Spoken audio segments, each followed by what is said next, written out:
Chapter 51. The Tavern.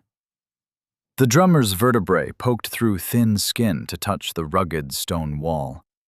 His hands moved up and down as he slapped the drum's taut skin.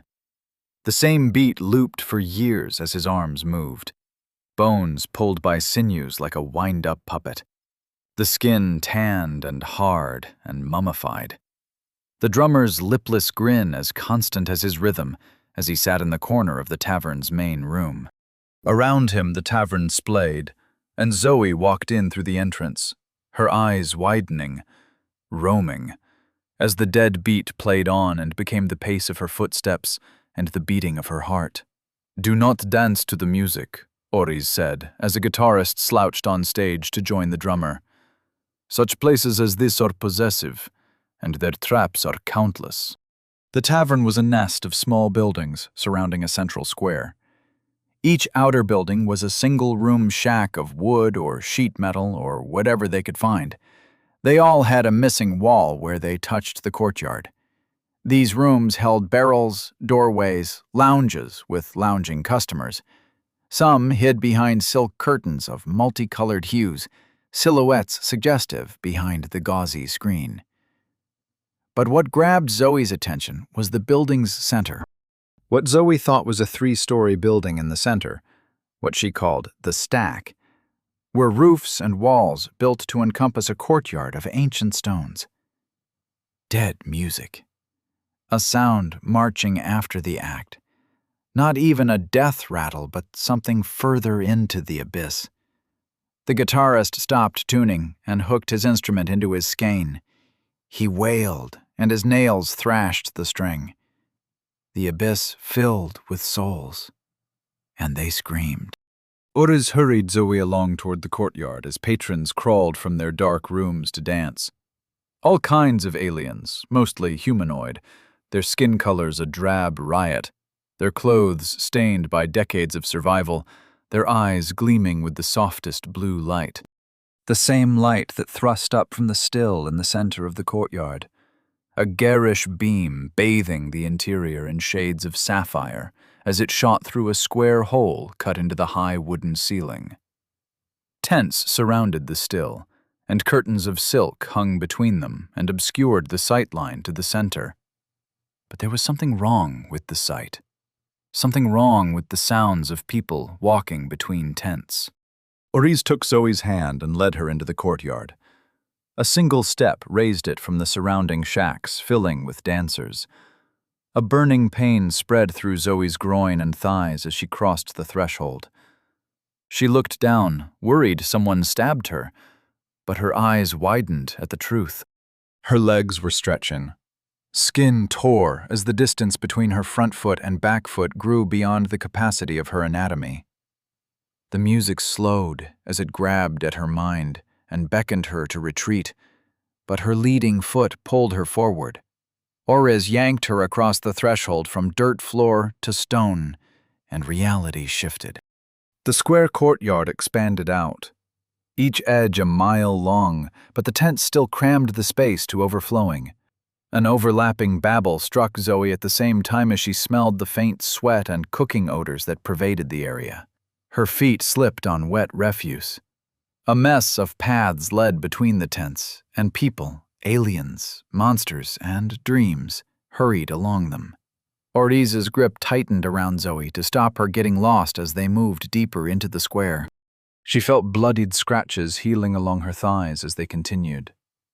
Some tents were market stalls selling scavenged weapons of ivory and flint, barbed steel and hardened mucus, or dried centipedes, crushed weeds, and wax-sealed jars of bright blue baboon powder. Some closed walls leaked narcotic smoke, sweet, pungent, or sour. Walls of colored silk hung between, demarcating areas, and shading off most of the brass mechanism in the center. Pipes wound from the monstrous still along the ceiling and drooped down into a multitude of tents. Steam circled the brass pipes as they dripped condensation. Zoe understood the purpose of the curtains, as strange echoes bounced between the tents. The stone underfoot came from mined labyrinths, and it carried that strange, reality-warping property with it. The way they were placed created a courtyard larger than it should be. The space wasn't big enough, couldn't be big enough, for all these people. And yet, it was. A headache built behind her eyes every time she gazed out toward the edges of the square. It compiled with the nagging buzz of notifications at the back of her head. With every step, she felt as though she were inside a vice, and the music followed. Wailing guitar and steady drums rose in tempo, and now a singer joined with a whispering melody like a haunting winter wind. Sounds that plucked at her fish-skin suit and begged her to turn around, join the throng, lose herself. She stood in the middle of a path, turning. People pushed past her, strapped with weapons or naked or robed, their voices gruff or high, and the smell of alien chemicals and smoky meat. Chatter bounced, music in the air, but not moving. Already there. She felt reality rising, walls surrounding her, waves rearing, filled with a cacophonous reality. Why couldn't anyone else see it? Bearing down upon her head to the beat of an undead rhythm, she opened her mouth and... Oriz pushed her into a tent. Zoe stumbled and fell onto a pile of soft cushions. The tent was tall, conical, with padded seating surrounding a brass pipe in the center. The pipe led from the ceiling down to about a foot off the ground.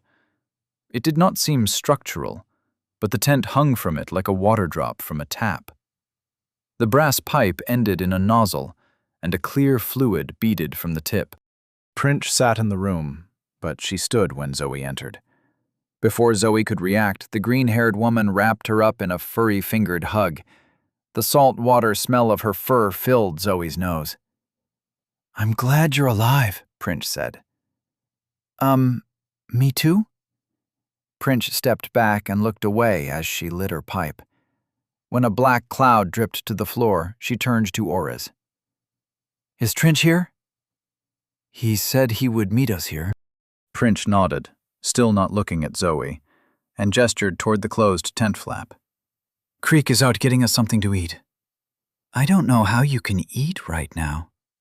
Prince took a long puff of her pipe and let the smoke dribble down her chin. "In times such as these, the little pleasures are all we have." "Who's Creek?" Zoe asked. A booming laugh sounded from outside. "That's him," Oriz said as she got comfortable on a pillow. "Might as well sit.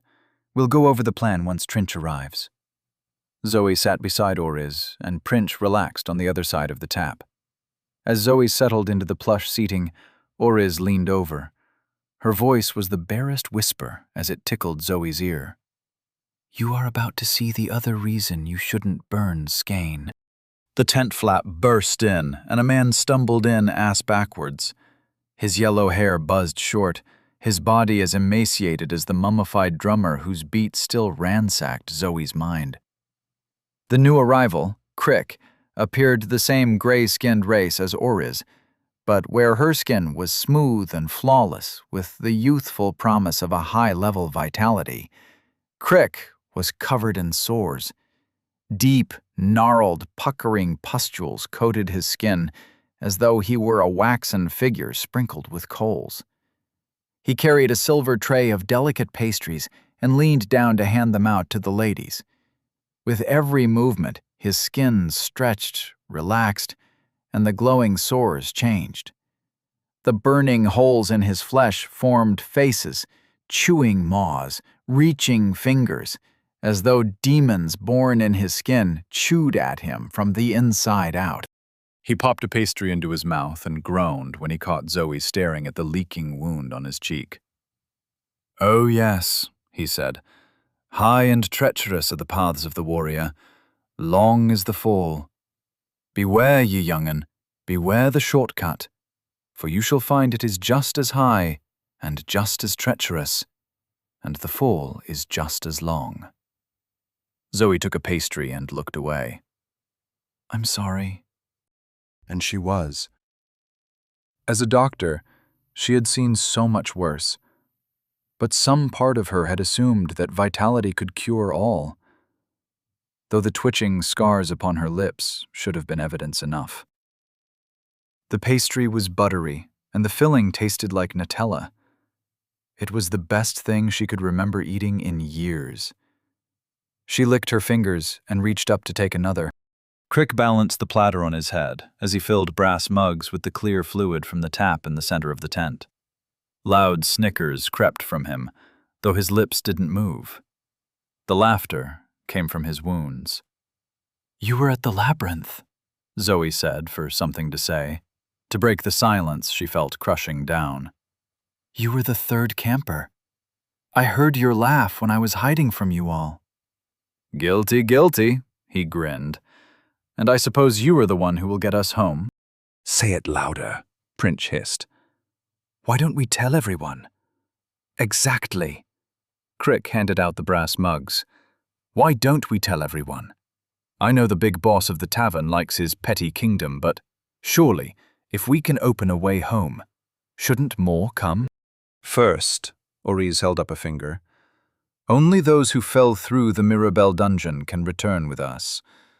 And," she said before Crick could interrupt, "Zoe's ability to stabilize the incursion is not infinite.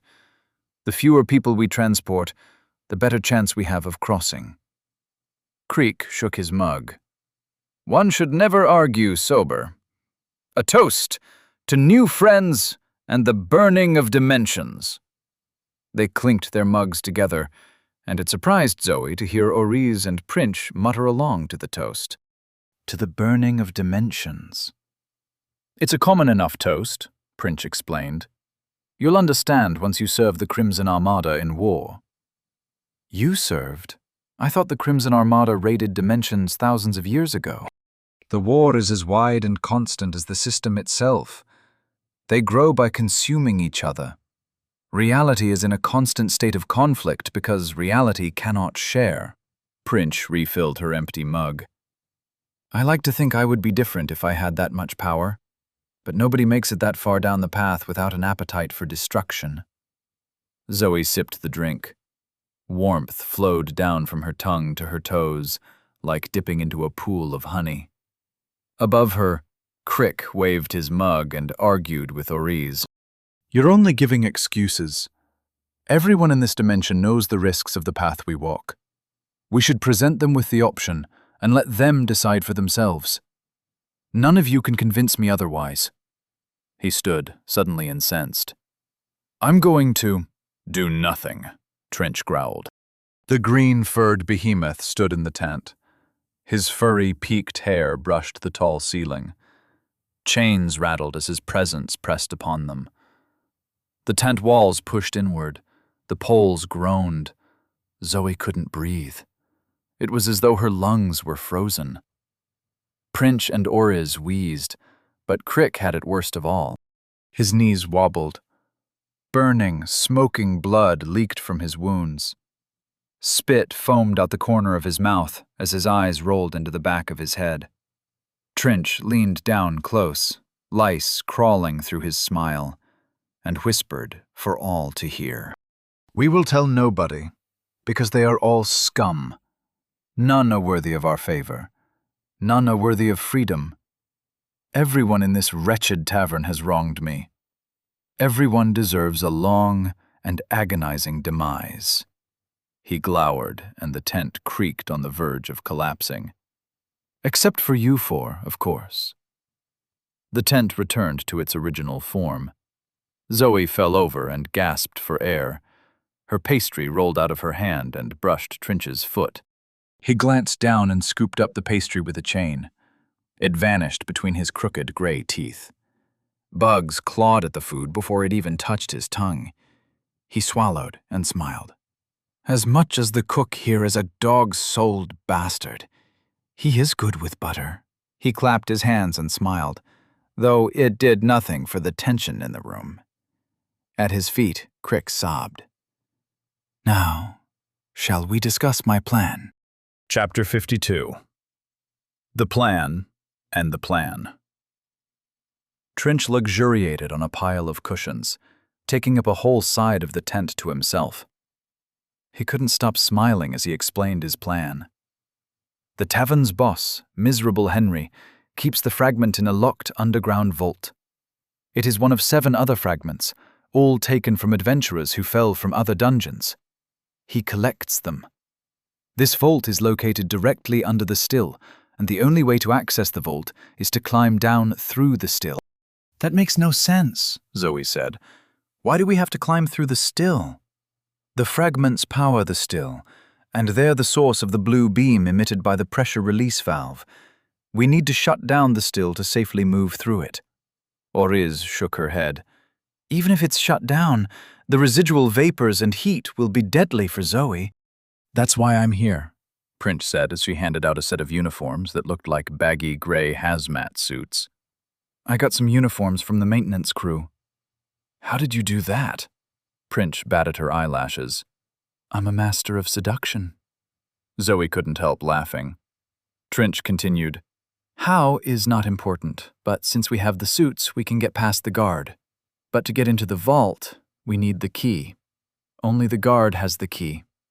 Oriz, you'll take care of that. Oriz's gray skin paled. I don't kill. Chains clinked as Trinch dismissed her objection with a wave of his massive hand.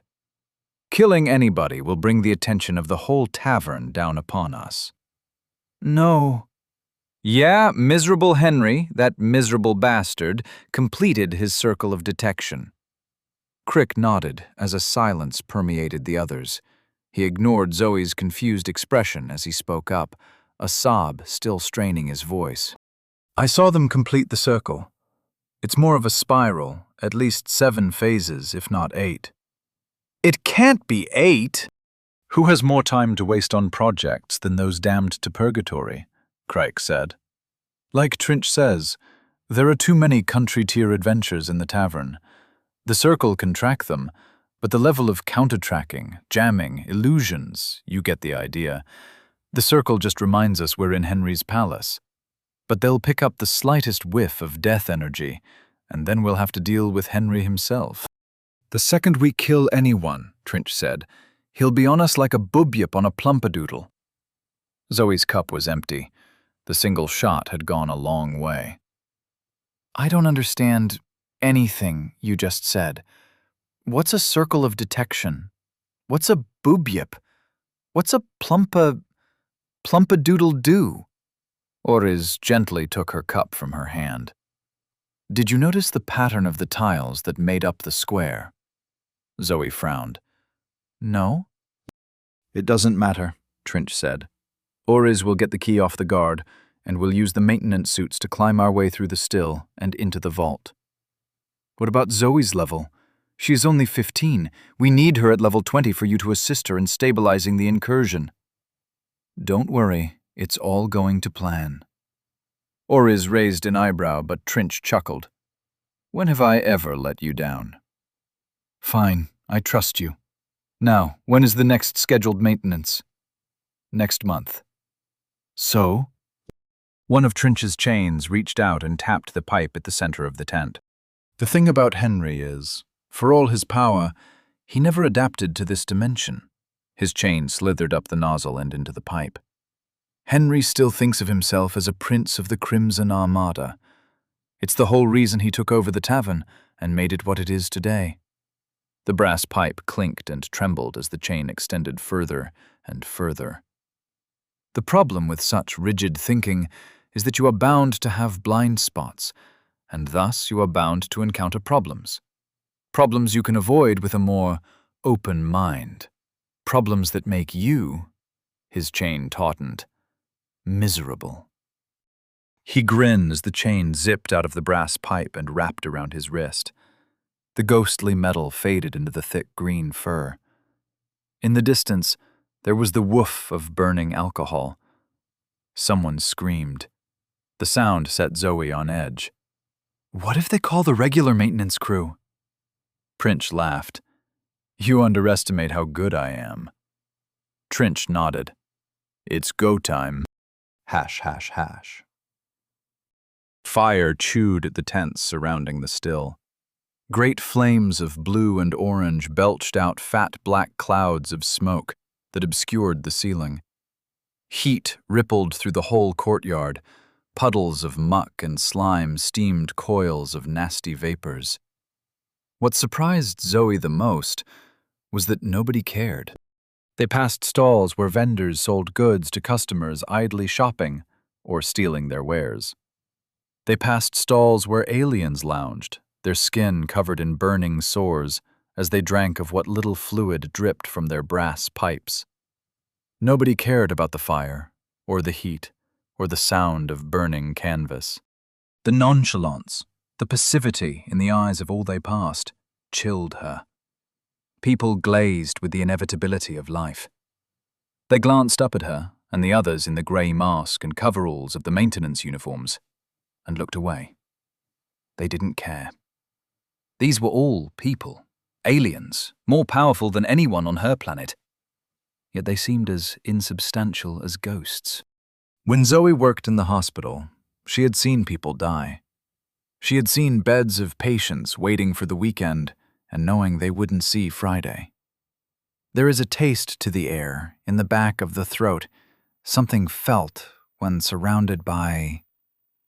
Apathy is not the word, but it is a pale shadow, a cousin of that more morbid finality. She shuddered and let Orez lead her by the hand toward where the guard stood by the entrance to the still. A 10-foot wall of solid stone surrounded the base of the brass mechanism.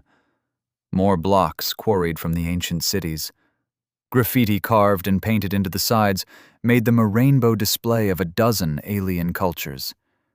None of the images, none of the words made any sense to Zoe, except one phrase repeating itself. Let dimensions burn. The flames lit the words, made them dance, made them sink into Zoe's mind. She felt her fingers flexing in the thick gray gloves of the maintenance suit.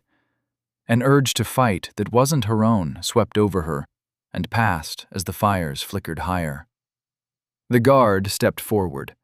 She wore a horned helmet and simple leather clothes. Her face appeared human, but her legs were twisted and goat-like. A gruff voice spoke from her exposed midriff, where a second mouth split the skin of her stomach. The fire is in the second condenser. You better hurry.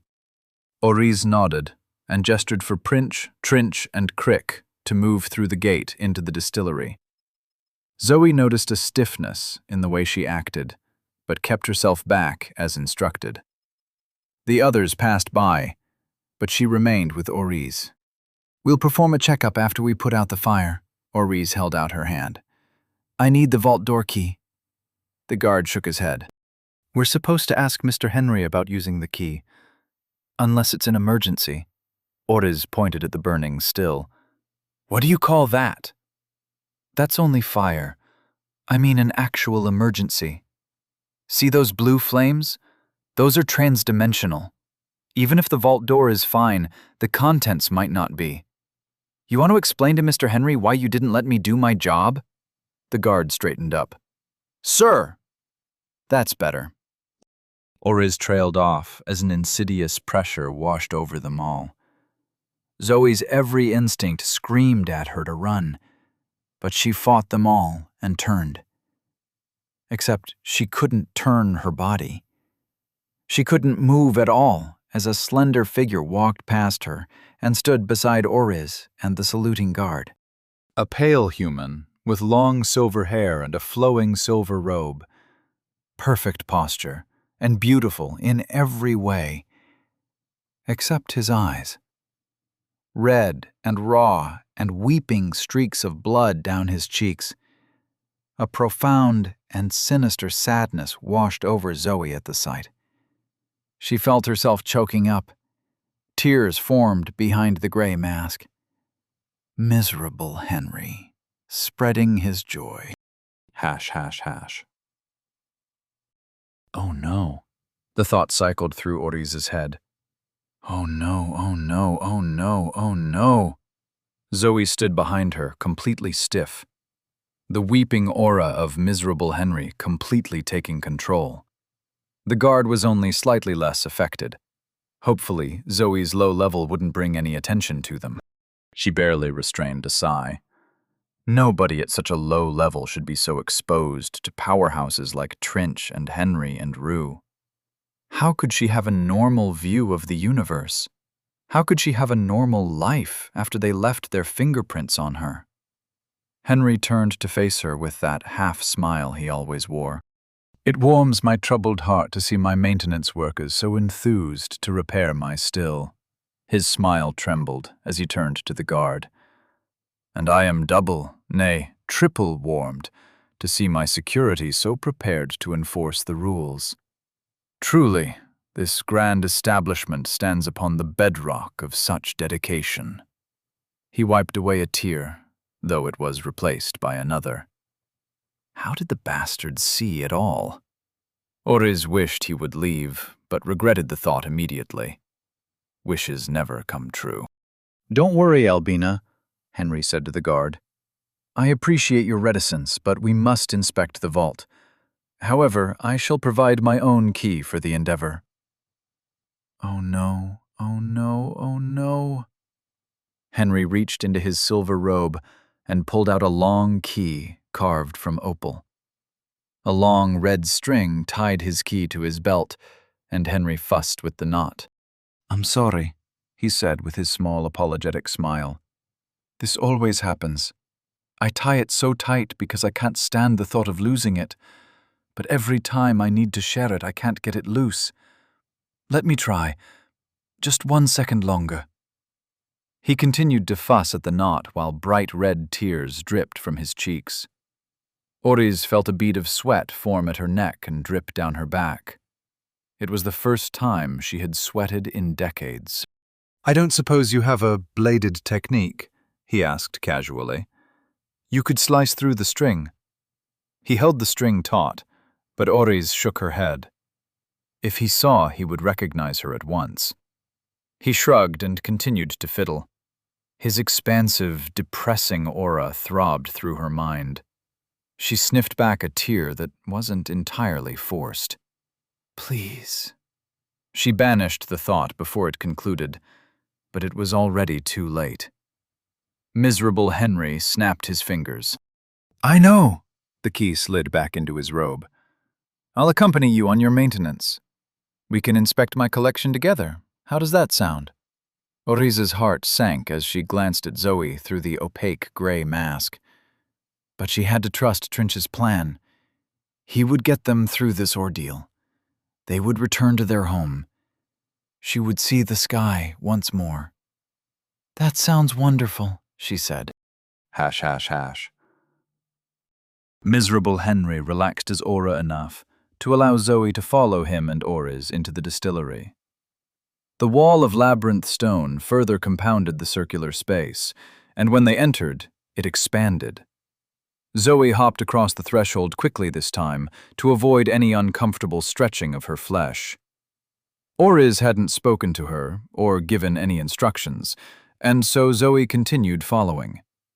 What else could she do when she was so out of her depth and surrounded by sharks? They passed large vats of fermenting mash as they approached a monstrous thing of brass, all wheels and chambers and pipes. Several pots boiled at once, each a chamber as large as any tent beyond the wall, and all the evaporating vapors passed through pipes toward a single tower. Windows into the brass tower showed the ominous blue glow. From a distance, as a beacon, it had been welcoming. Now, Zoe saw only the glint of light upon a surgeon's blade. She wanted to be anywhere but here. But she followed Oriz, who followed miserable Henry. On the other side of the still, the others used hoses to put out the fire. Trinch, ridiculous in his gray suit, stiffened at the sight of Henry, but when he approached after the fire was out, he simply waved. "Hello, sir," Trinch disguised his voice. "We were about to begin the inspection and make sure the fire damaged nothing else." "Wonderful." Miserable Henry's smile trembled as he wept. "Let's start with the vault." Chapter 53. Impending Doom. There was no tension in the air, no feeling of bloodlust, no sense of death. A pure absence of aura as Miserable Henry led Trinch, Oriz, Princh, and Crick through the distillery. Nobody let slip an inch of willpower. Nobody let their dexterity play with things as they passed.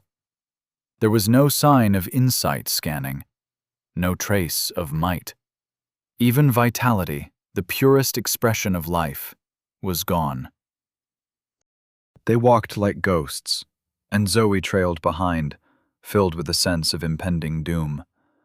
She did her best to keep her skein under control, but every step felt as though she were going to burst open. Why was this charade even going on? She knew Miserable Henry knew they were imposters, but he said nothing. The ruse was done before it began, but nobody addressed this. Did the others truly believe they were getting away with this? She felt sick to her stomach. At any second, the entire plan would collapse. Miserable Henry pointed out various new components of the still and mumbled self-deprecating jokes as they approached the still's main pot. Couldn't run this place without the help of such fine employees as yourselves. I wouldn't even have a reason to live. He sobbed out a light laugh as bloody tears dripped from his chin. Might as well jump out a window if I have to run this place on my own. No, nobody is as important to me as people like you. They reached the main pot, a large spherical chamber of dimpled brass that could house an elephant. Sticky green mash spattered the stone block floor. The mess gave Zoe a shudder. The grains looked like pellets of spinach. They smelled like sour cherries and allspice. Nothing like the nectar that dripped into the tents. What exactly had Zoe drunk? At first, she thought it was alcohol. And though there had been subtle drunkenness in the tent, all such feelings had passed.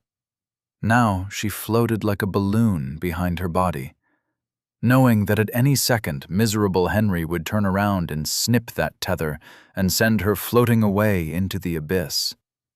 Cold sweat pooled in the gray boots of her suit. She couldn't figure out why this kept going. Was this some sick joke between him and Trinch? Some kind of game? Miserable Henry turned around and faced her. His bloodshot eyes bored into hers, even through the opaque gray mask. She barely suppressed a scream. He stepped close to her. His silver robe flowed down from his shoulders, and he extended a voluminous sleeve. A pale, slender figure pointed at Zoe. That finger contained judgment, the end of worlds. A groaning pressure squeezed her bones, but this was no aura. It was her own pure fear leaking from her pores. She closed her eyes and waited for death. "You," he said. "Open the chute and drain the pot." Zoe dared to open her eyes. Maybe they had convinced him otherwise? Tears dripped down his face as he watched her, and she hurried to obey. He pointed at various wheels, at levers, and she hurried to obey. Nobody else moved to help her. Nobody said a word. Only the ungainly squelching of the strange gray material as she hurried back and forth across the damp floor. At last, the pipe beside her glowed with heat as the hot mash poured down through a grate in the floor. It seemed like florid vomit as it vanished into the depths below. Zoe watched it vanish with a strange sympathy. How many times now had she fallen through the void to some strange destination? A sudden smile tugged her lips. She was about to do it all again. Steam billowed from the open still door. Miserable Henry beckoned with a small, sad smile. "Please, after you." Oriz led, stiff-backed, and Trinch followed. The green-haired behemoth climbed up into the doorway. It was barely large enough to accommodate him. The gray suit stretched and strained to cover his muscular body. He stopped halfway in and ripped off his helmet. "I can't take this anymore." Miserable Henry's hand flew to his mouth. "Oh, my word, Trinch," he chuckled. "I had no idea." Trinch glanced at Oriz. "Carry on the plan." Plan? Miserable Henry tittered. You mean you're up to no good? Trinch snarled. Die! Zoe squeezed her eyes shut as aura exploded. Metal shrieked.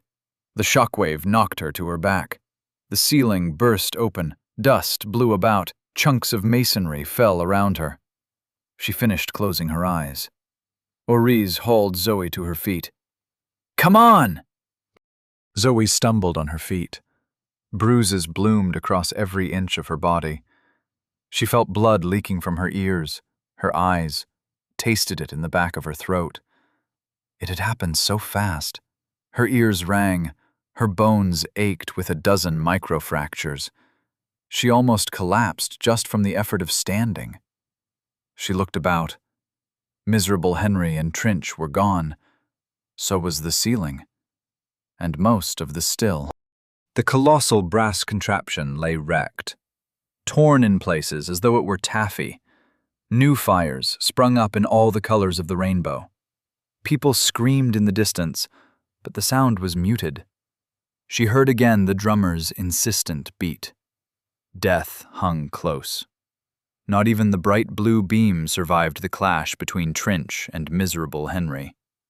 Some parts of the still throbbed garish blue, but without the brilliant beam, the tavern seemed drab and unreal. Zoe looked at her fingers. Was any of this real? She could be asleep right now, on the flight across the Pacific, preparing to confront Ben in Australia. Oriz grabbed her and tossed her into the pot. Princh caught her and shoved her into the center. The world spun around Zoe. She fell to her knees and puked, barely remembering to pull her hood from her face in time. The still's heat assaulted her. She felt her skin cooking. Choked out a scream and forced the hood back on. Hurry up! Princh pointed at an open trapdoor in the center of the pot. It looked like a drain of sorts, but a ladder hugged the wall. Creek had already clambered halfway down. Princh pushed Zoe, and she caught the rungs in time. The smell of the ocean filled her nostrils as they healed enough to smell. Blue light scattered throughout the shaft. Zoe squinted against the glare as she climbed down with the others. The beacon glowed in the cracks of the stones, cast the shadows as things of ice. The suit did nothing against the light. It passed through Zoe's skin and into her blood, skipped her pulse, moved her veins, sent bubbles of iridescence through her arteries. She choked down her fear and descended. The ladder was long, and her fingers wanted to let go, but she would keep going. Hash, hash, hash. Joel's bloated body floated at the top of the lake's blood-tainted water. Above his blank eyes shone a bright blue sky. Inside his stomach, things stirred. He was dead, and he knew it, but the knowledge brought no comfort. Why did he know this at all? His flesh moved, his limbs swam, a casual breaststroke as his swollen belly hung in the water, skin twitching as the things inside him seethed. They were almost ready. If he could, he would dig at the flesh of his belly with his fingers, rip open his guts, and let the foul creatures out so that he could strangle each one. But he controlled nothing. Whatever foul liquid the thing that was Cassie, pumped down his throat, had taken his flesh from him, turned him into an agent of whatever destructive alien force now possessed Cassie. Cassie's body. She was just as dead as him, doomed by an unlucky strike, unable to incorporate an element, unable to engage with the new reality forced upon them. She could have chosen an element on the plane, but he insisted she wait. Everything had been so strange. It had been so unreal. Anything could have happened if she chose an element. If she incorporated essence into her body. He couldn't have known what it really meant. The others were crazy for performing such an action when they had no information. Reckless fools. It was their fault, not his. How could he have known she would have survived if she had essence inside her? He couldn't have. It couldn't be his fault. It wasn't his fault. But she was still dead. His body swam between the spired rooftops of submerged houses. A mirrored yacht cut through the water and steered around him, just as the marching dead under the bloody water ignored him. What greater sign that evil possessed him than to see the forces of the dungeon treat him as one of their own? He would have sighed if he controlled his mouth. Instead, only a feeling of puppet-like horror as his body climbed through an open window and into the attic of a house. An inch of water connected the floor. Whatever the original occupants stored in here, books, furniture, food, whatever, was long rotted. A trap door led from the attic down into the house. The hinges were rusted apart, the door long rotten and gone. Through the square in the hole, a dark house lived underwater. The sight made Joel shudder, if he could have shuddered. As it was, his body crawled into the corner and gripped the walls. His fingers dug into the soft wood. Fingernails split, and splinters pierced his tender flesh. The pain entered his mind, but he couldn't flinch or even react. He tried to scream, but his flesh only smiled. Why did he wander into that graveyard? Why did he look for Cassie? He knew nothing good would happen. He went looking for love, and death found him.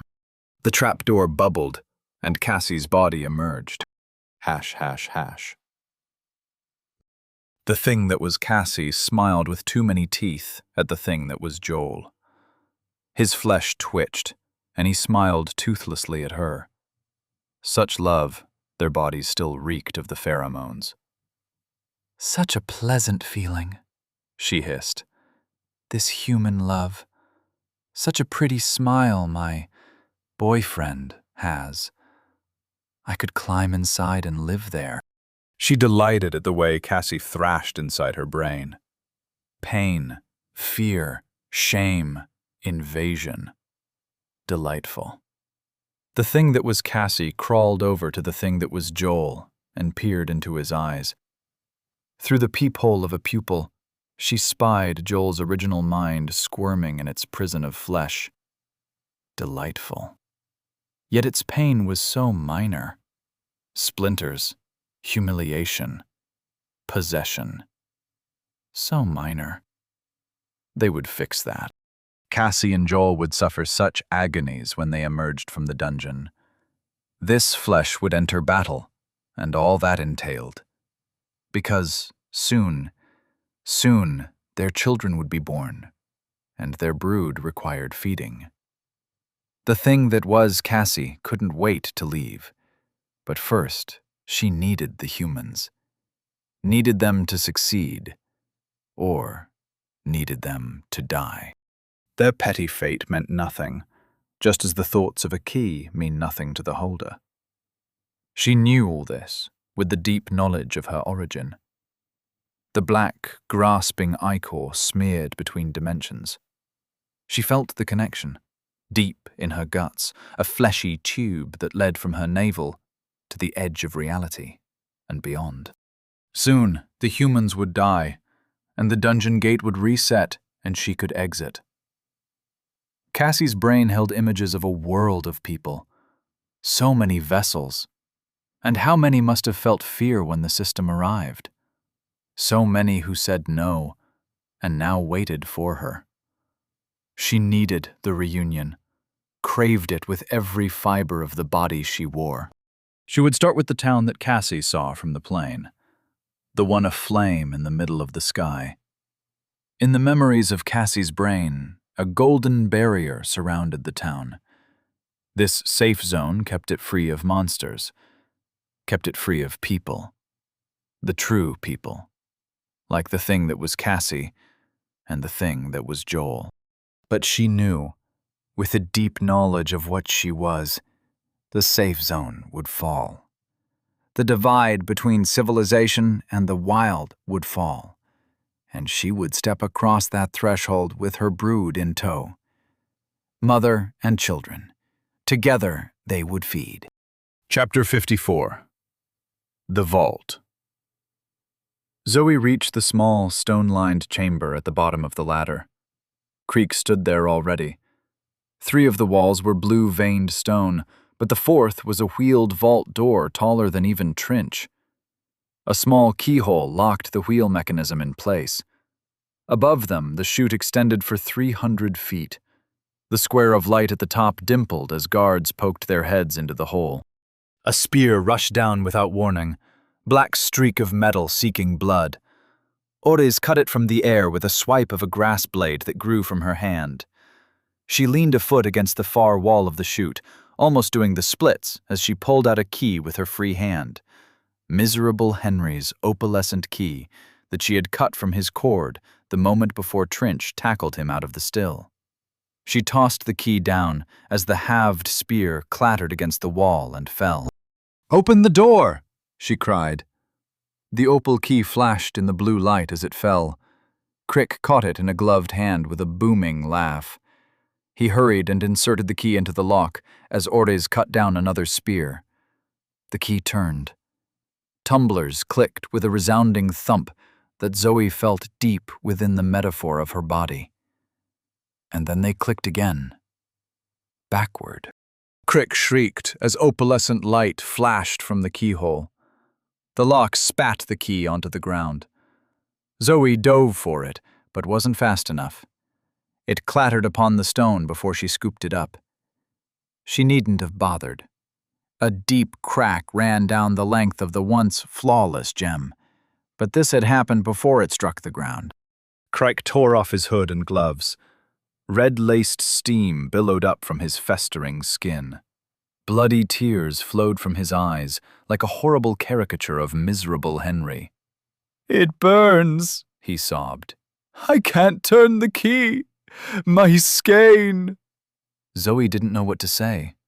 She felt the key in her hand, heavy as anything she had carried, like a piece of a mountain. But there was no strain in her muscles.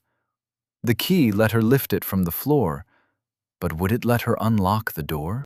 She felt locked in a prison of fate. The world closed in, walls of reality, ripples full of stone and allies, choices spiraling down a drain of nothingness. All paths led to death, and some were faster. Princh landed amongst them. She had stripped the suit and stood in her green-furred glory. Lapis lazuli pipe clamped between her teeth, and black smoke dribbled down. "Let me see the key," she said. Zoe placed it into her hand and breathed easier. Princh turned it, inspecting, and ran a furry finger down the length of the crack. She spat a glob of black phlegm toward the corner as the splinters of a spear rained down around them. "The key looks like it stores skein, but it steals it," she explained. "You didn't have enough, Craig." Shame filled Creek's eyes. "I thought burned skein isn't skein. You know this. Stop pretending you don't." Princh pushed past him and placed the key into the lock. Lances of opalescent light shivered out from the keyhole.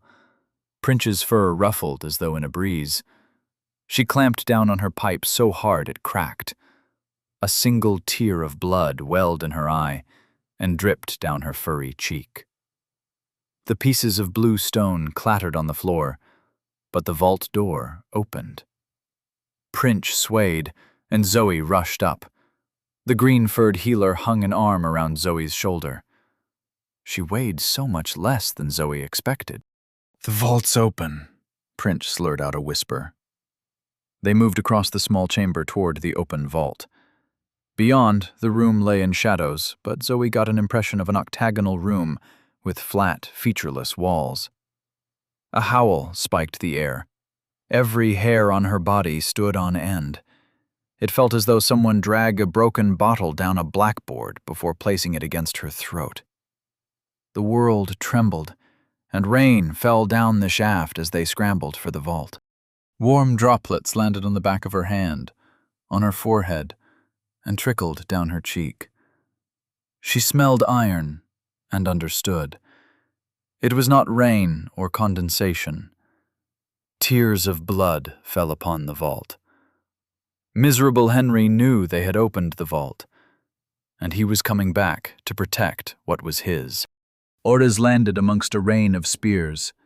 She dashed for the vault and grabbed the handle of the door, pulling it closed behind her. Prince had taken the key inside. Miserable Henry was sure to have another one, but once they were inside, they could hold the door closed. A heavy weight crashed into the chamber beyond the door, and the whole vault shook. Zoe and Orez desperately pulled the door, but something kept it open. A crack of blue light around the open seam. Panic blasted through Zoe's chest. They were finished. "Let me in," Trinch panted, and Zoe saw the furry tips of his green fingers around the edge of the door. "He's almost here." Hope. Zoe. Her body stilled at a command from her brain, but it felt like shouting down a hallway. Was this her fate? To lose control of herself while more powerful beings dictated her emotions? Was she not even allowed to choose how she felt about her fate? No, she rejected such predestination. She would reach the heights of power.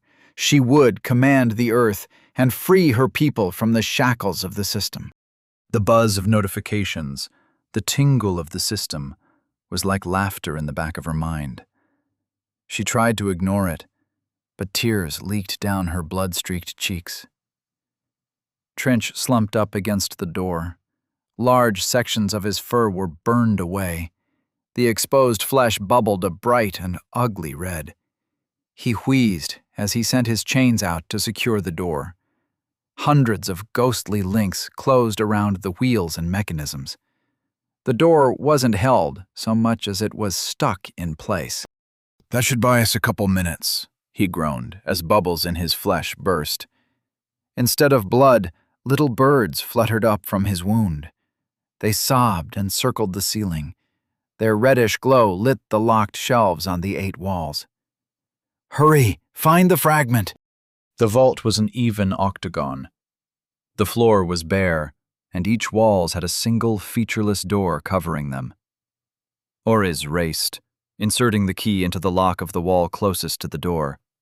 She turned the key. The ratcheting mechanism spun and clicked, and she hurried around the room from lock to lock, while they all waited with dread anticipation for the doors to open. Miserable Henry landed softly on the other side of the door. "Breaking and entering, Trinch? Burglary?" His voice teetered between anguish and amusement. Zoe felt her sadness double as each mocking question hung in the air. Who could have ever predicted such actions? He leaned against the doorway, rapped with his knuckles, and the whole vault shook. "What is so valuable about my collection?" He threw his weight against the door. Trinch groaned as he pulled his chains tight. More wounds burst into flapping, glowing birds. Crick sobbed in one of the many corners. Orez unlocked the last door and stepped back into the center of the room as the first door opened and revealed the shelf behind. A wall dedicated to a single shelf. It was a display case for a dungeon quest item. Each quest item was a fragment of something larger, or an object in its own right that acted as a pillar of reality for the pocket dimension. In this reality, they were little more than baubles, trophies to be shown off, or harnessed to power something like the still. Except this shelf was empty. The sight scooped out Zoe's guts. "No," she whispered. The others shared her look of horror as the lock mechanisms finished clicking. One by one the doors opened, and each revealed an empty shelf. The vault shook as miserable Henry slammed his hand against the door and cackled. "Oh, wow! You utter fools!" He sobbed, he choked, he laughed. "You're standing inside my 8-phase circle of detection. I knew it was you all along." Trinch banged his head against the door. I hate him.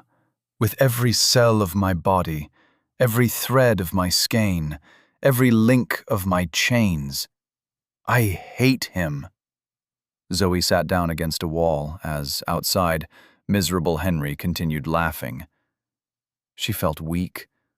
No way out of the vault, and no way out of this reality. They had lost. The vault was now a tomb. A saltwater breeze filled the vault as Prince healed Trinch's wounds. The birds popped and their red light faded, leaving them all in the ghostly glow of Trinch's chains. "I can stop the bubbling," Prince said, "but I can't heal the wounds completely." Trinch sent her a brief, withering glare. "It doesn't matter. We'll all be bubbling into birds soon enough." Crike's sobbing reached a new height. "Someone shut him up," Trinch said. But nobody moved. Nobody could move. Nobody could do anything. Hopelessness pinned them down. Zoe shuddered as the emotion lapped against her skin like waves eroding a limestone coast. She wanted to sink into those deep tides. She saw the same desire echoed in the faces of the others. Creek had already surrendered. The others were close. Why shouldn't she? Why should she? The voice in her mind was small.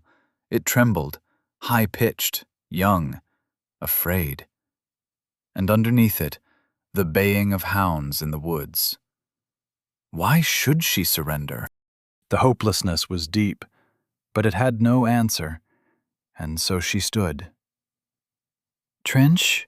Her voice wobbled, but she spat out her tears. "Trinch? Could you suppress him long enough for us to escape?" Trinch raised a green eyebrow. "Maybe." "Zoe," Oriz said, "Miserable Henry has many followers, many customers addicted to his products. They will fight for him, and we cannot match even a tenth of their number." The scale of the conflict threatened to overwhelm her, but it was just one more wave among many. She knew in her soul, that none of them could face Rue. And hadn't she set that goal for herself? She gritted her teeth. They couldn't fight their way out, or even fight enough to cause damage, so they had to do something else. "What was the blue beam?" she asked. "The beacon." "What?" Prince shook her head. "It was the byproduct of the dungeon fragments as they powered—" Zoe nodded as Prince realized the same thing. "How could they be powering the still if they weren't in here?" Oriz snapped her fingers. "The circle of detection. Each phase cycles power toward the center. It can be used for detection, but if the still stood at the center, it could also collect the power of the fragments no matter where they were." Prince reached for a pipe that wasn't there. She frowned. "But that just means they're somewhere in the tavern." Zoe grinned and was unsettled to see the expression mirrored on Trinch's face. Where would miserable Henry keep his most prized possessions if they weren't in a vault? Outside the vault, miserable Henry stopped laughing.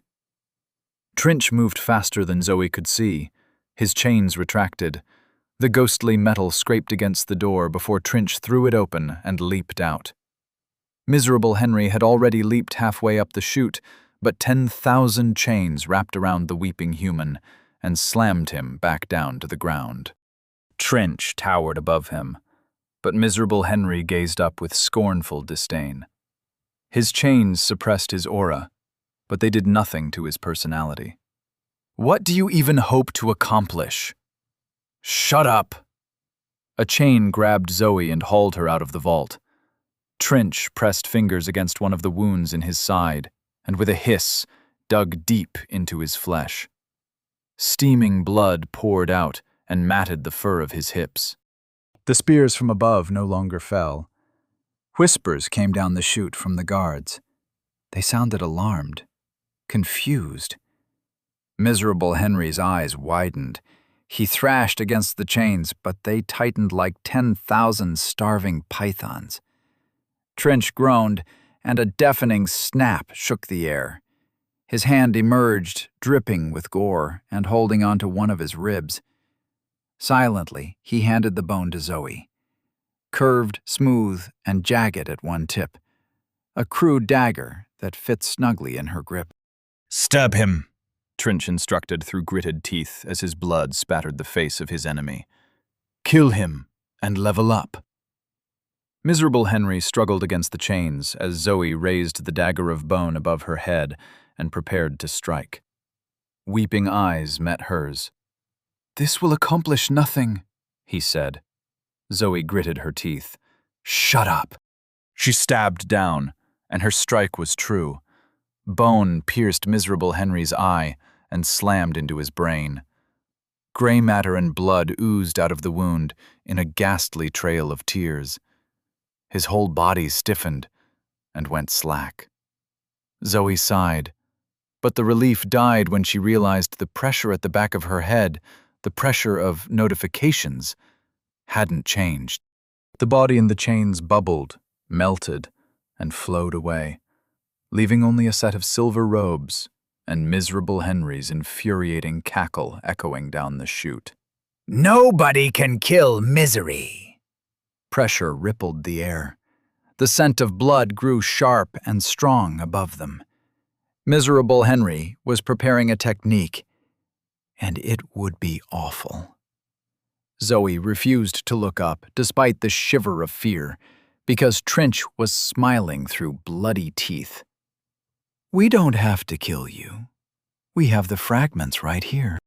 Zoe's hunger grinned as Trinch handed her the flowing silver robe.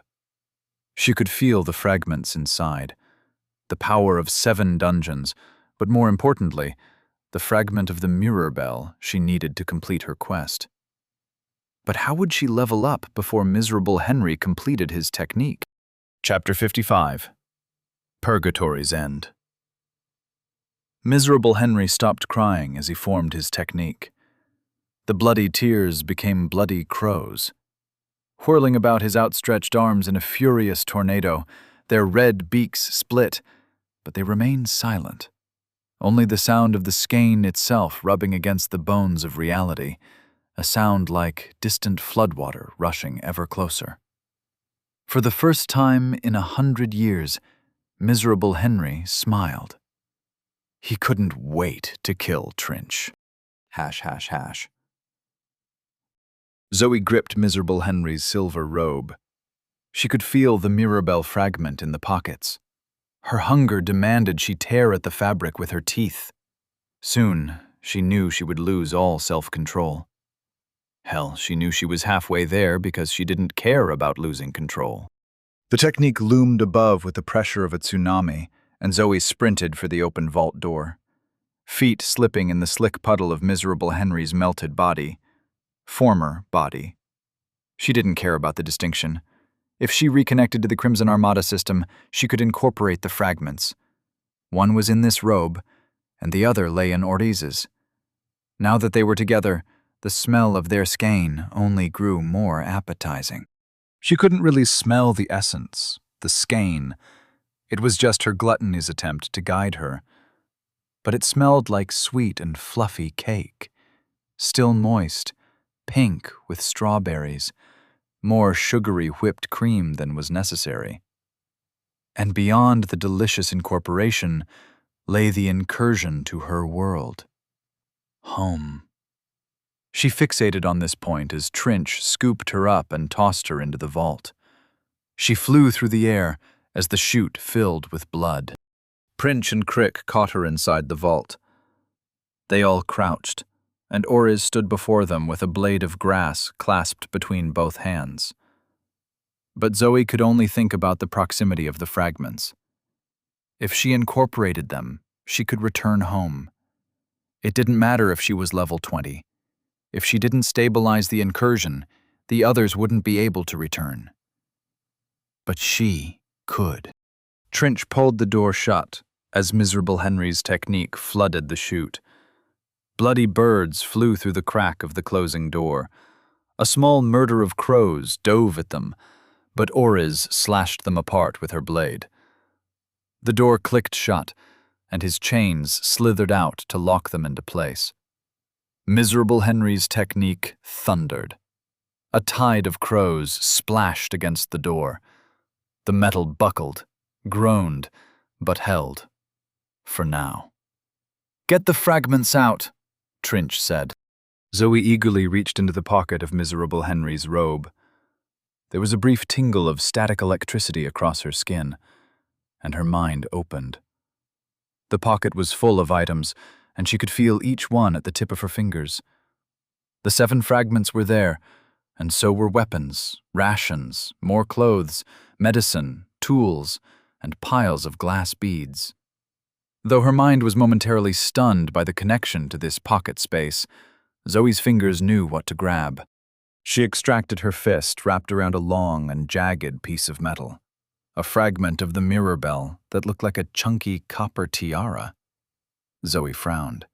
"This looks the same as the fragment I already incorporated."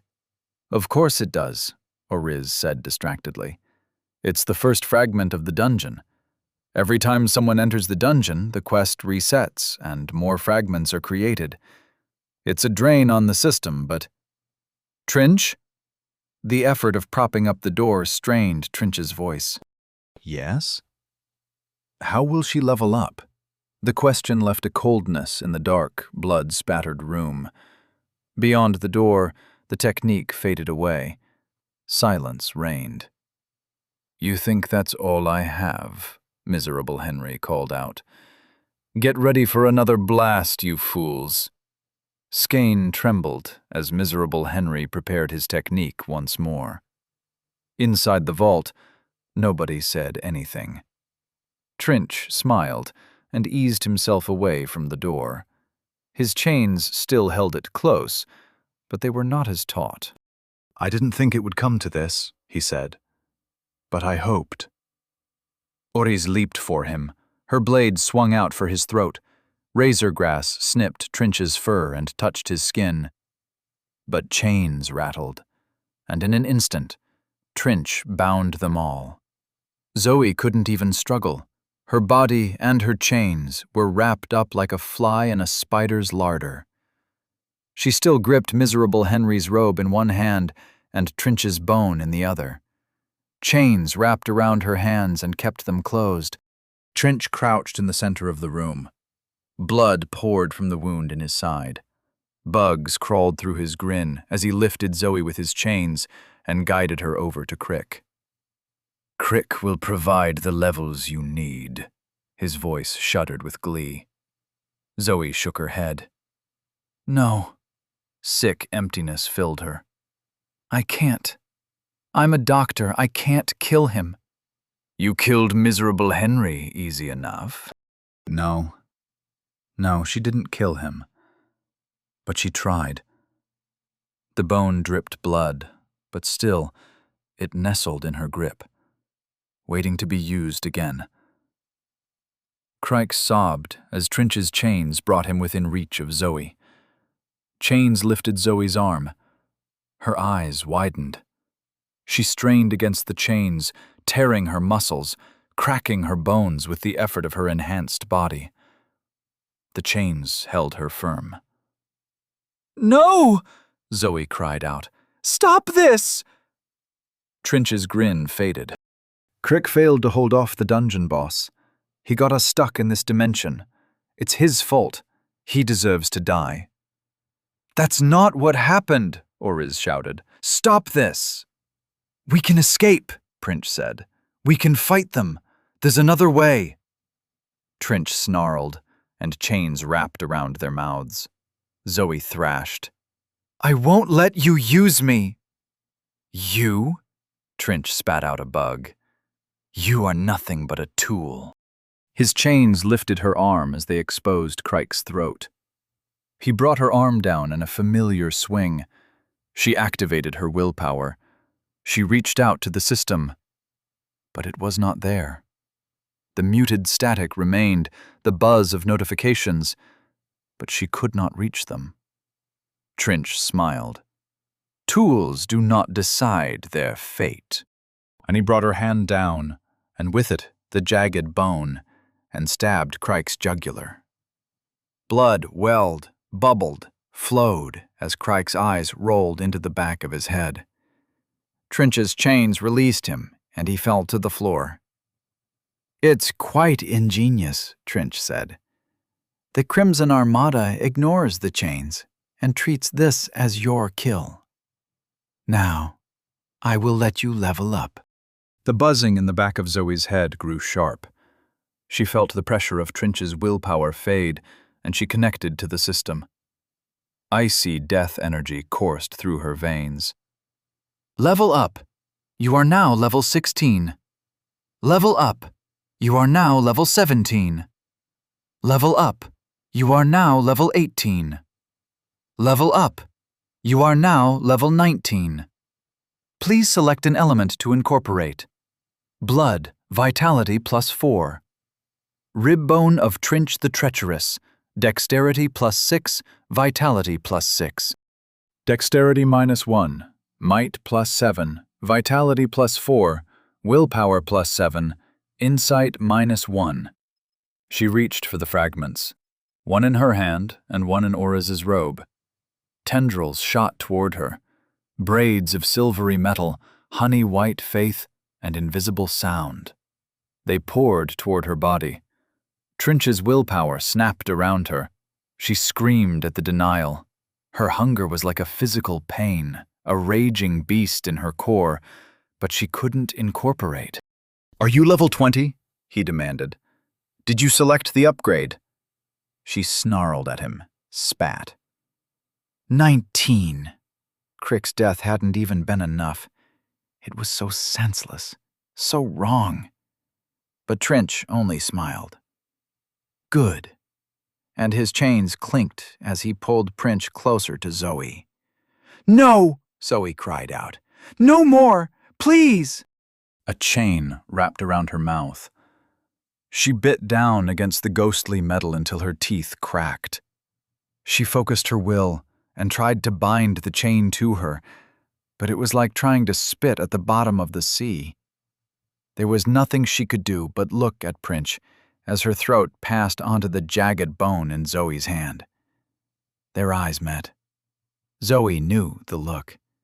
Someone facing death and trying to look brave, trying to console those by their bedside, all while terrified of what came.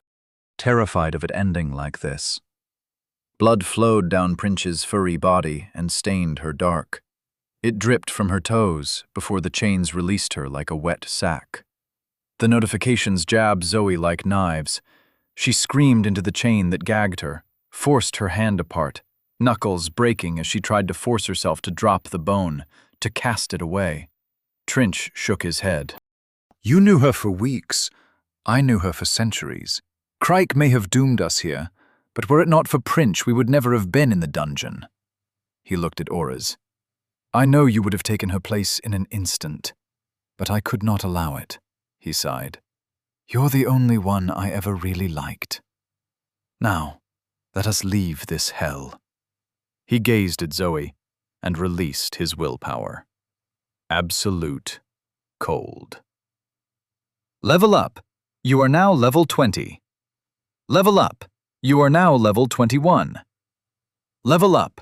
You are now level 22. Level up. You are now level 23. Level up. You are now level 24. Level up. You are now level 25. You have reached rank 2 of your body path. The bell at the center of the world. Rank 2 upgrades 1. Your impact on an object's stability now equals twice your total skein. 2. Your cooldown is decreased to 12 hours. 3. You can bring a party member with you to the center of the world. Hunger screamed a banshee's wail.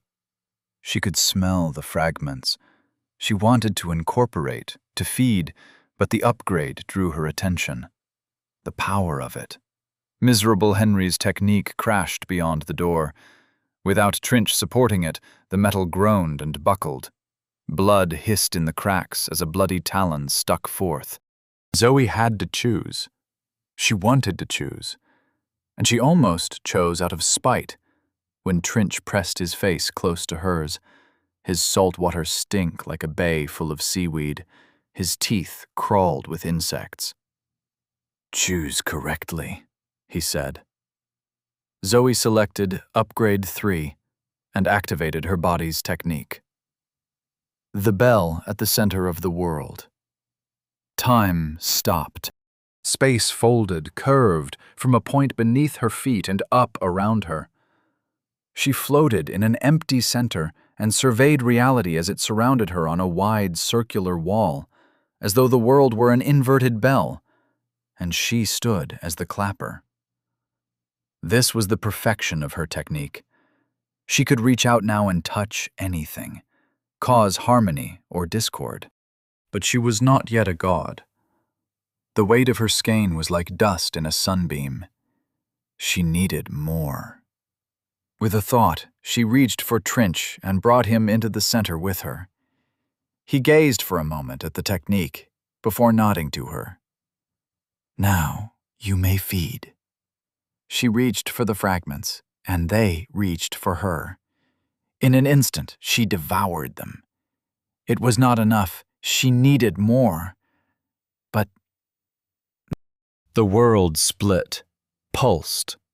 A gash of garish light glared at them, screaming in color. Trinch leaned back with a mighty fist. With all of his skein, he slammed Zoe's technique into the incursion. The walls of reality vanished.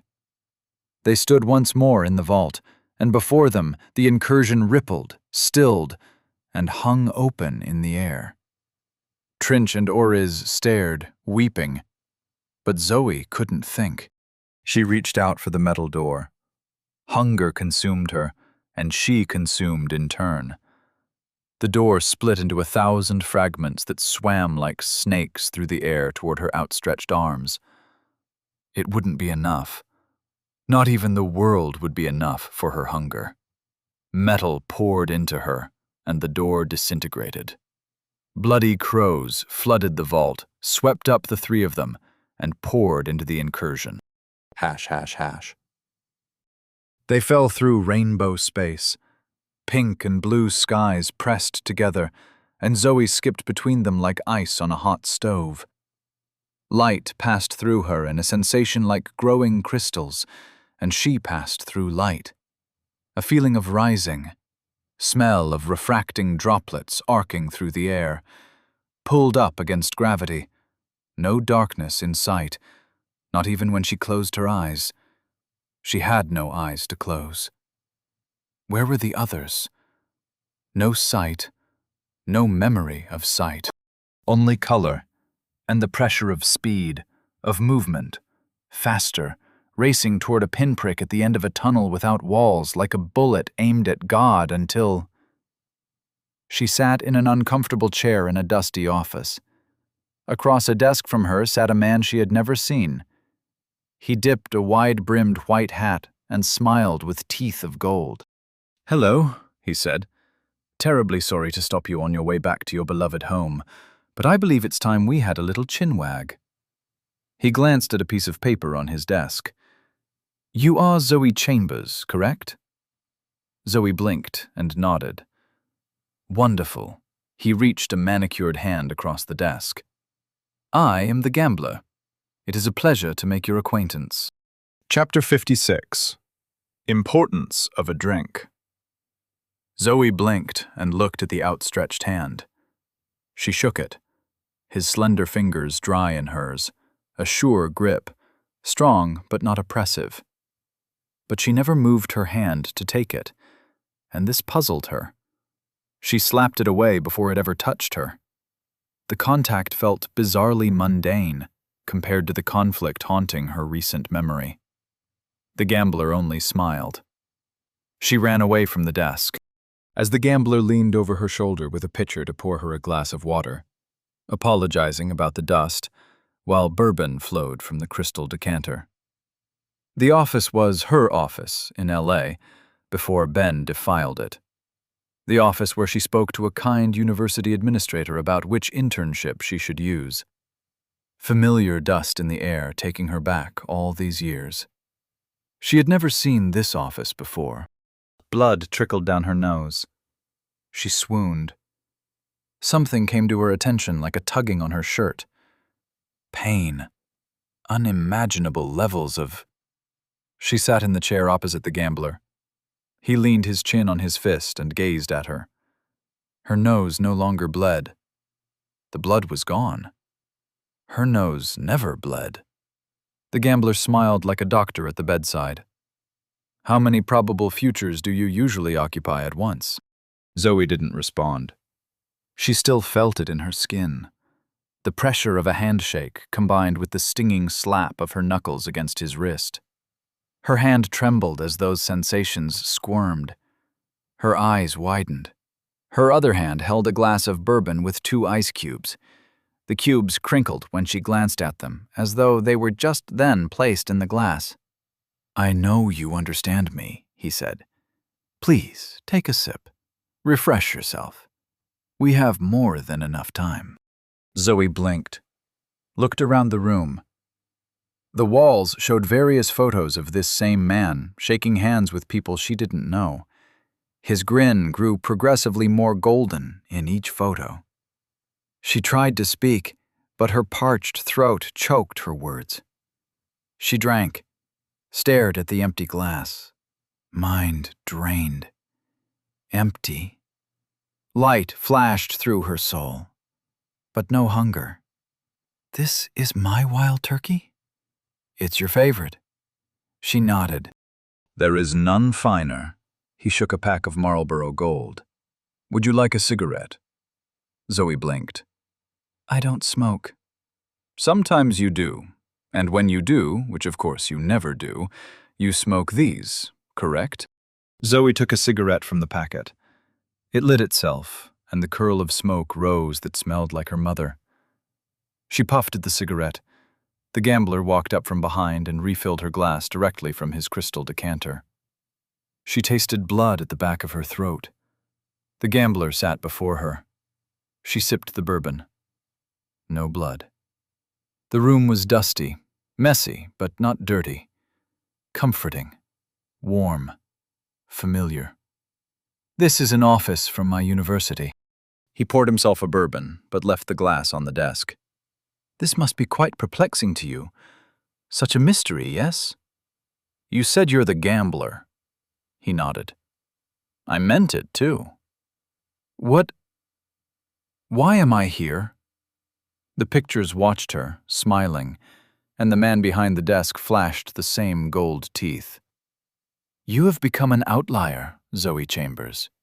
You are here so I can determine what to do with you." Deep cold settled into Zoe under the gambler's gaze, as though she were a cube of ice about to crack. Hash, hash, hash. A slight breeze whistled across the red desert of the Bloody Eye.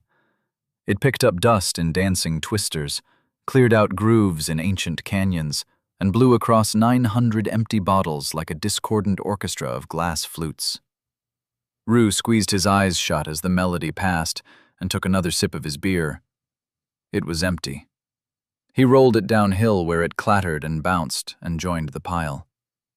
You know what I don't get?" he asked Esme. She shook her head stiffly and finished her beer.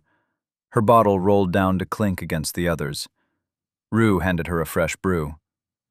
"What?" she slurred. "Why?" Rue gestured up at the remade earth and the stars beyond. "Why are we here?" "This planet?" she shrugged. "You want to die in a sad, unnecessary battle?" "No, I meant here in this universe." "Oh, then just to die." "That's bleak." Esme nodded, stiffly, and drank. The beer sank into the shadows of her body. Though they were deep, they were not bottomless. "Yeah," she said. Rue nodded and drank. He swallowed and gave the bottle an appreciative glance. His handwritten label marked it as a batch bottled almost a year ago. "This ale is pretty good." Esme nodded. "Do you think—" Rue sniffed the bottle. "Does beer get better as it ages? I know it does, I mean, like wine, right? But how do I know if it's getting better or spoiling?" He gazed up at Earth. I have a wild idea. Would it be wrong to pull up a brewer and ask them? Esme finished her beer and extended an empty hand for another. Define wrong, Rue laughed. Yeah. He handed Esme another beer and set down his own. As she cracked the bottle and let the foam hiss, he reached through space and time to the world beneath him and snatched up a brewer being chased by a pack of system-mutated hyenas. The fat, middle-aged man stumbled onto the red ground, eyes wide. His scream died off as he looked around. He brandished a machete taped to a broom handle. Sarah? He looked around. Sarah? Donna? The brewer saw Rue and Esme and fell to the ground. They were the same size as him, but their presence dominated his vision like a falling moon. He panted as he tried to speak. Am I dead? No, Esme sipped her drink. We have a question. He got onto his knees and clasped his hands. You are gods? You are the system? He paused, mumbling, eyes darting about. You saved me? Please, save my family. They are being chased by monsters. Please, you must help them. Rue wiped his face as the brewer continued pleading. This was a bad idea, Rue said. Esme nodded. Lorilla will be upset. Why didn't you talk me out of it? You're the boss. The brewer threw himself forward in the dust and groveled. Save them, I beg of you. Take my soul, make me your slave. Just save my wife and... Rue sent him back to earth with a wave of his hand. Esme tossed her beer backward over her shoulder. That was cold. The wind swept away the tracks his knees left in the red dust. This isn't fun anymore, Rue said. He pressed his finger against his temple. With a flicker of willpower braided through his vitality, he pulled his finger away from his forehead and drew the alcohol out of his body. The clear liquid floated in a large, trembling ball above his fingertip. With a flick of his hand, he sprayed it across the tracks left by the brewer and revealed hard crystal under the dust. I feel better, he said. You want me to do you? Esme struggled to her feet. I drink to get drunk. You shouldn't say things like that to me, Rue grinned. I'm your boss. I'm on vacation. They shared a laugh on the edge of the canyon while the polyps prepared themselves down below. Rue gazed at the pulsing flesh and the network of psychic roots connecting them to the system. Almost time for Phase 6, Rue said. Couple of hours and they'll be ready. They look ready to me. I want to wait. Want a drink? Rue shook his head, and Esme shrugged. Leave some for me, then. Rue tossed her his malachite robe with its pockets full of beer and leaped away. He shot beyond orbit, into space's empty embrace, and gazed out at the abyss beyond the solar system. Facing such emptiness, he tried to empty his mind, but he failed. Hash, hash, hash. The gambler pushed a plate across the table. A 3-layered slice of cake sat on the plate. Chocolate, vanilla, strawberry. Thick white frosting sparkled with edible glitter. What is the cake for? She asked. For you to fill your belly with something good. Am I in trouble? He tapped his chin. No, this isn't trouble. This isn't a principal's office. It was her office, with the thrum of LA traffic beyond the closed blinds. I want to ask you a few questions, and then I want to offer you a few choices. How does that sound? Zoe peered at him. You seem reasonable. He laughed. Why would I be anything else? The Smith. She shuddered as her brain locked away those memories. He was different. Yes, my brother is enthusiastic about his role, but can you blame him? He works in the heart of stars, forging new matter. He lives in the wombs of animals, in their cells, in the clouds that spew lightning. Without him, the Crimson Armada couldn't touch the world, and for that, I will forgive his more zealous behavior." Zoe didn't know what to say to that. She nodded, feeling a sense of dislocation as she waited for him to get to the point. She knew it was something bad. She'd been trying her best to flail her way through the apocalypse, and now another cosmic being judged her and condemned her to more suffering. It wasn't fair. Lives like hers, like Prince's, like Creek's, Cassie's, Moth's, none of them meant anything. If only all gods would die. I know what you're thinking, by the way. Yes, it's me. No, I won't punish you. I'm just letting you know I can do this. She gritted her teeth. It did nothing. Please get out of my head. That's not strictly possible. He leaned back in his chair. And technically, you're in my head. What do you think it means to be incorporated into the system? Zoe's eyes widened. She stood, trembling. The office was too small. She faced the gambler. Is this real? He leaned back and rapped his knuckles against the drywall. It's real to me, and I am as real as your thoughts, so that depends upon how real your thoughts are. He stood. You are the keeper of the flame that is Zoe Chambers. How real is she? Would you like to know what she would be like if her mother never left? She stepped forward, flushing as her hands tightened into fists. Wait. He snapped his fingers. Of course, once I make a change, it never needed to be made, so snapping my fingers is purely for theatrical effect. He studied his fingers. Of course, some philosophers argue that I only create the memories. But how could you know which is true while you sit in this room with me? He snapped his fingers a few more times. Zoe tried to copy him as she leaned back in her chair. I never learned how to snap my fingers, she said, but my stepdad would always do it while watching. She stared at her hand and fought down the urge to vomit. What did you do? He snapped his fingers. Zoe glared at him. She never had a stepdad. She wasn't sitting. This is where she should be, standing again at the far wall of the office. This is how she would react, not that other version of her.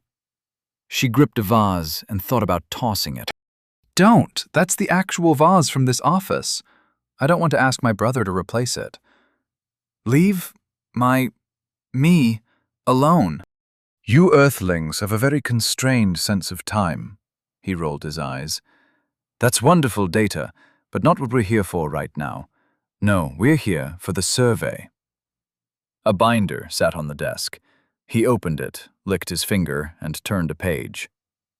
I designed this survey to further improve the relationship between the Crimson Armada system and its users. The smith, the witch, and the gambler, that's me, he winked, have approved its use. Answer each question honestly. You may find that some of your answers provide insight into yourself. There are no wrong answers. There are no right answers. At the end of this, I'll give you a gift. Are you ready? Zoe sat down. Do I have a choice? He rolled a pen between his fingers. Treat this like a job interview. Do you have a choice? Of course you do. There's a door over there, he pointed. But I am being sincere when I say that I didn't pluck you from an incursion to punish you. So, if you wish to forego my reward and leave my office forever, please leave. He closed the folder, straightened it, and stared at Zoe. His eyes were pale blue, watery, old. He couldn't be as human as his eyes appeared. She hated it, hated the whole situation. It felt wrong. But she sat down. I will take the interview. Wonderful! He opened the folder. I'm not human, of course, but I would like to say that neither are you. Not really. Not anymore. So please, it doesn't pay to be so precious about such things. Now, question 1. Chapter 57. Questions. The gambler's eyes flashed like diamonds as he spoke. When you accepted the system, I received access to your brain and memories. Everything that was you is now in me. However, for the sake of modeling accuracy, can you tell me in your own words why you accepted the system? Zoe reeled. No wonder the creature in front of her could manipulate her memories with a snap of her fingers. The flimsiness of her existence made it hard to focus on the question. If the world is ending, she said, what's the point of living in denial? Please don't answer my questions with questions. Zoe frowned. I didn't want to live in denial. Life is hard, but you can't ignore the difficulty. Didn't you choose to join the system because you saw someone's eyes melt out of their head when they refused? Zoe remembered the man on the airplane. His skin flushed before his eyes bulged and popped. Gore spewed down his cheeks as he slumped to the floor. She shuddered. I didn't want to die. He nodded and made a mark in the binder. Survival is a powerful motivator in humans. Now, question 2. Why did you go into the dungeon? Can you elaborate? You were in a life-or-death situation, but rather than run out of the plane and into the woods, you entered a dungeon. Arguably, this was a terrible decision. Did we use the wrong word when translating to your brain? We believed dungeon would convey the danger. Zoe felt defensive. We panicked. There was no explanation of what would happen in a dungeon, but we did not know what would happen outside the plane. Do you think it is accurate to say fear motivated you? Yes. Fear of the time you spent with the dogs in the forest? An icy finger trailed down Zoe's spine, but she met the gambler's inhumanly human gaze. Yes. If you could go back and do it again, would you enter the dungeon? I don't know what that ice mantis would have done. I survived the dungeon. Certain survivability is worth more than uncertain death. He nodded. What changes would you make to the dungeon door design? You're asking me? Yes. Zoe gazed at the bourbon. Rue told me that nobody enters a dungeon before level 10 before they meet the smith. Can you put a lock on the dungeon? The gambler shook his head. It goes against the system to implement such a change. I am in charge of rewards, and I reward risk-taking. Look at your growth. Without the dungeon, you would be like most remaining humans, dead or boring. Instead, you have become a paragon of your species. Most humans are dead? Of course they are, but we have big hopes for those who survived the first few waves. Soon, the settlement polyps will launch, and things shall become truly exciting. Zoe bit back the rage and horror rising within her. There was nothing she could do. Nothing she could say. I have a question. He looked up from his notes with excitement. Please, ask away. Is it the goal of the system for me to become like you? No. It is for me to become like you. Now, my next question. What is Bella into? What? He double-checked his notes. You are in a party with Isabella Moore? Yes. Well, what are her hobbies, her interests? What do you think would make a good gift? The oddity of the question made Zoe feel as though she were turning inside out. You're the one who gave her the charm of the monsoon fairy, which she re-gifted straight away. I also gave her the rune blade, but she doesn't seem grateful for that either. Why did you give her that blade? You never gave the rest of us any items. That's a fair question. He slid a piece of paper across the desk. This is the Maelstrom Mubilashi Cursed Collection. The paper showed 7 items: a helmet, a shield, a suit of armor, a spear, a necklace, a cloak, and a sword. This is a collection of world-ending items gathered from 7 dead worlds. It's an interesting collection because none of the items have anything in common. But when they are assembled and equipped by the same user, the magical frequencies of the curses cancel each other out. I don't think she likes cursed artifacts of world-ending power. He leaned forward suddenly. His excitement filled Zoe with anxiety. So I will give her a way to remove the curse. I spawned these items, but they can't be assembled into their collection because there are no mubilashis on your world. What's a mubilashi? He waggled his eyebrows. If a dungeon is a theme park you go to, then a mubilashi is a theme park that comes to you. Are you asking my opinion on this? He paused halfway to poking an intercom button on his desk. The button hadn't been there before. Yes, but I don't think... Please stop changing my world. She placed her hands together. Please, you can stop it. Let us live. Let us live in the world we knew. I'm sorry, Zoe, but that was never on the table. We awarded your world to Rue, and his value far outweighs all of yours. Of course, his potential value and yours are equal. So I would advise you to take every opportunity you can get. He pressed the button and spoke into the intercom. Initiating Phase 9. Spawning demons, angels, dragons, and mubilashi. ###. Rue stood on the edge of the canyon. The polyps were ready. He could smell the subtle space oil they secreted to keep them safe on their short voyage to the planet above them. His mind remained buzzing with doubts. How many planets had he doomed now? Was it even doom? Surely the system brought benefits, brought new opportunities. How could one compare living and dying alone on a rock in the void with the bounties of the interconnected universe? But it wasn't a question of numbers. It came down to feelings, and something within him had built for a long time. They say that metal does not feel, but even an iron heart pumping iron blood will corrode over the millennia. Rust had eaten a hole through him, and now everything spilled out. His cohort joked about his elaborate suicide.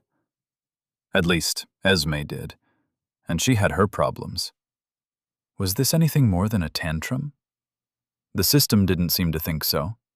They rewarded him with this world, packaged him off for a vacation and a safari, and told him to get over his mopes and return to the front lines.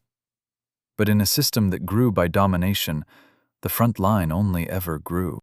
He wobbled on the edge of the canyon, weariness urging him to fall.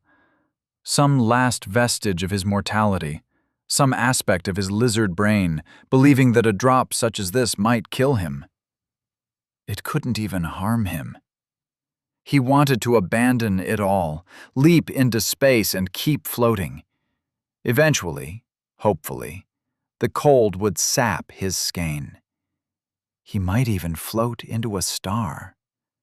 Surely that would kill him. But what a waste of a glorious warrior. He sighed again, louder, longer, and a wind blew dust through the polyp canyon as he tried to exhale the negativity, as though it were a phlegm he could simply cough up. But there was no such luck. At least out here on the edge of the system, he had a chance to collect his thoughts. If not today, then soon, he could figure out what it was he truly wanted. Without the constant intervention of the system, without the constant attention one felt in the core worlds or the active battle sites, he could think for himself. And so he returned to the path he set himself upon. Time to announce Phase 6. Time to release the polyps and truly welcome Earth into the Crimson Armada system. The poor bastards. He connected his mind to the system with the ease of centuries. For these following seconds, he could announce himself to the world. Attention, Earthlings. I have incorporated your world into the Crimson Armada system, and now you have a genuine chance to join our civilization. Settlement polyps will launch toward your planet. They will land within 12 hours. By accessing these polyps, you will build safety and order amongst the chaos of the system's other changes. I will disable all safe zones upon the launch of the polyps. Should you find a polyp and activate it, you will generate new safe zones. Good luck. He had debated whether to announce his true goal, to raise a warrior that could kill him, but he decided to wait. Let them find their polyps first. Better not to give them too much to think about. His mind drifted to Zoe. She was still alive, somewhere beyond the fabric of this reality. Had he pushed too hard? What was it within him that made him pin his hopes on a singular individual? It completely went against the whole point of hijacking a planet. He should try to find more of them. There had to be more worthy humans. There just had to be. Esme threw a bottle at his head. A blade whipped out and sliced it into atoms as he turned to face her. Her eyeless grin infuriated him. What right did she have to be happy after the things she had done? Though drinking that much wasn't exactly a sign of happiness. "I'm not in the mood," he said. "I offered to remove your alcohol. You forgot to announce the phase." He pinched his nose. "Damn, sorry about my tone." "It's all right." He cleared his throat and connected to the system. Initiating Phase 9, spawning demons, angels, dragons, and Mubilashi. Esme started laughing. "I thought you weren't drunk." Rue's eyes were wide. "I didn't say that." "Then who did?" His mind raced, but he already knew the answer. With a weak voice, he continued. Initiating Phase 6, launching Settlement Polyps. But what little joy he felt was gone. This world was no longer an escape from the system, because Earth had captured the attention of the gambler. ###. A ripple passed out from the gambler's intercom button. Something seen, something felt, something known. Reality rearranging itself into a new pattern. The pattern became old.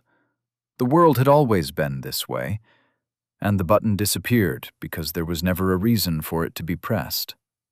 The gambler rubbed his hands together. Wonderful.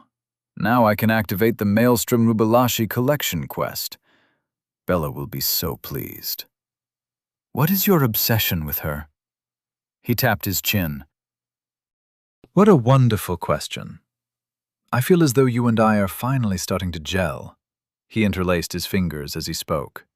The expression noblesse oblige comes to mind.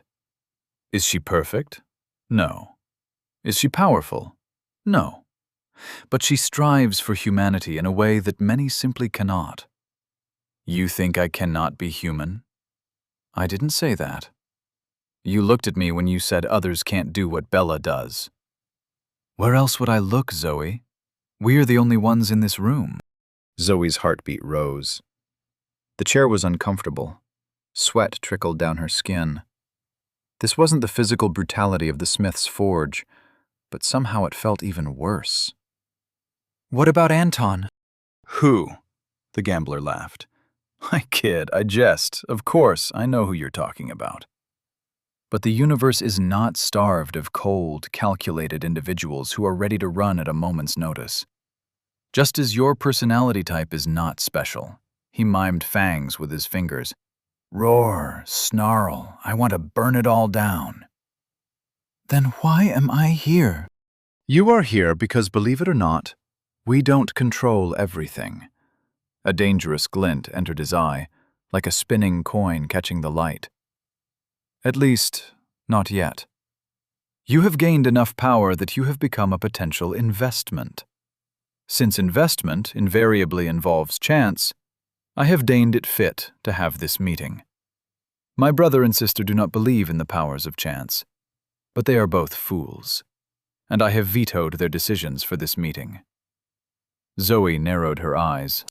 The Smith builds our bodies. You said he creates things anew. The witch offers magical knowledge for a price. But what do you do? How rude, he laughed. No, it's a great question. See how much fun we're having? What I do is the same as what I am. And what are you? When you open a chest, I am inside. Your treasure? And now I'm blushing. Yes, I am loot, and I am the chance of loot, just as I am failure and the chance of failure. But you said you don't control everything. Not yet, but you can help with that. I want to offer you an opportunity. It would have been a straight reward, but that's no fun. He shrugged as though to say, "What do you want me to do?" If you play my little game, such a small game, barely an inconvenience, then you have the chance to receive glorious rewards and potential great tragedies. Zoe shook her head. No thanks. Send me home, please.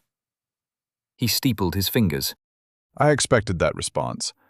So let me list some potential rewards. You become a princess of the system.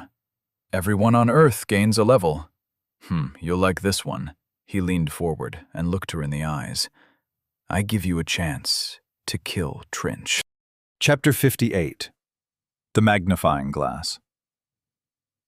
Zoe stared into the gambler's eyes. For a long minute, neither of them blinked. Though maybe the gambler only blinked for her benefit. As far as Zoe understood things, his whole human appearance was for her benefit. This was a trap. It had to be. The offers of rewards, of killing Trinch, had a catch. She just didn't know what it was. She felt stupid for even considering it. This was the worst kind of trap, the kind that didn't hide what it was. What are the stakes? She asked in a stalling attempt that fooled nobody. The gambler smiled. Let's say everything, yeah?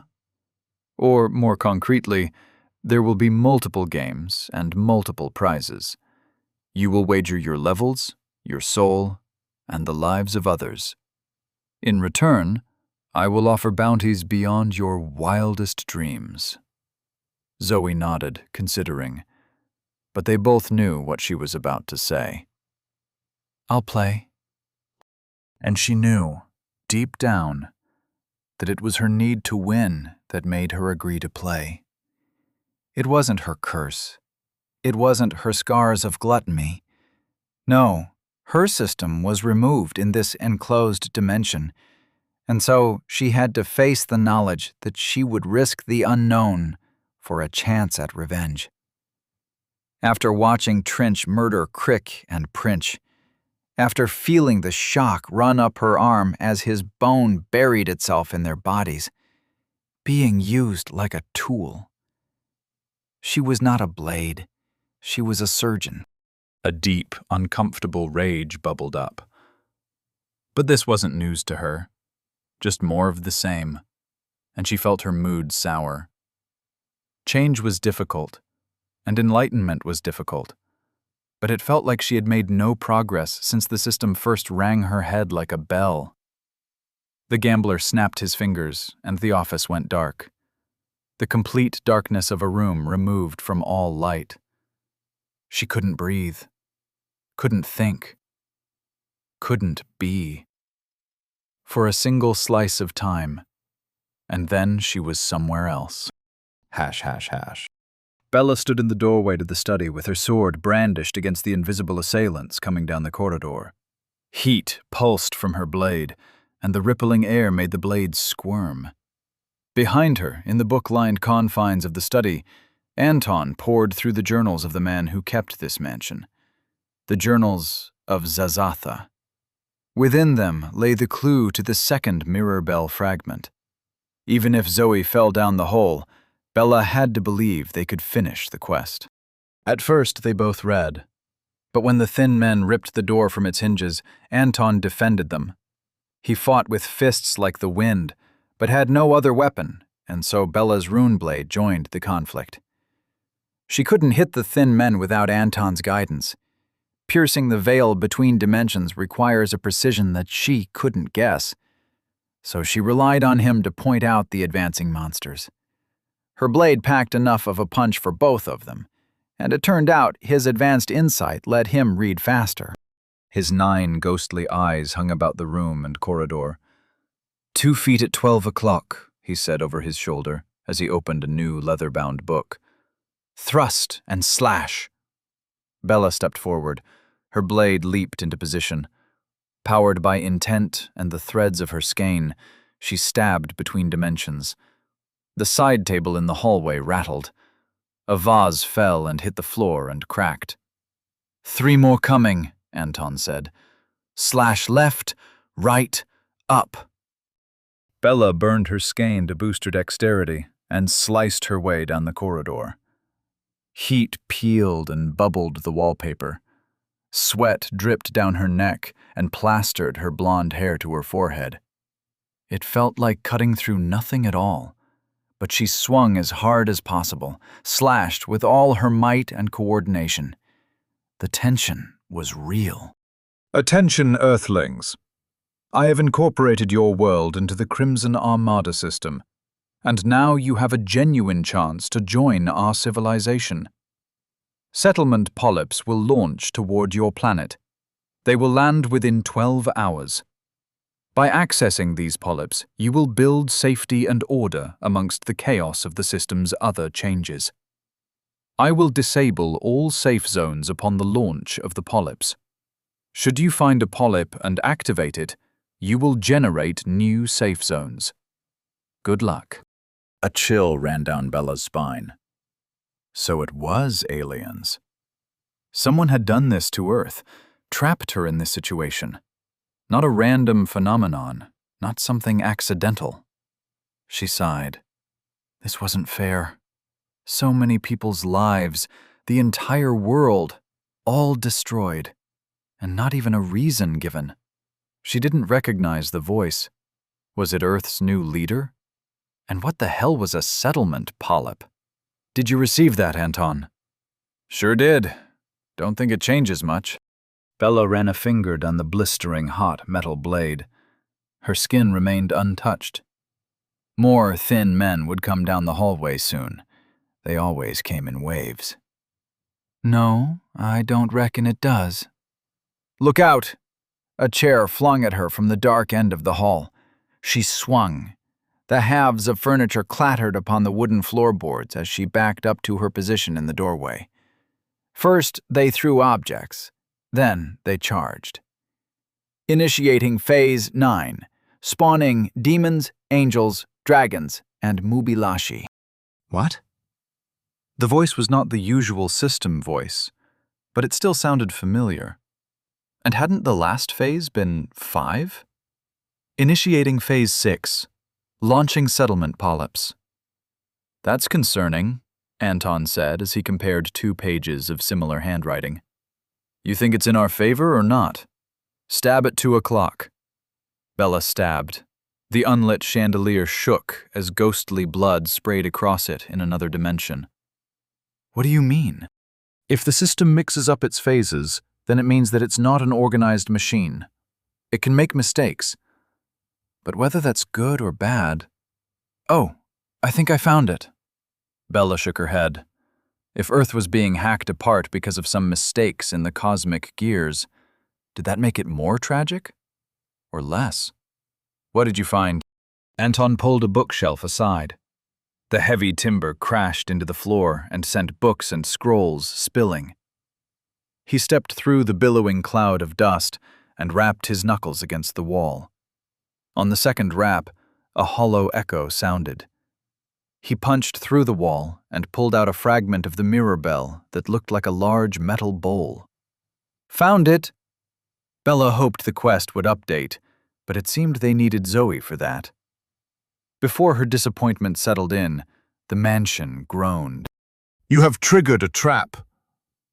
Dust fell from the ceiling as the walls and floorboards breathed. Escape the mansion before it collapses into the dimension of the thin men. Seconds remaining. 60. 59. 58. Anton sprinted past her. The window's in the greenhouse, he said as he bolted. It's our only hope. Bella gritted her teeth and ran after him. She clutched her sword in one hand, its heat dying, and hoped she didn't brush past any thin men on her way to the greenhouse. She didn't want to be disemboweled by clawed fingers she couldn't see or feel. But the faster she ran, the slower she went. The hallway stretched out like warm caramel. Her feet sank into the floorboards. Air stuck to her skin. She called out to Anton, but the words caught in her throat as time crawled. "Hello, Bella. It's good to speak with you again." If her eyes could have widened, they would have. She recognized the voice as the same person who announced Phase 9, the same person who gave her the charm of the monsoon fairy. The gambler. "I'm delighted that you remember me." Absolutely tickled pink. If I could be tickled, that is. Well, maybe I can. If anyone finds out, I'm sure it will be you.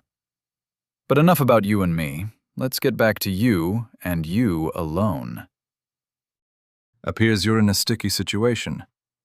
Do you think you can make it to the greenhouse in time? You'll have to run through the whole of the West Wing, pass through the library, and then climb the stairs to get around the billiards room. By my calculations, it will be close. Not to mention all the thin men. Bella struggled to run, to move, to speak. If she could move, she could make it. She had to believe she could make it. Yes, it's not fair that I'm holding you in place while the building prepares to eat itself, but still, life isn't fair, is it? Nothing is fair, except the toss of a coin, the roll of a die, and the spinning of a wheel. Some prefer cards, but me, I prefer chance. And that is what I am offering you, Bella. A chance. A chance at greatness. A chance at life. All you have to do is accept my offer, and I will pull you away from this explosion. Once the game is over, I will place you outside the mansion. You have my word. So will you play? Bella felt her throat unfreeze, while the rest of her body remained stuck in molten time. Anton, are you? Her frozen words emerged, and she took a second to think of how to respond. This is obviously a trick. Did I mention I have Zoe here waiting for you? I don't believe you. Now that hurts my feelings. I promise she's here. In fact, she's your team captain. An image flashed into Bella's mind of Zoe sitting in a dingy office with a glass of bourbon in one hand and a cigarette in the other. She looked dazed and worn out, but alive and uninjured. Will you take Anton as well? Do you want me to? I could leave him behind. Trip him up a little. He doesn't have to make it out of the mansion if you don't want him to. 54. 53. The bizarre cosmic entity's attention made her skin crawl, but she could do nothing to shake it off. Her gaze remained fixed on Anton's back. He still held the Mirabelle fragment. His eyes glowed like floating dandelion seeds throughout the hall. She didn't like him, but they worked well together. Would he do the same for her? Maybe he was speaking with the gambler right now. This could be a classic prisoner's dilemma, where they each had a chance to sell the other short. No, don't worry about that. I'm only interested in you. He can be your +1. 53. 52. Why are you obsessed with me? I'm not obsessed, just interested. 52. 52. Now tell me your answer. I don't enjoy waiting, and you're out of time. 10. 9. 8. Bella stumbled forward. Time moved around her at a disconcertingly normal pace. 7. Take us both. Anton turned around. Huh? What do you... And the gambler plucked them from one dimension and threw them into another. Hash, hash, hash. Zoe appeared behind a tan podium. Her entire body tensed, heaved, and she stumbled in the dark. There was enough light to see a floor covered in sand, and a ceiling painted a brilliant sky blue. A large circle of glass sat above the stage. In the dark, she could make out rows of shuffling silhouettes. Eyes glinted as a seated audience watched her with rapt attention. Aliens and humans of different shapes and sizes chattered among themselves, but Zoe only saw their lips moving. No sound reached her over the pounding of her heart. A bead of sweat dripped down her forehead as she gripped the podium. Her guts felt like they wanted to crawl up her throat and leap out of her mouth.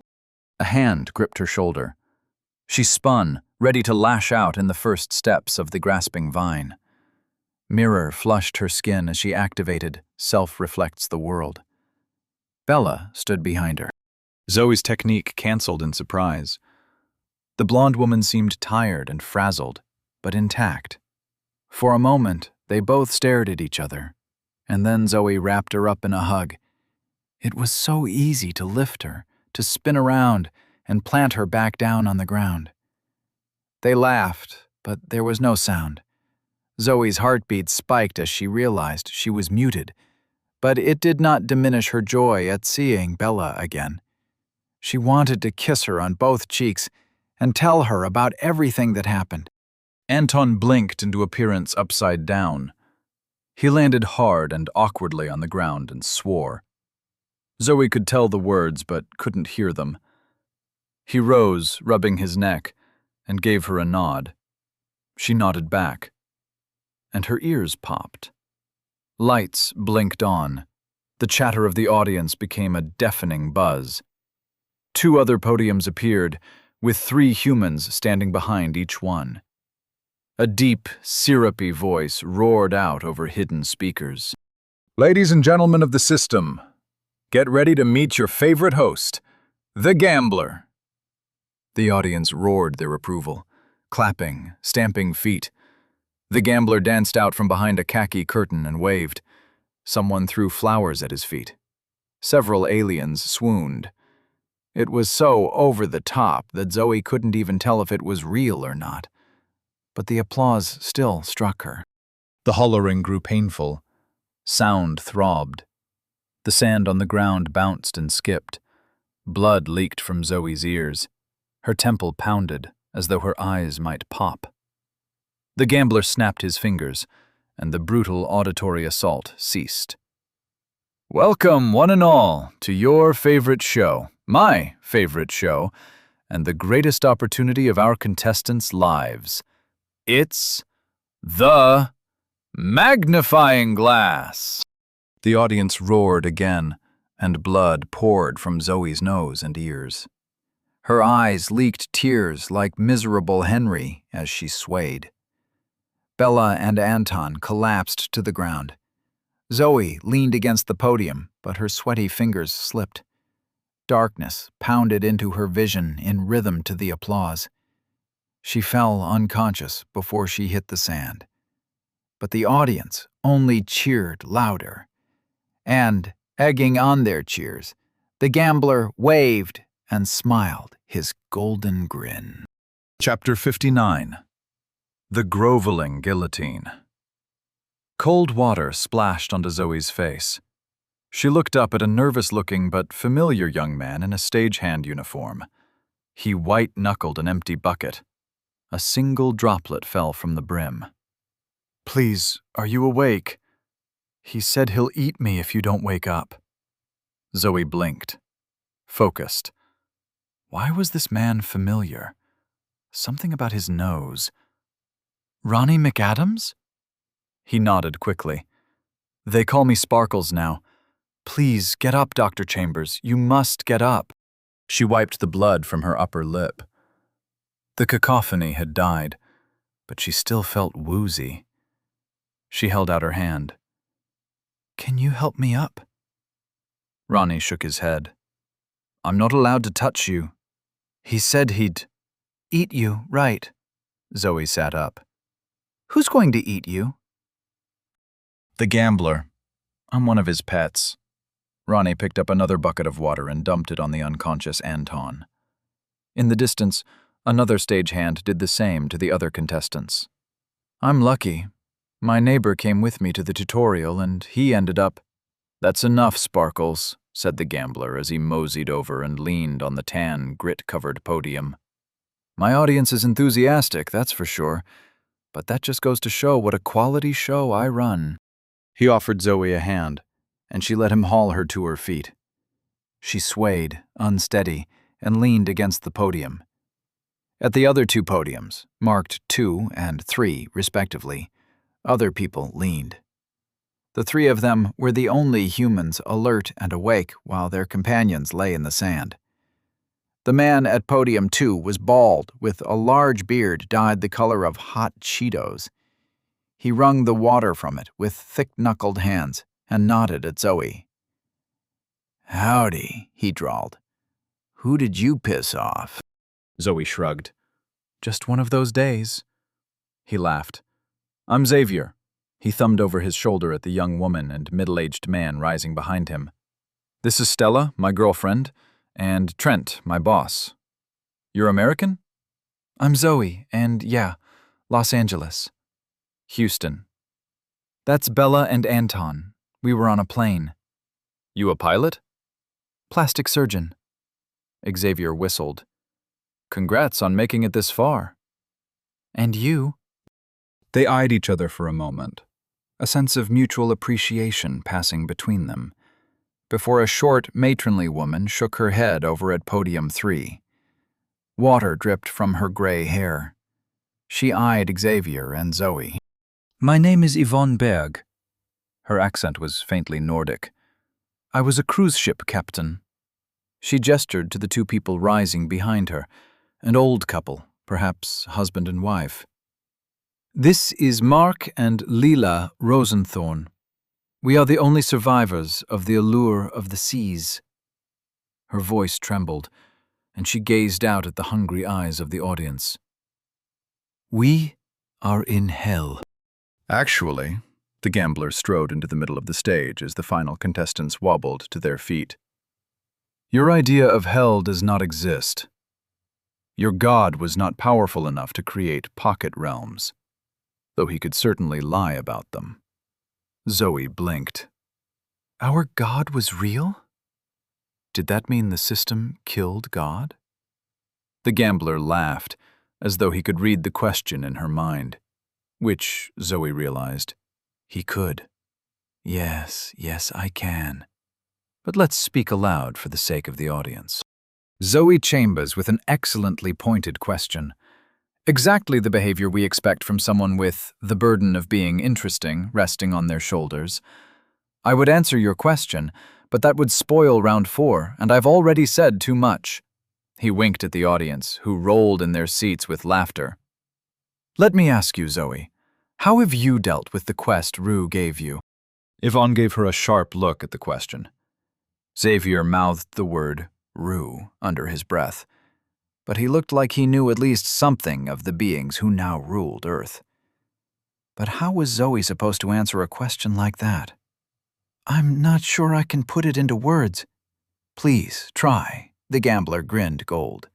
"Do not worry about the consequences. While we cannot guarantee your party's lives beyond this show, I am more than capable of protecting them from Rue's little quest."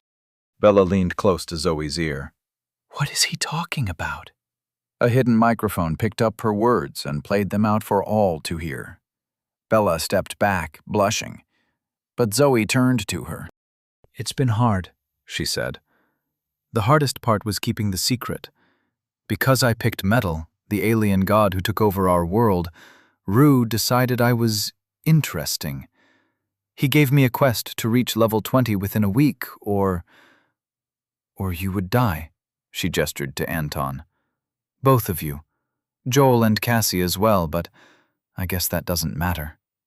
Saying the quest aloud, it felt so small. The pressure burned at the back of her mind for so long that now she felt it was so pointless. Just another meaningless horror stacked on top of the apocalypse. "Why didn't you tell us?" Bella asked.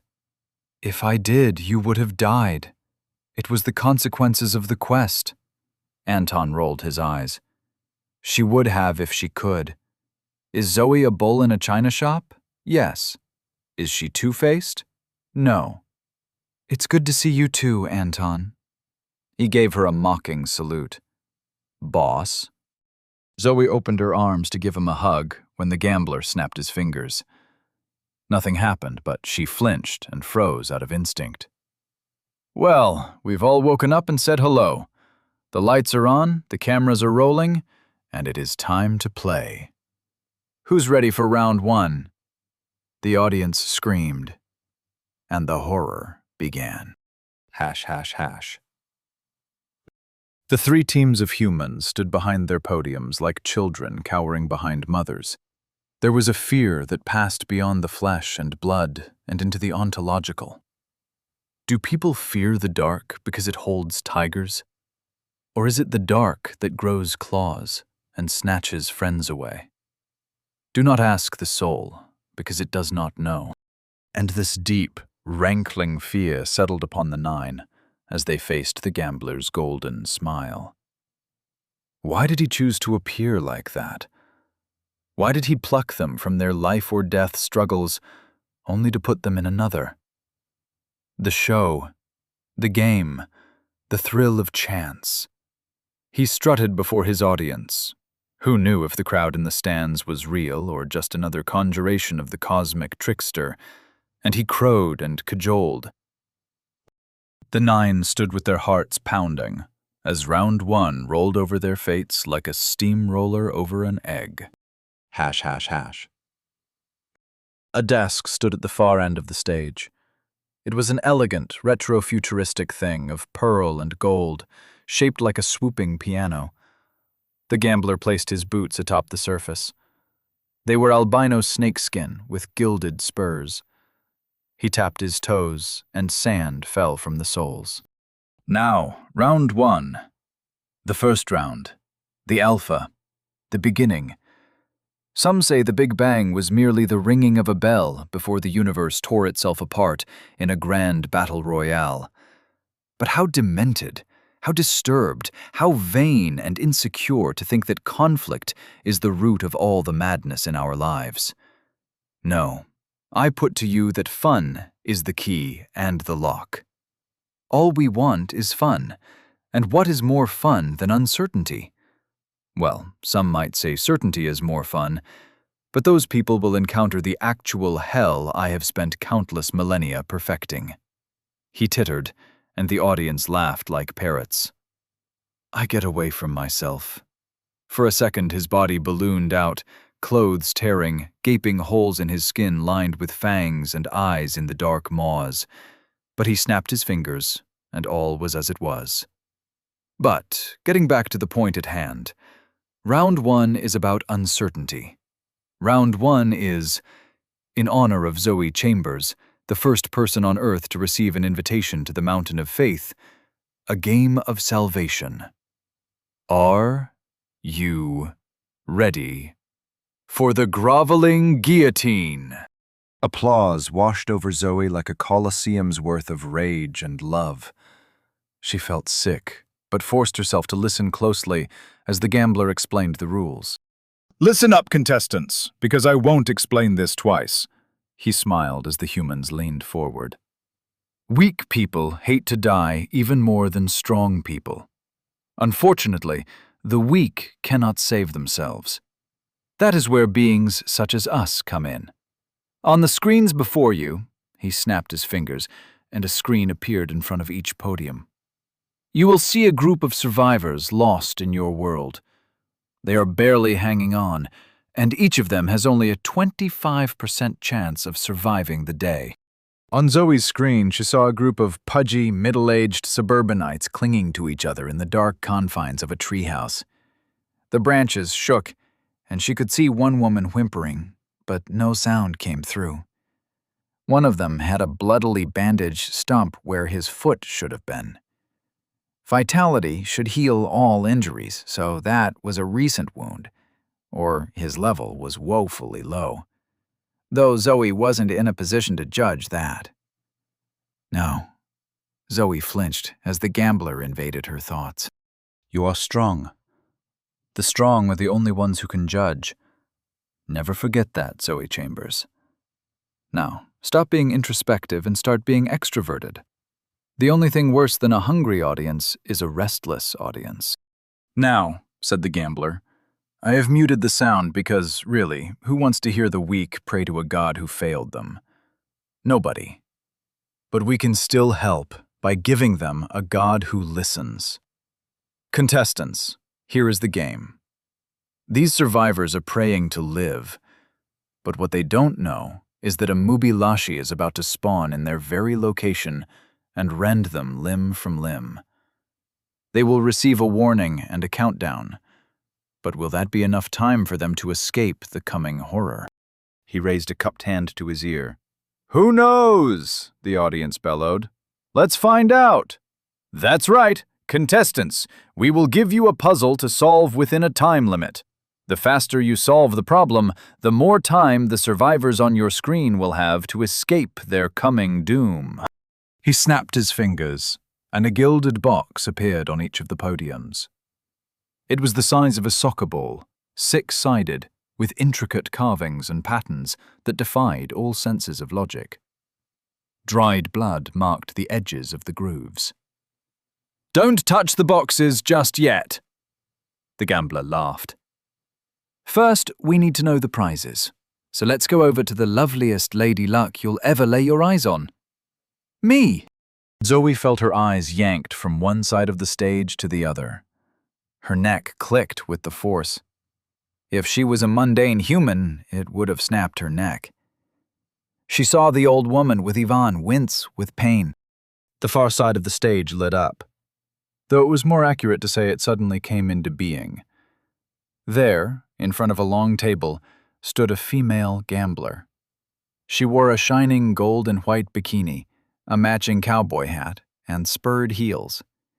Her grin was rubies and pearls, like a mouth full of bloody teeth, and she gestured to the table behind her as a spotlight turned on overhead.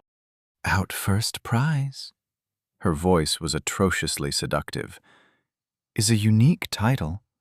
As yet unnamed, we will award it to every human currently on Earth and grant them a single level.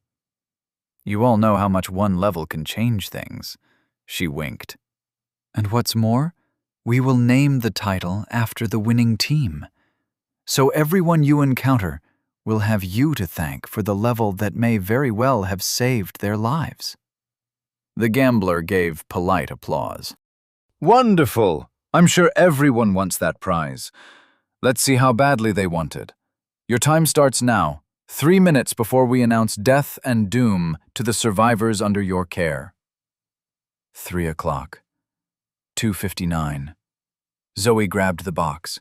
It was heavy in her hand, the weight of 4 lives, and it refused to budge. She turned, feeling a panic rise as a countdown ticked inside her mind. 2:58. 2:57. Chapter 60. Unraveling. Zoe turned the cube in her hands. It had multiple slots, like an esoteric Rubik's Cube. Each side showed a face composed of heavy brass and iron plates. Zoe tried an experimental twist to line up brass lips with some brass horns. Nothing. She turned with all her strength.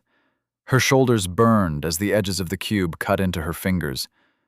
Air groaned past her scarred lips as she strained. Nothing moved except the ticking clock. How the hell would she solve this thing? Anton tapped her shoulder. Let me look, he grinned. Zoe handed him the cube, and a little of the tension faded from her shoulders. She wasn't alone anymore. How can you be calm? She asked. He held the cube up to his eye. I've been in stickier situations. Zoe couldn't help sharing a smile with Bella at Anton's cavalier attitude. It helped that at least one of them was calm. Oh, the gambler cried.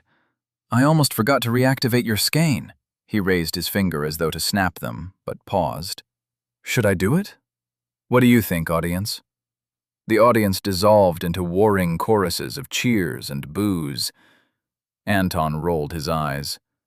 What's the point of this if we can't use our skein? The gambler's eyes snapped to Anton. A wonderful point from our lowest level contestant.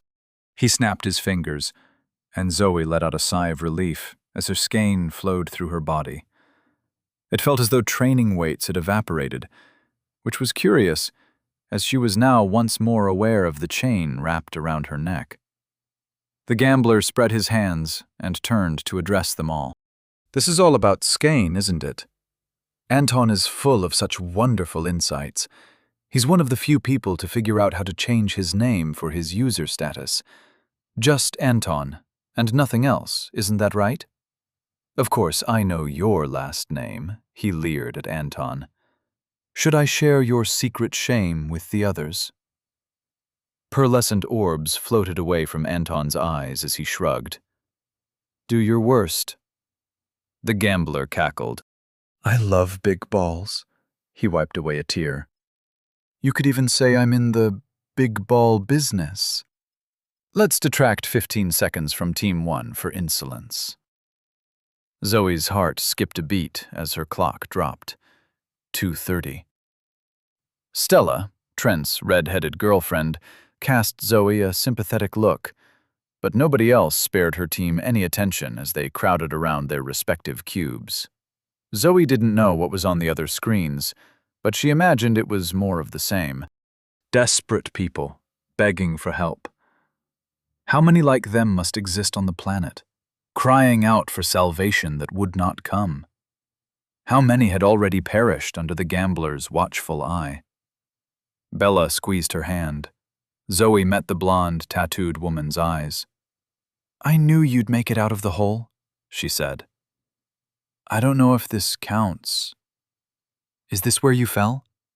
Zoe shook her head as weeks of purgatory sifted through her mind like pale sand on the evening wind. "No, I went elsewhere." "Then congrats on getting out. We'll get out of this too." She leaned in conspiratorially and winked. "We're a great team." "I've figured it out," Anton said as his eyes hovered around the cube.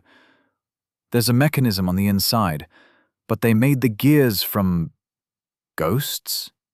He frowned, concentrated, tilting his head as though listening to his eyes.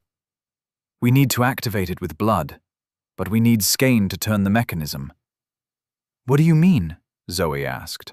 Bella placed her hand against the cube's side. The grooves puckered at her touch. Bella shivered. Her fingers twitched.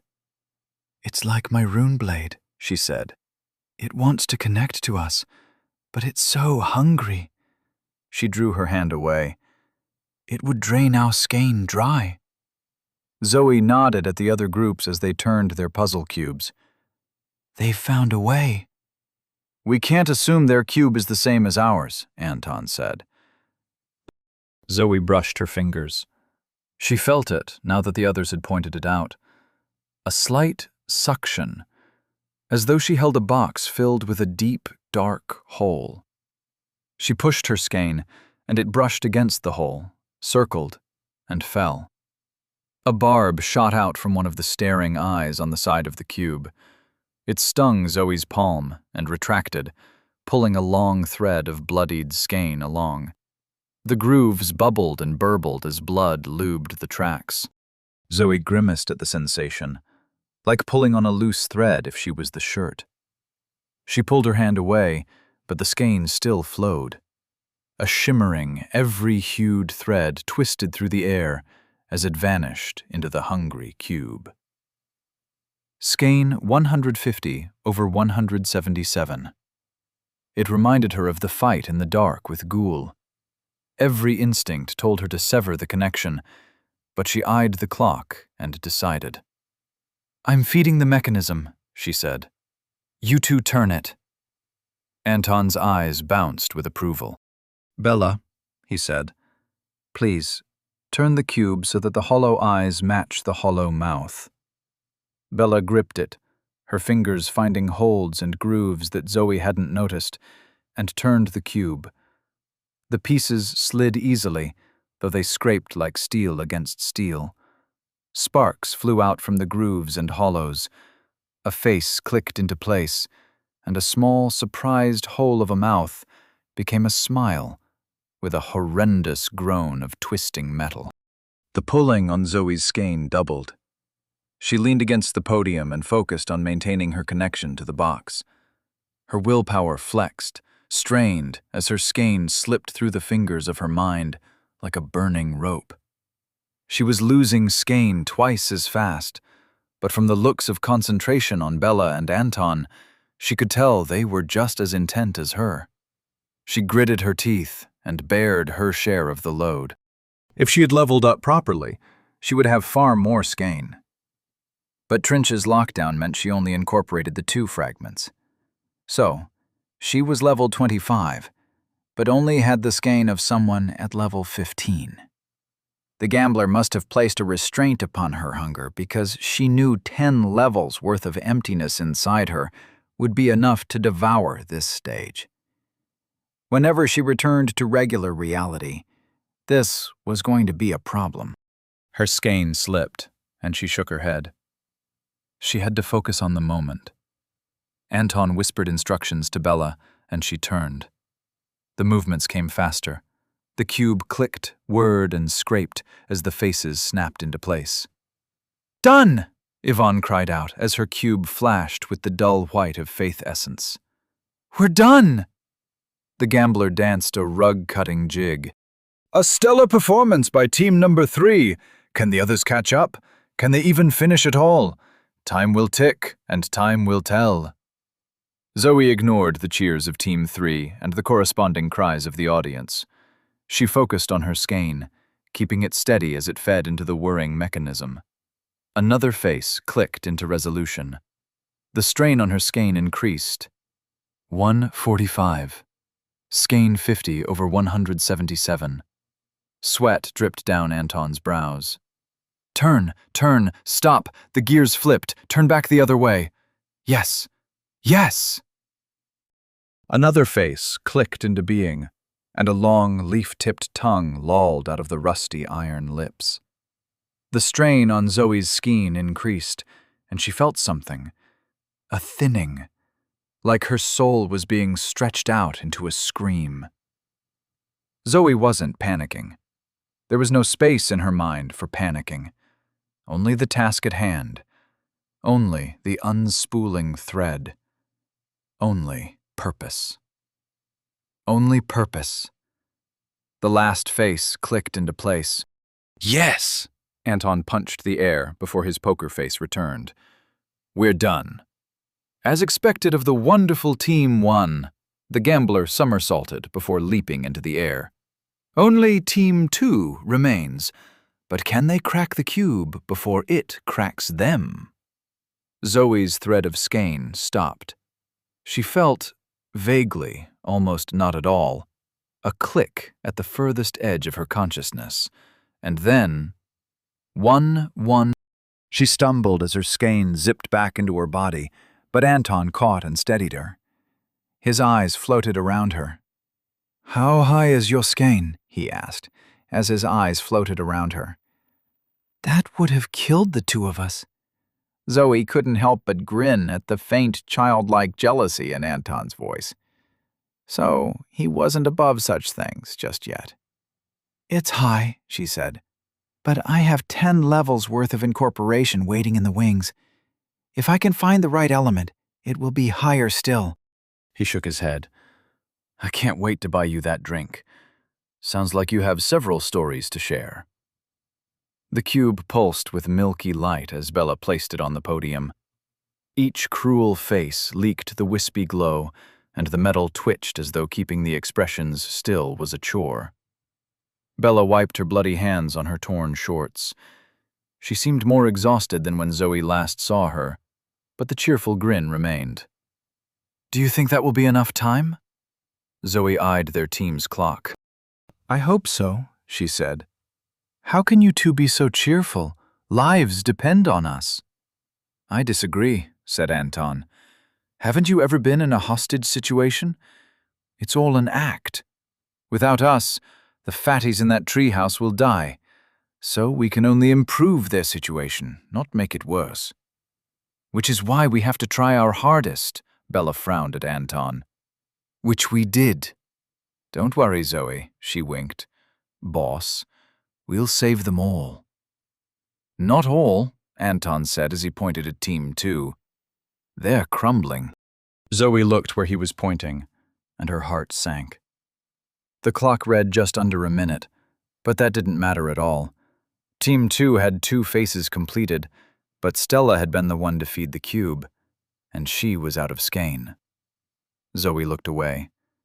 This wasn't something she wanted to see, and it was a mercy, she thought, to let the woman die without people staring. But the game show was not called Mercy. It was called the magnifying glass. The gambler snapped his fingers. The audience hushed. The world curved, bent. No matter where Zoe turned, no matter where she looked, she saw Stella's emaciated, drained body huddled in Xavier's arms.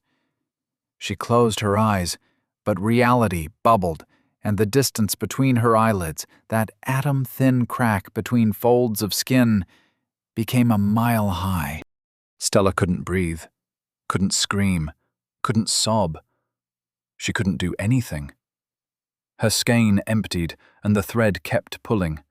The line of skein became blood, became flesh and skin and hair. She unraveled as she shivered. Tears rolled down her cheeks until her cheeks were gone. The tears fell to the sandy floor, and then they fell no more. Xavier howled as Stella vanished from his arms. The box fell and clattered onto the ground. No glowing light. The faces whirred and clicked, and the box returned to its starting state. The clock ran down. Trent looked at the cube with sick, dull horror. He reached out but did not touch it, and kept staring. Xavier did nothing. He stared at his scarred hands. How much had he and Stella been through since the system arrived, only for things to end like this? The world unbuckled, and Zoe's head swam as her vision returned to normal. The gambler danced and counted down the last seconds of round 1. 3, 2, ba-ba-ba-bam! Round 1 is over, and let's see how we did. Looks like Team 3 took the lead at 1 minute and 52 seconds. Team 1 was close behind with 1 minute and 36, and, oh no, it breaks my heart, he grinned like a dragon's horde. Team 2 did not complete the challenge. Their survivors, really a misnomer at this point, will have absolutely no warning. In the spirit of ripping off the Band-Aid, let us go now to the survivors of Team 2 as their Mubilashi spawns. He snapped his fingers and the stage disappeared. Zoe's consciousness floated above a small town on the edge of a sweltering jungle.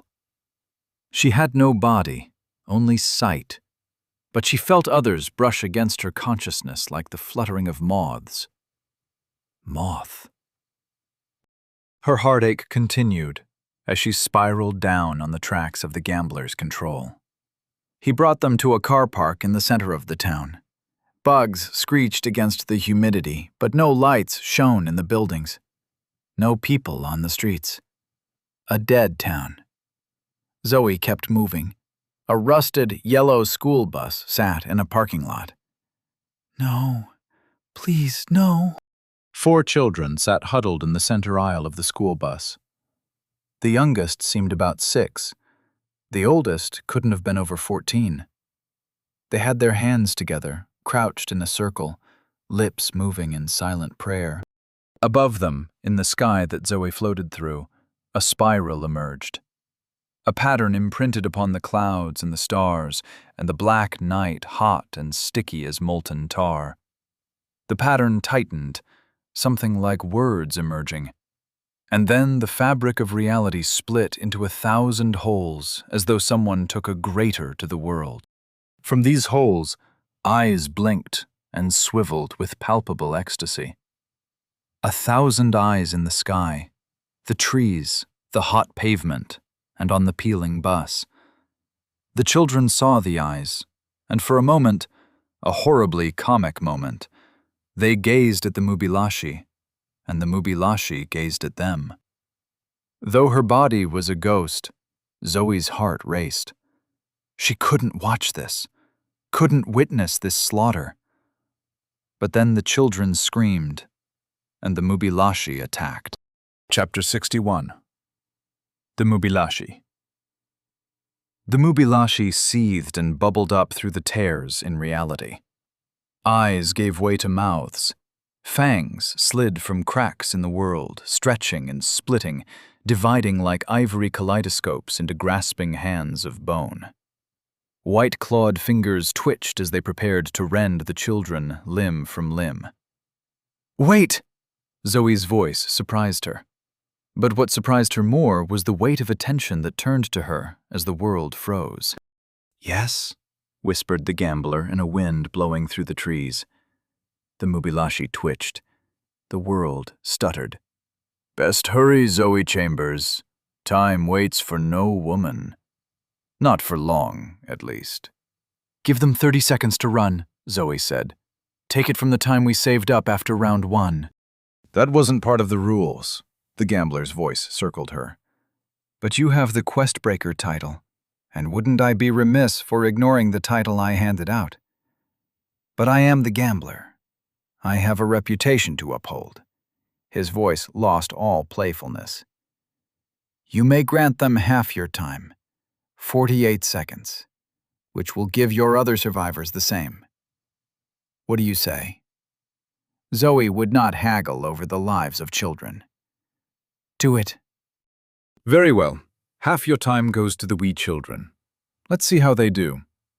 The gambler snapped his fingers, and time unfroze. The 4 children flinched and scrambled, screaming, but stopped when they gazed at the frozen fangs outstretched like tiny white hands. "You're lucky you're even getting this warning. Consider it proof that prayer really works. A Mubilashi will spawn in your vicinity. If you are within the circumference of the Mubilashi, it will... Best not to find out, but unless you make it to the tree line, you will find out firsthand." 48 seconds. 47 seconds. The kids looked around, confused, as the Mubilashi twitched against its restraints. "Run!" The children sprinted for the bus door and pushed it open. Their shoes slapped the tarmac, and they ran. The seconds ticked down, and Zoe's eyes ached as she watched them run down the short, straight road leading to the jungle. They were so slow, and the Mubilashi was everywhere. Its claws extended from buildings, from the pavement, from holes in the night itself. Long hands like the pale roots of mushrooms. The children sprinted, puffing, panting, and then the youngest fell behind. "No, no!" The eldest girl pushed on ahead, sprinting with all her might for the welcoming dark of the jungle. There was no guarantee that it was safe in the trees, but the Mubilashi was not there, so it had to be better. The youngest tried to stand, a little 6-year-old boy. Blood poured from his skinned knee. He wiped away tears and limped after the others. He called out to them, but they did not even turn. The eldest reached the jungle. She was sobbing, but she darted into the trees with a gasp of relief. The other 2 were almost to the trees, but the youngest was far down the road. Only days into the apocalypse, and it had reduced them to this.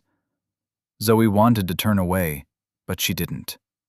Even knowing she could not, for she was not flesh as she observed, she watched. Someone had to witness the cruelty of the system. Someone had to hold them accountable. And the gambler laughed inside her mind. "You are not the first to judge us. You are not the first to shake your fist with rage."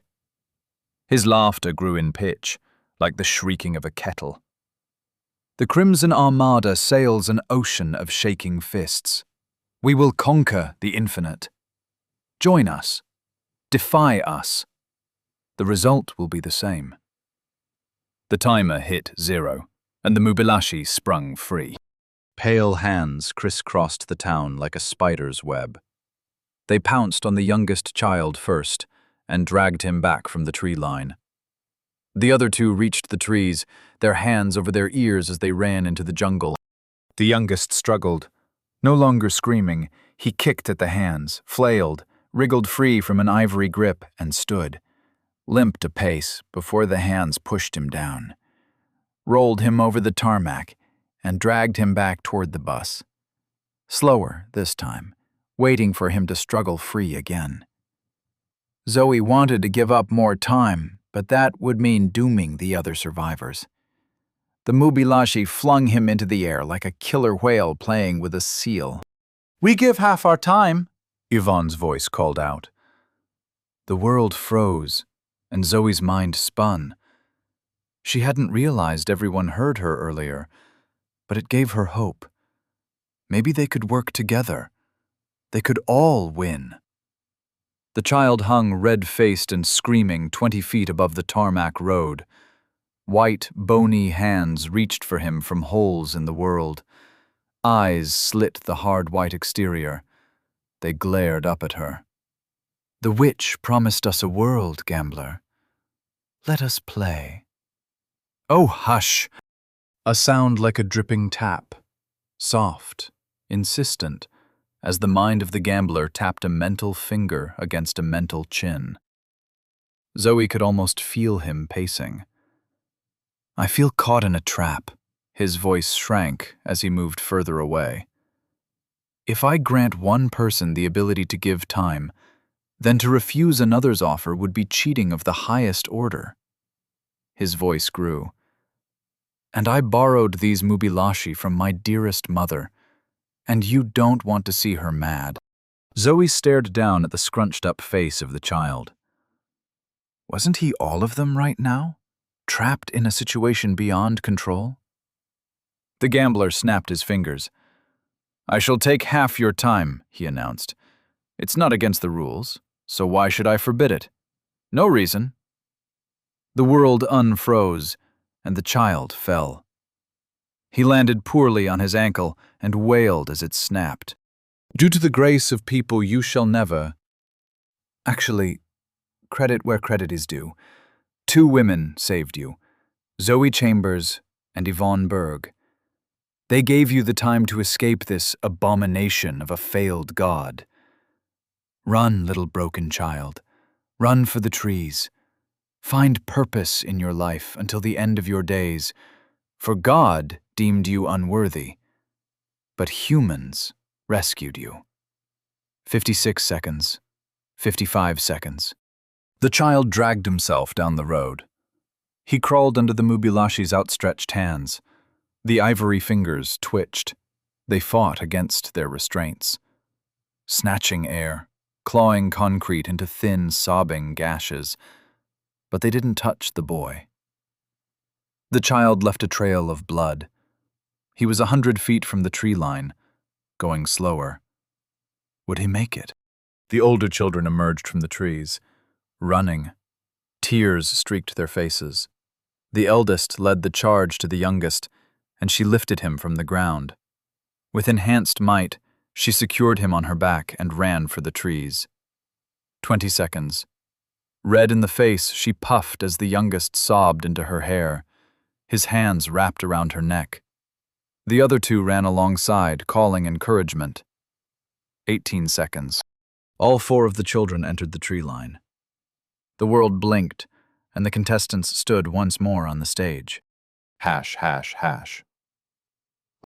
Bella leaned against Zoe as the stage swelled and swam about her, a choppy sea of cat litter. Whatever the gambler did to enable remote viewing, it left her wanting to puke everything up from her toes to her tonsils. She retched, weakly, more for the sake of it than anything. A stagehand darted out from the shadows beyond the edge of the stage to hand her a water bottle dripping with condensation. The harried young woman looked like a cleaner from her work camp.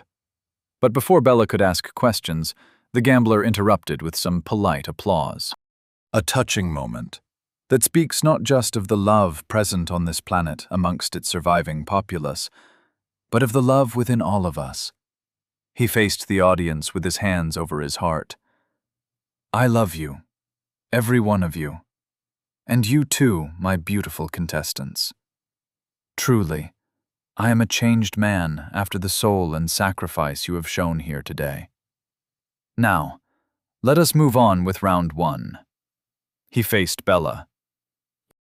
Team 1 originally had 1 minute and 36 seconds, but because of their charitable nature, I have reduced it to 48 seconds in total. Will that be enough time for these 4 accountants cowering in a child's treehouse? Let's crunch the numbers. He extended his hand high in the air and snapped his fingers. The audience vanished into the shadows beyond the stage. The remaining contestants rocked on their heels, eyes bulging as they rolled back into their heads. A pale glow pulsed from deep inside the white flesh.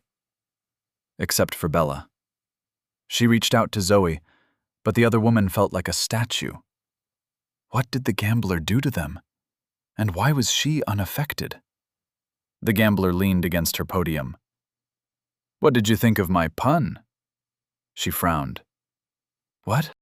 "When I said crunch the numbers," he chuckled. "Because they're accountants." "Who?" He frowned. "Your survivors. Have you been paying attention at all?" Bella gestured to Zoe, Anton, and the other zonked contestants. "What did you do to them?" "They're watching your survivors flee for their life." He leaned in close. "Inside scoop? Mubilashi will probably win this round." Bella casually backed away from the podium and looked around the stage. The shadowy walls beyond trembled under her gaze. She kept a distance and meandered. "Better not make any sudden movements. I'm not a rabbit." Bella froze, his voice inside her mind. "Yes, and it's not at all cozy. Your mind is so jumbled, so packed full of ideas. Aren't you just—" "Interesting," he said, as he leaned back against a frozen Anton and watched Bella. "How do you like the sword I gave you?" The sword was in her hands. She gripped it tight. Heat pulsed out without her thinking. She gritted her teeth. "I hate this thing. It is a parasite." He grinned. "2 statements, 1 false and 1 true. I wonder if your opinion will change when you return to your planet." Bella held the sword between them. It felt like holding up a match against a hurricane, but it gave her some small comfort. She didn't want to take his bait, but— "What have you done?" "Oh, I shouldn't be telling you this. It's not even officially announced, but it's a done deal, let me tell you." He chuckled, as though suddenly aware of the ridiculousness of his self-effacing act. "I will announce a quest when you return to Earth. If you complete the quest, you can remove the curse attached to that weapon." Bella's heart pounded in her chest. An echoing beat pounded in the rune blade's handle. "Can you tell me more?" "Yes." The pause lingered on, and Bella bit her tongue to stop cursing out the gambler. "Will you tell me? Please?" He shook his head. "As a god, half the fun is watching you figure it out for yourself." Bella sighed. The heat from her blade wicked away. She tapped her chest with the cooling tip. "What do you want from me? Honestly?" His eyes hardened, and she flinched. She thought he might snap into a tirade and kill her. Kill them all. But he smiled. The first genuine smile she saw on his face. "This," he gestured between the 2 of them, "this gulf between us is what you must cross. Stop living as a mortal and embrace the path to apotheosis." There was an allure to his words. If Bella was a god, maybe she could cut off this asshole's head. He smiled and tapped his temple. An echoing tap sounded inside her mind. She shuddered and flipped him off. "If you're going to wipe me out, do it. Because if I make it to your level, it won't be your level for very long." He tittered. "It's all a grand game, and this round is almost over." He snapped his fingers, and Bella was back behind the podium, supporting a nauseous Zoe and Anton. "Well, ladies and gentlemen, that was a close call. Who'd have thought he could hop to the top of that hill? 2 survivors for Team 1 is not a bad score at all, considering the halved time. But will 2 survivors be enough to win them the round? Let's watch Team 3 to find out." He snapped his fingers. Bella remained in the room. What? I didn't do a pun that time. It felt more natural, less forced. He snapped his fingers, and Bella fell into the sky over a rocky shore where a houseboat bobbed on the surface of a cruel and indifferent sea. Chapter 62. The Green Room. The sunset behind lit up the weed-strewn reef encircling the choppy bay. Rocks jutted up from the deep blue surf like drowning fingers. A small houseboat bobbed on the waves. The hanging light inside the cabin rocked back and forth and cast a wild yellow light out on the water. 4 silhouettes danced and drank and partied as though the world were ending. They froze as the gambler's announcement rolled out. Warning! Attention! Hello! A Mubalashi will spawn in your vicinity in 56 seconds. If you can navigate your boat beyond the reef or reach the shore, you will find salvation. If you don't, let's just say that Mubalashis like playing with their food. 56 seconds. 55 seconds. The occupants of the boat were 4 young men, college-aged and college-drunk. 2 of them climbed up on top of the roof. "We don't care!" one yelled as he waved a bottle of vodka. "Take your countdown and shove it up your ass!" His friend laughed, and a third climbed up with a funnel and hose tucked under his arm. They started chugging beer. The laughing friend, still laughing, pulled down his pants and mooned the darkening sky. The 4th figure ignored them all and dove over the side of the boat. His strokes were powerful and practiced, but he was far from the rocky beach and the waves were choppy. Currents dragged him back and forth. Seaweed wrapped around his legs, slowed him. The countdown ticked, and his friends poured alcohol onto their faces. Vodka and rum and orange juice spilled down their necks and chests, washed away the tears. They flicked lit cigarettes at the pools around their feet, and one of them caught fire. Flames spread, and the countdown hit 0. The ocean ran black. No light glinted in the choppy water. The burning boat sank. The young men screamed. They passed beneath the surface and vanished. Black waves washed up the rocky shore. Foam as crisp and white as the whites of an eye, and the water the impossible black of a pupil. The monochrome wave retreated and dragged at the rocky shore.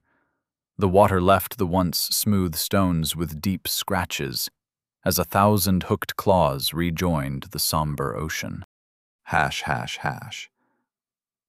Back in the studio, his snakeskin boots crunching the sand, the gambler presented Team 3 with his deepest condolences. Truly, nothing is more tragic than total failure. Such miserable results are bound to make you miserable, which is why I am sending all non-winning teams home with a consolation prize. Why don't you tell them what they'll get? Me. On the far end of the stage that wasn't there but now was, the female gambler sashayed over to a white box upon the table. Her hips were of cartoonish proportions, her waist unnaturally thin, and her long skirt slit up the thigh. She smiled and reached into the box. A thin copper snake coiled up her wrist. All contestants will take home a one-size-fits-all python bracelet. This charm will allow you to communicate with the essence in your immediate vicinity.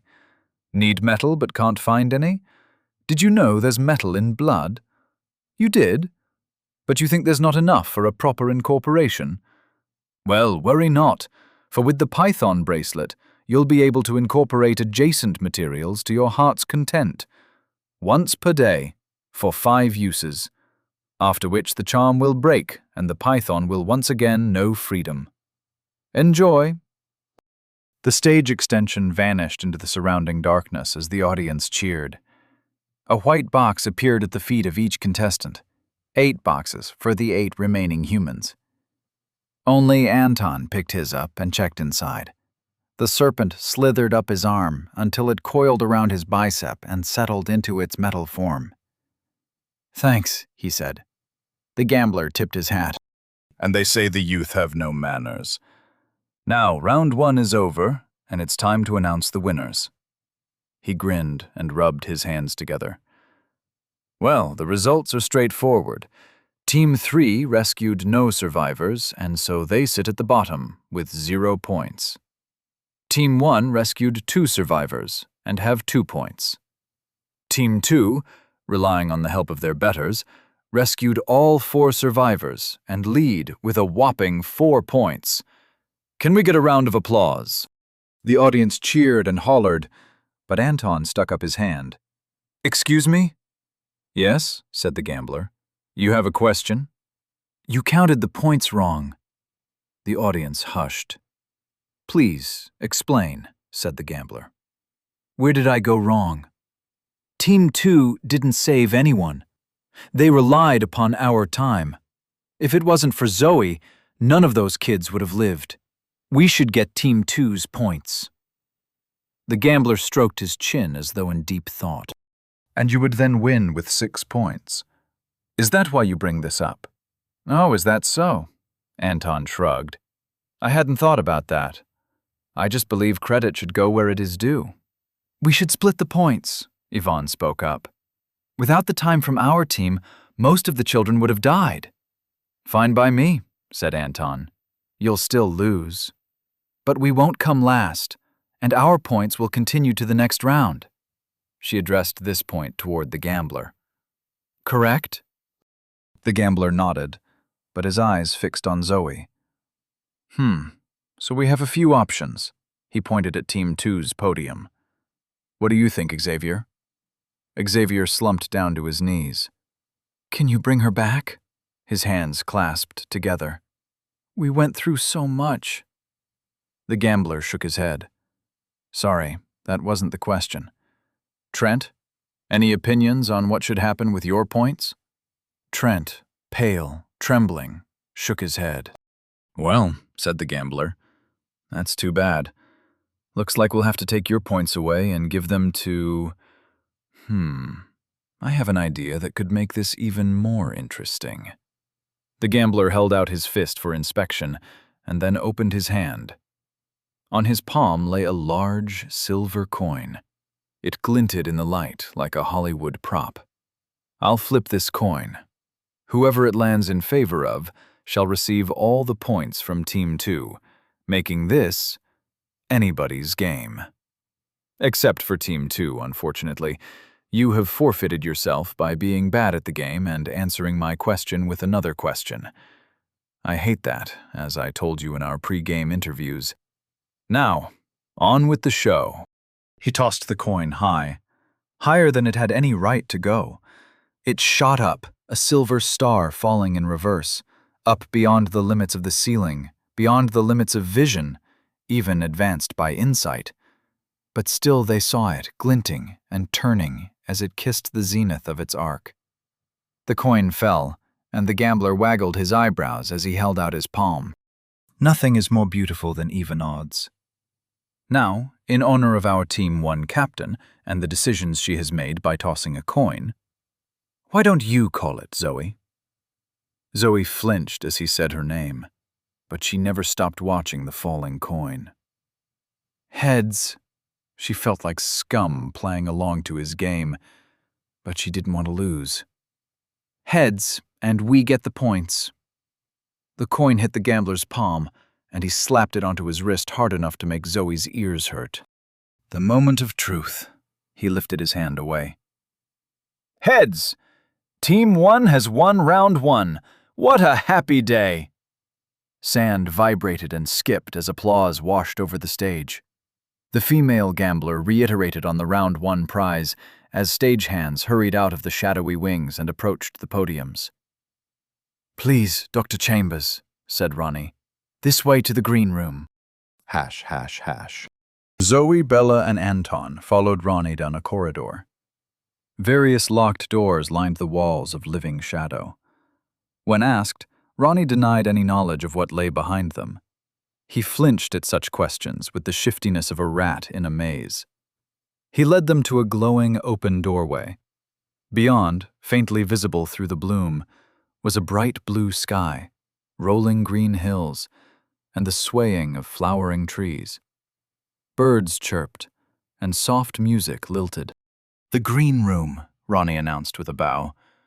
"We were let inside on our first day, and I have to say, it's amazing." He seemed on the verge of tears with his recollection. "Almost anything you could want is inside." "Thanks, Ronnie." Zoe looked him up and down. "What happened to you? You said you're a pet?" I can't talk about it. But, well, those of us who made it to the tutorial received several options. Some of us chose not to fight. He looked up and met Zoe's stare. "I don't know how you do it, Dr. Chambers. I really don't. Now, please, head inside and get comfortable. We'll call you when it's time for round 2. Zoe wanted to ask more questions, but she could read how much Ronnie wished them to drop the subject. She gave him a nod. "It's good to see you alive. And you as well." Zoe entered the glowing doorway, and Bella followed. Anton paused and poked the stagehand in the chest. "They cut off your dick and balls, huh?" Ronnie's eyes widened. "No, just my balls," he sobbed. "They treat us like animals." Anton nodded. "You'd think for all the choices this system gives us, there'd be a right one." "Oh well." Anton clapped Ronnie on the shoulder. "Sorry about your balls." And he walked through the glowing doorway. ###. Zoe emerged under the shade of a weeping willow. A soft breeze moved the balmy air. She felt delightful. Soft grass underfoot. A leaf blew and spun and brushed her cheek. She laughed. A long table with chairs sat under the tree. Platters of food lined the white tablecloth. Enough for a dozen. Roasted meats, golden pastries, fresh fruit sliced and glistening, cakes stiff with frosting, bain-maries filled with vegetables, stir-fries, spaghetti and meatballs, fried strips of chicken, even a platter of hamburgers. With soft pops, Bella and Anton appeared behind her. White butterflies flittered up from the swaying grass as the three of them looked around the Elysian paradise. In the distance, on other hills and under other trees, Team 2 and Team 3 examined their tables. They all shared a space, but they were all separate. Zoe waved and Yvonne waved back.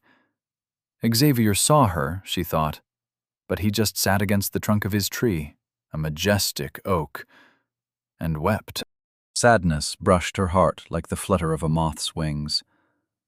"We can't forget what happened in that round," she said, "no matter what they bribe us with." "I agree," Bella said from the end of the table where a cooler sat. "The gambler will get his, but for now, I'm going to enjoy this beer. I've earned it, and I don't want to think about how long it will be before I can enjoy one in the real world."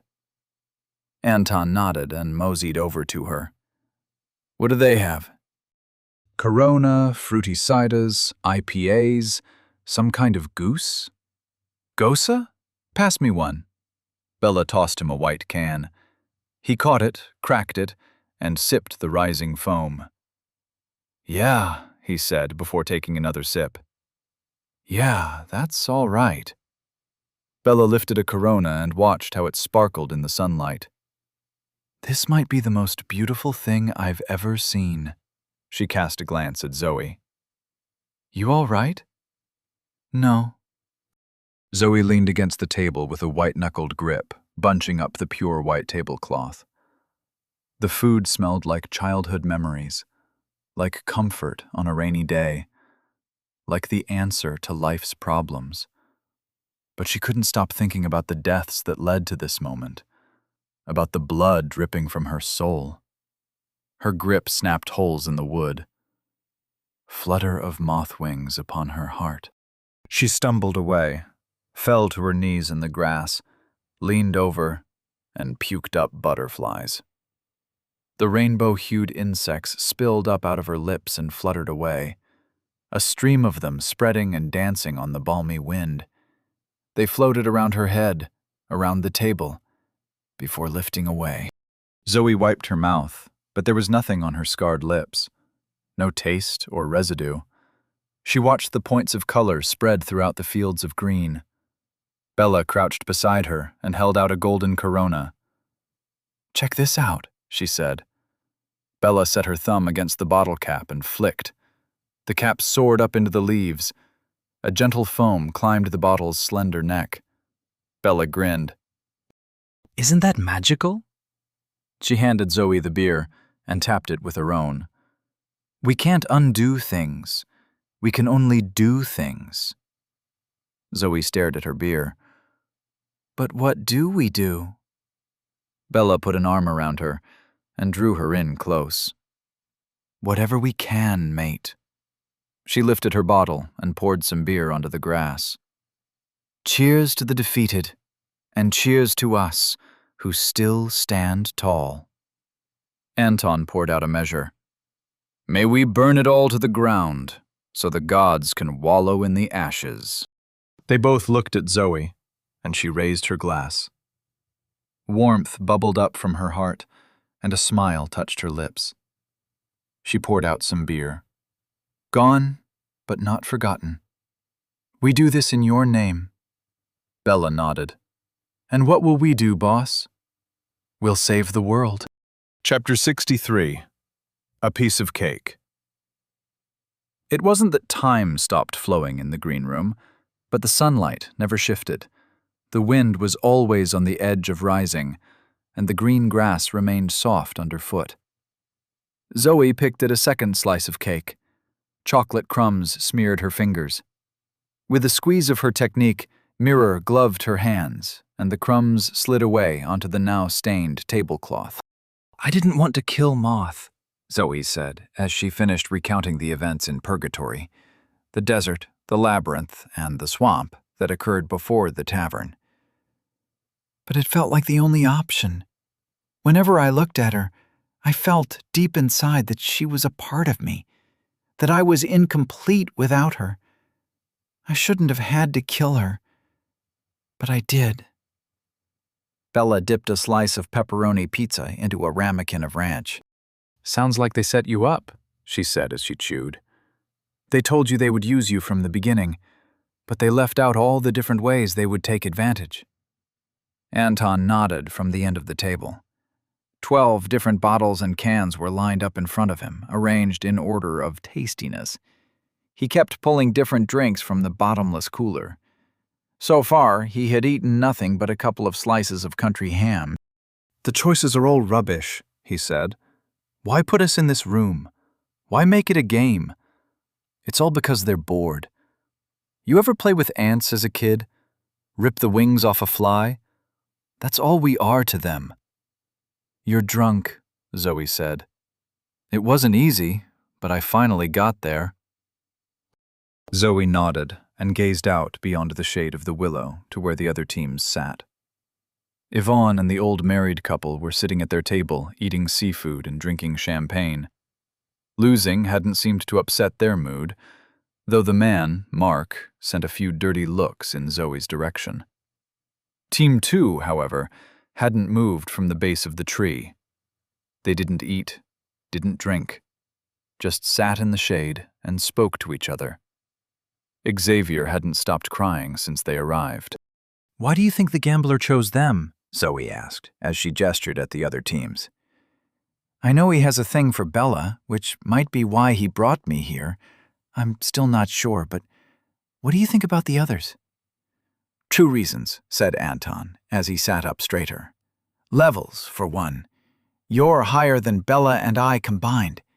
I can feel your skein from over here. And the other reason is stupid. What? Aesthetics. Xavier, Yvonne, and Zoe. XYZ.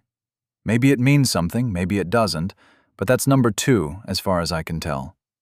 Zoe pushed aside her plate of cake. That's dumb. Yeah.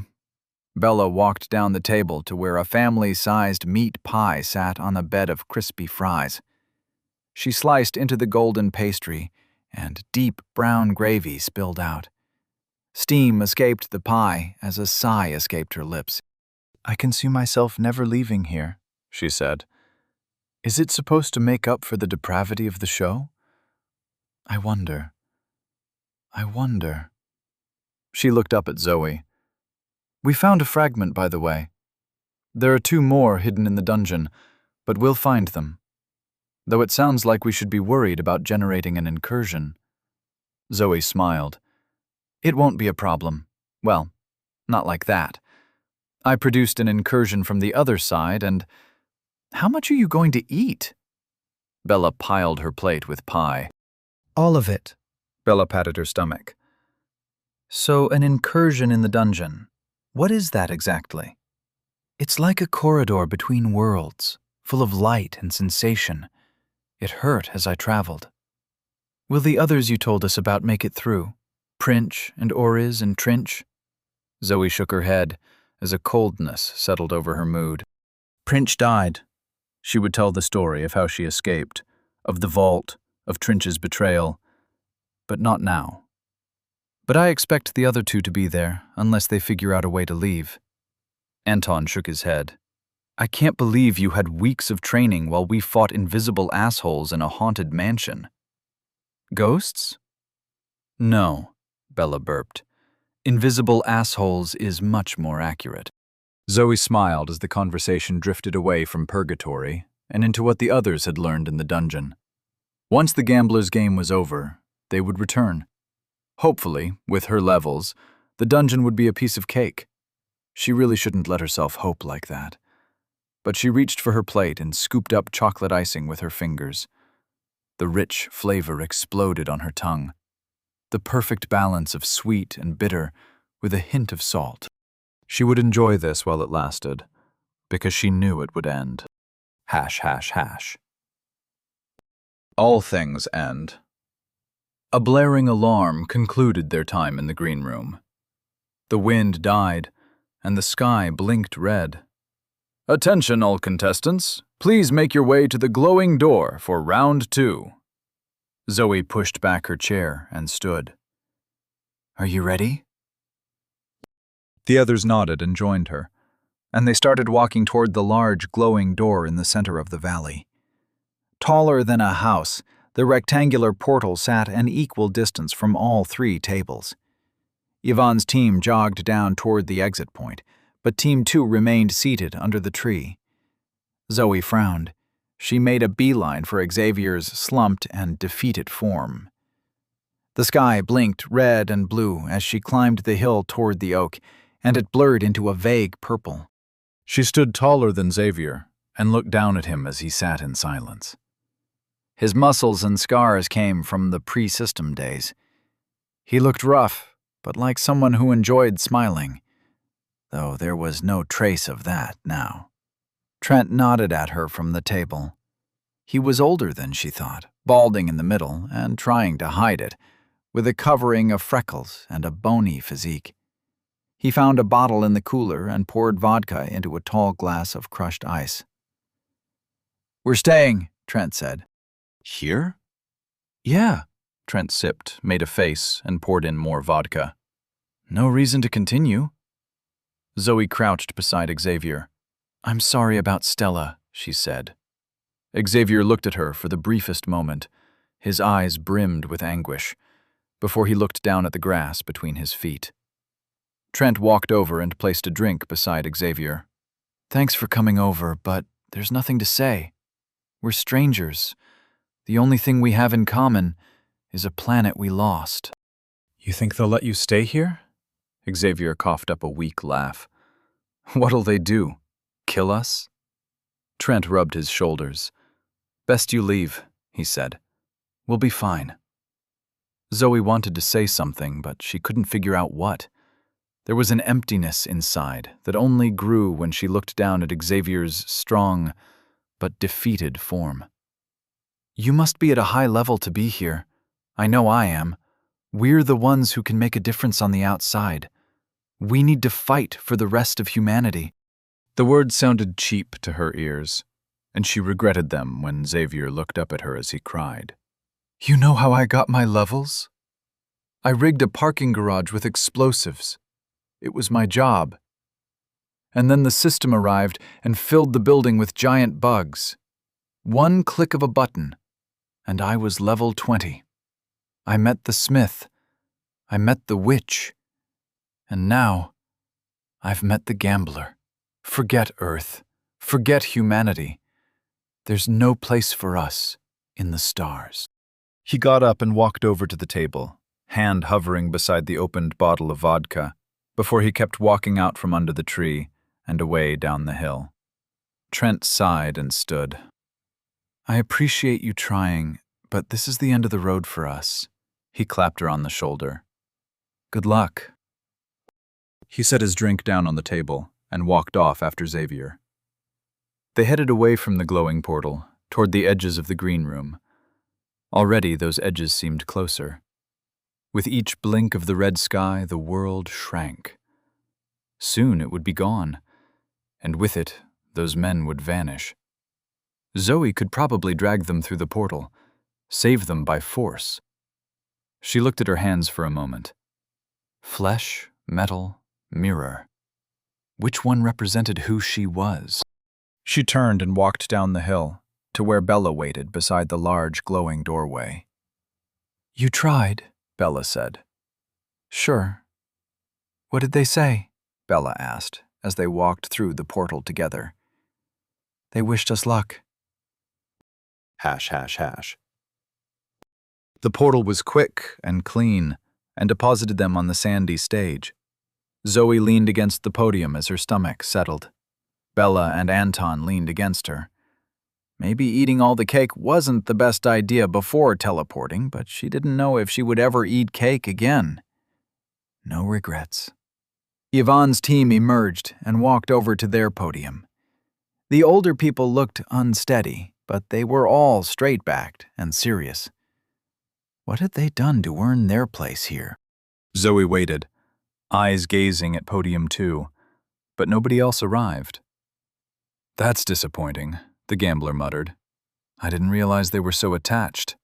How will we continue now? The audience murmured amongst themselves. The strange, shadowy figures in the stands sounded disturbed. Does it matter? Anton asked. They didn't have any points, so... It's the rule of 3! The gambler snapped his fingers, and Anton's face split into 3 versions of itself. Do you understand now? The beauty, the sheer necessity. Do you? He leaned into Anton's pale, quivering, trisected face and screamed until spit flew from his open mouth. Does your monkey brain understand numbers and odds and stakes, or do I have to scoop it out and replace it with a calculator? The audience, the contestants, remained dead silent as the unhinged god took a deep breath and stepped back. I'm sorry. He looked at Bella. That was unbecoming and extremely unusual. I'm never like that. He snapped his fingers, and a healthy flush returned to Anton's singular face. Needless to say, the game cannot continue until I replace Team 2. There were only 3 viable teams to begin with. He bit off his temper. None of you can see me like this. The game will resume in 1 week. Do me the courtesy of staying alive until then. Goodbye. He snapped his fingers, and the stage vanished. The world vanished. Zoe vanished. .. The mirror-lined yacht sailed between the mirror-tiled houses. Bloody water lapped against the hull. Zazatha stood in his place, feet firm upon the planks, the only place he stood for centuries now. Ever since the system tore him from the land he conquered, turned his followers into monsters, sealed him in a dungeon for adventurers to come and raid over and over again. He smiled at the silence. The only sound was his boat cutting through the water. He could smell the lack of humans, the lack of adventures. Soon, his world would reset, his ear would heal, and his earring would return. He didn't enjoy these moments of lucidity. When the adventures took days or weeks to close the dungeon, he started remembering. remembering the looks of betrayal on his followers, the look on his face as he gazed up at the displeased heavens as they shattered his unholy bell. Gray fingers stroked the fragment around his neck. Soon it would all reset, and his mind would run smooth once more, like waves lapping at footprints in the... A blue and pink gash split the sky. 2 figures tumbled out. One hulking and coated in green hair. The other was slender, gray-skinned like him, and broken by immeasurable sadness. The dungeon groaned at their presence. It rumbled with displeasure as it shifted. These people were not new. They had been here before, and they dragged with them an unbroken quest, like a length of barbed wire flossing the dungeon's teeth. Zazatha felt the agony as his own. For this world was his shell, and he the pearl. Something would have to be. A heavy chain splattered his brains upon the deck of his boat. His headless body twitched, staggered, and tumbled overboard. The corpse sank beneath the bloody water as the dungeon rumbled and rearranged. Chapter 64. Return.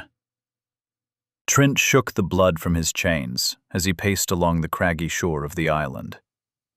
"This place seems the same," he said. Oriz nodded as thunder echoed from somewhere far overhead.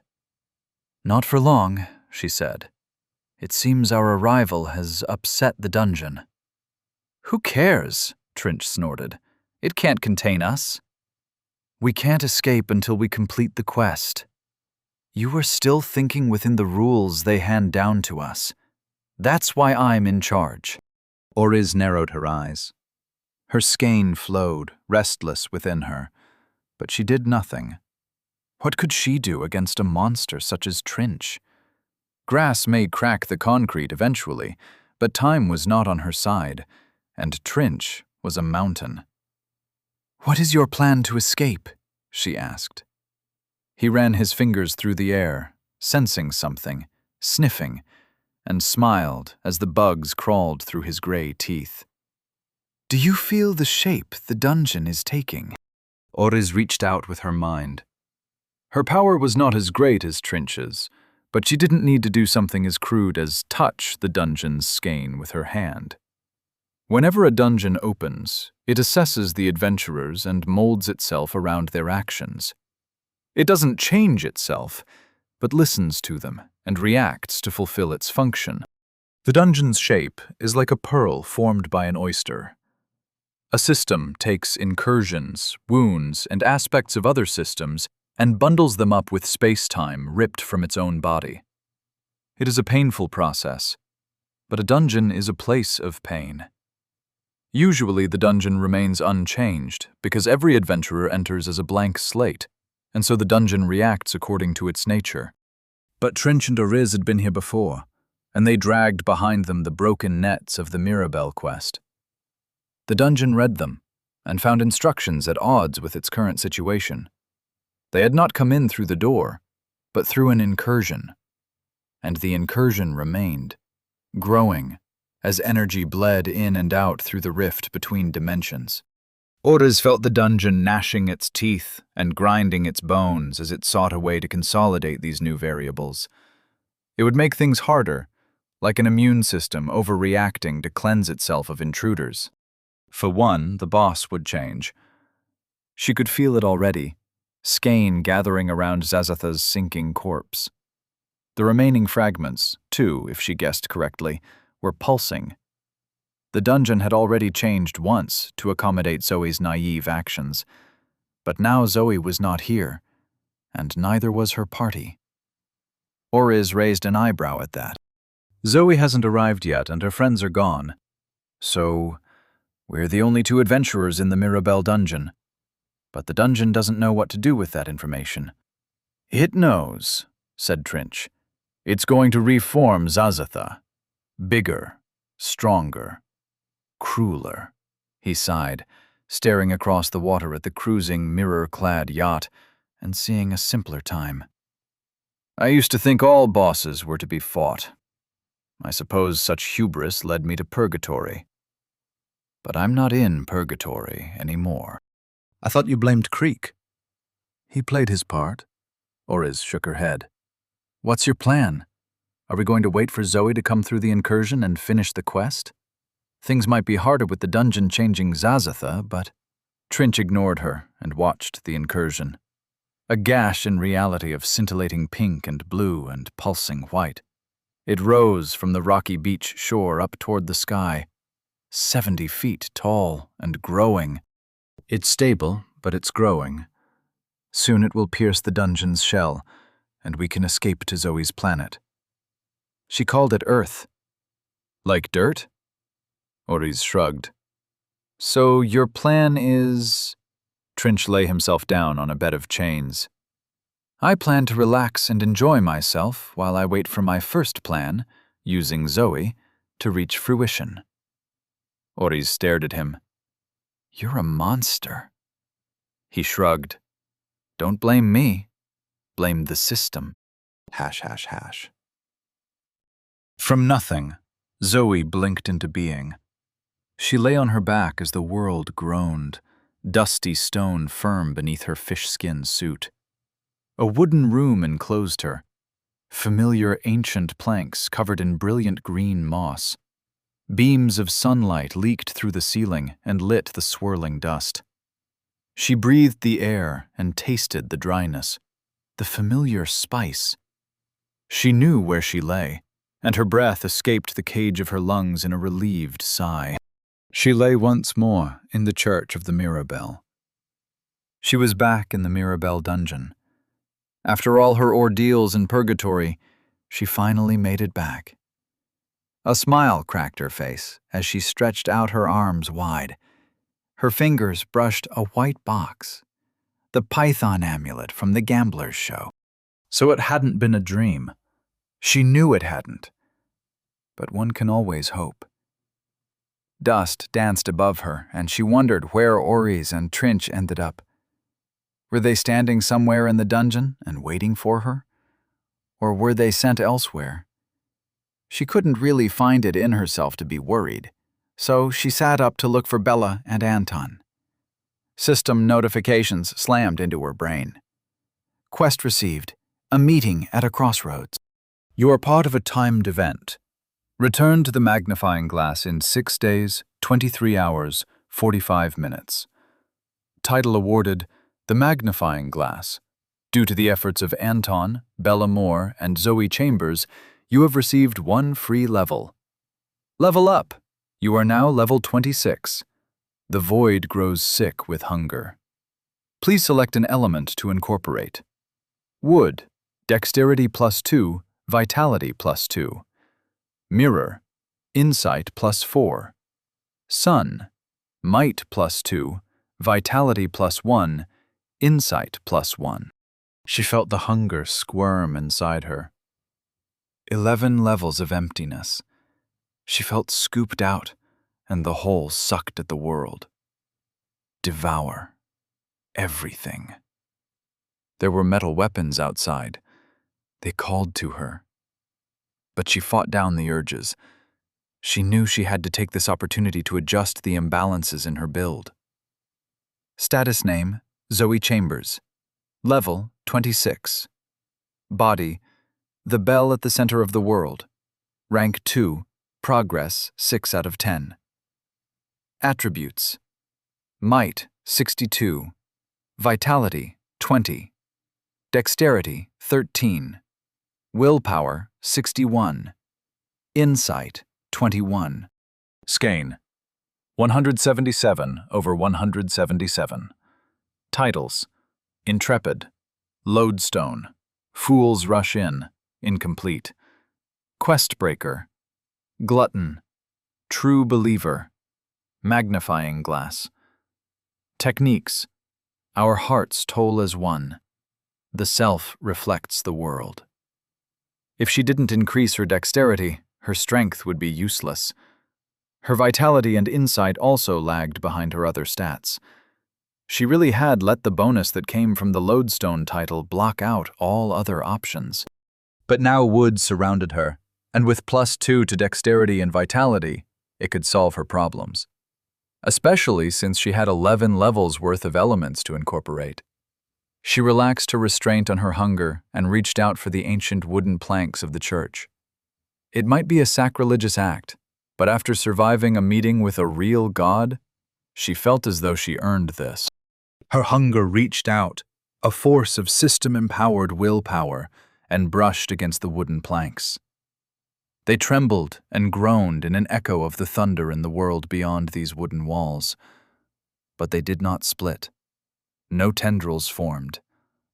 Her hunger retracted, sullen, starving. But she received no essence. It was as she feared. The body she chose with the smith, the bell at the center of the world, only admitted mirror, metal, and sound. The wood that surrounded her was useless. Unless... She reached for the python bracelet with a burning hope.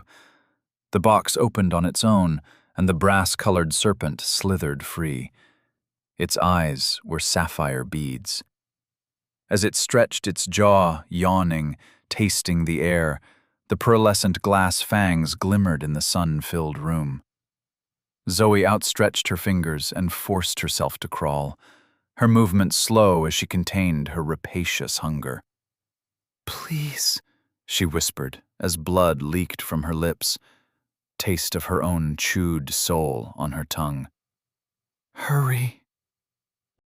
The serpent swayed and rose out of the box like a dancing cobra.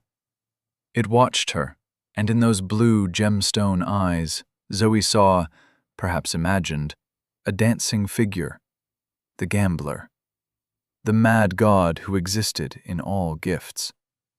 Was this just one more taunt from the cruel mind of the universe? The snake lunged for her.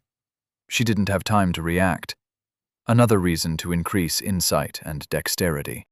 Fangs outstretched, the snake wrapped around her hand and slithered up her arm. She expected the needle jab of its fangs, but it closed its mouth and settled around her upper arm. The scales clicked and stiffened. She blinked, and the python bracelet appeared no different from any upscale jewelry. You have received the python bracelet. This item allows you to view expanded essence options. You have 5/5 charges remaining. Her hunger burned 1 charge instantly. The blue eyes glowed, and information assaulted her. ###. It was a mistake to view the types of essence as discrete. These individual natures, blood, mirror, wood, etc., were but the most surface level. They were expressions, words in the language that was skein. If Zoe looked deeper, she could see how one essence flowed into another, water into wood, blood into metal, earth into shadow. But if she looked deeper still, the expressions flowing into each other were merely the surface. Going beneath, she realized, all essences were already one. She reached out, staring at the single-room church, at the motes of light that truly constructed the wood and sunlight and stone. She reached into that deep layer, and it rebuffed her.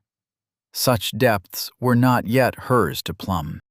The refusal stung as she swam her consciousness back up to the surface world, where essences flowed into each other, composed each other, words and meanings and symbols intermingling.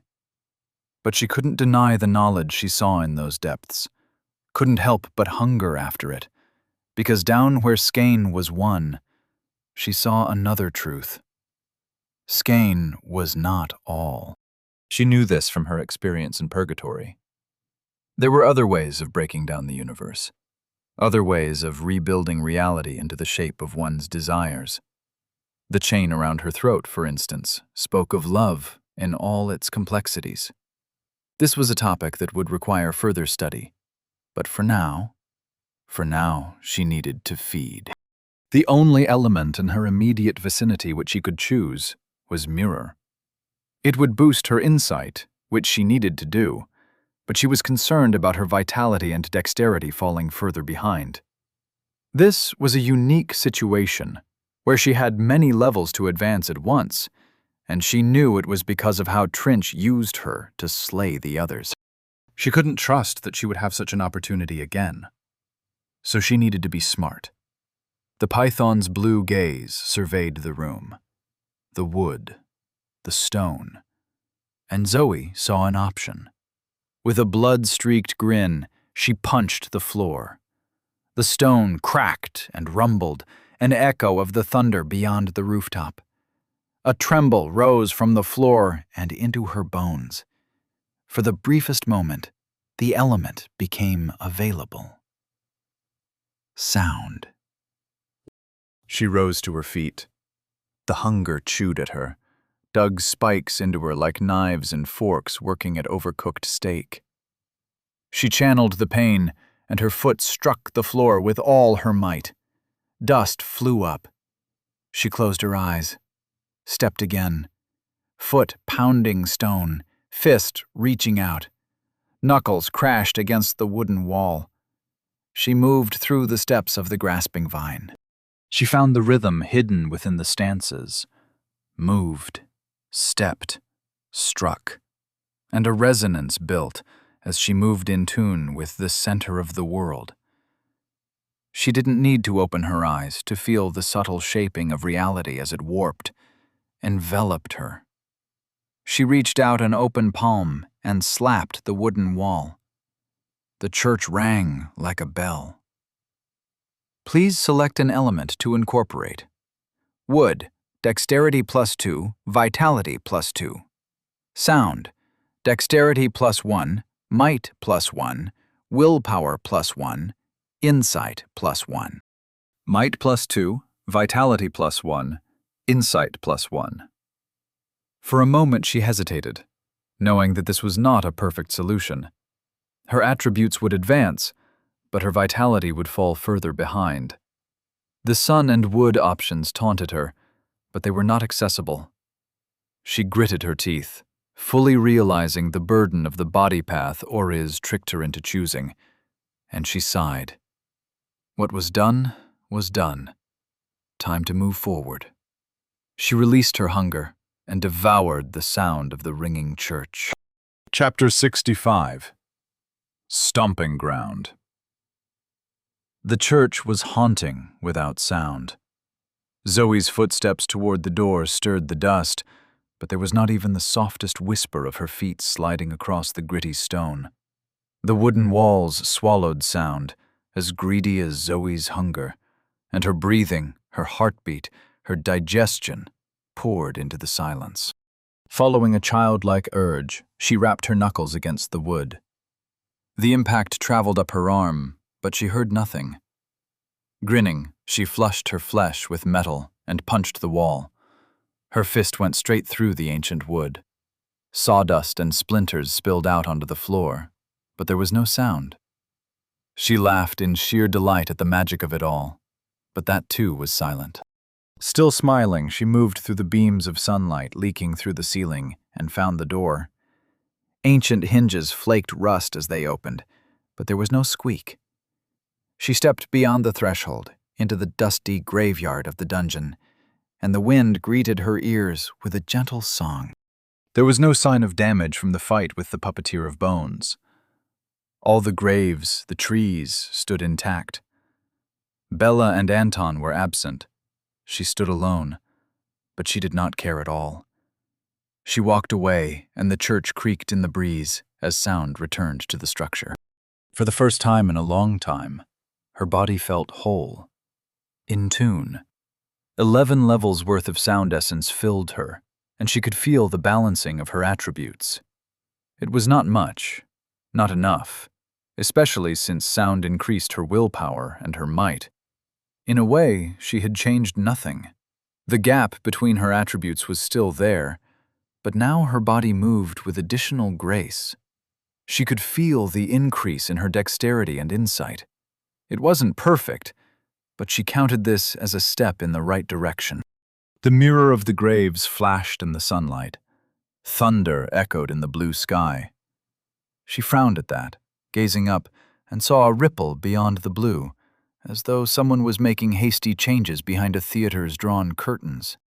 It hurt her eyes to look, but she stared, trying to determine the machinations of the clockwork universe. When gears turn, there is a meaning, even if the only goal is to grind the gazer into mulch. The fabric of the blue sky bulged as thunder echoed, and an answering shimmer coursed under her feet. Zoe felt it now. The sound in her body reacted in a sensitivity she never experienced before. What did it mean to have a body full of sound? 44 points of new skein coursed with vibrating power inside her. Invisible sound. But no, not invisible. Because sound must travel through a medium. She saw sound in the world's movement. And the world above moved, just as the dungeon moved. And in the grinding of its bones, she heard an explanation. A rattling of arms. The dungeon hated. What other explanation for such a place? The dungeon hated all intruders and sought to destroy them within its means. But if its means were not sufficient, it would adapt, as all living things adapt. And what could make the dungeon react in such a way? Trinch and Oriz must be here. Their power upset the ecosystem of the dungeon. It was preparing to attack them. Zoe wasn't sure if she was relieved or upset to realize that the others had come with her from purgatory. She had mixed feelings about Oriz. Though she had lied, she had betrayed. The older woman had taught her, had guided her, and had not been completely dishonest. Trinch, on the other hand, made her shudder with revulsion. She could hear the insects crawling through his grin. She didn't want to see him again, but she dared not hope Trinch was gone. How useless hope was when the mad gods of the system could read her mind. With these sour thoughts, she walked through the mirrored gravestones toward the pink stone angel. She could feel the skein threads in the air like cobwebs brushing her skin. What must it have been like for Anton to follow these threads when they were fresh from the airplane? It was strange how quickly he adapted to this new reality. She liked to think she adapted, but that wasn't true. She was a fighter, one who clawed their way to the top. Her greatest fear was that there would be no top. Who wants to claw forever? Who wants... Zoe slapped her face with a metal hand. She shook her head, suddenly sickened. Bloody tears marked the edge of her cheeks. Blowback from staring at the blue, crawling sky. She hadn't noticed the pain, the pressure, so obsessed was she with her interiority. But the smarting blow settled her mind. She growled, spat, grinned, and clenched her fist. Sound had boosted her insight just a little, but she could feel its impact in her mind. Willpower was like an engine thrusting her in whichever direction she pointed.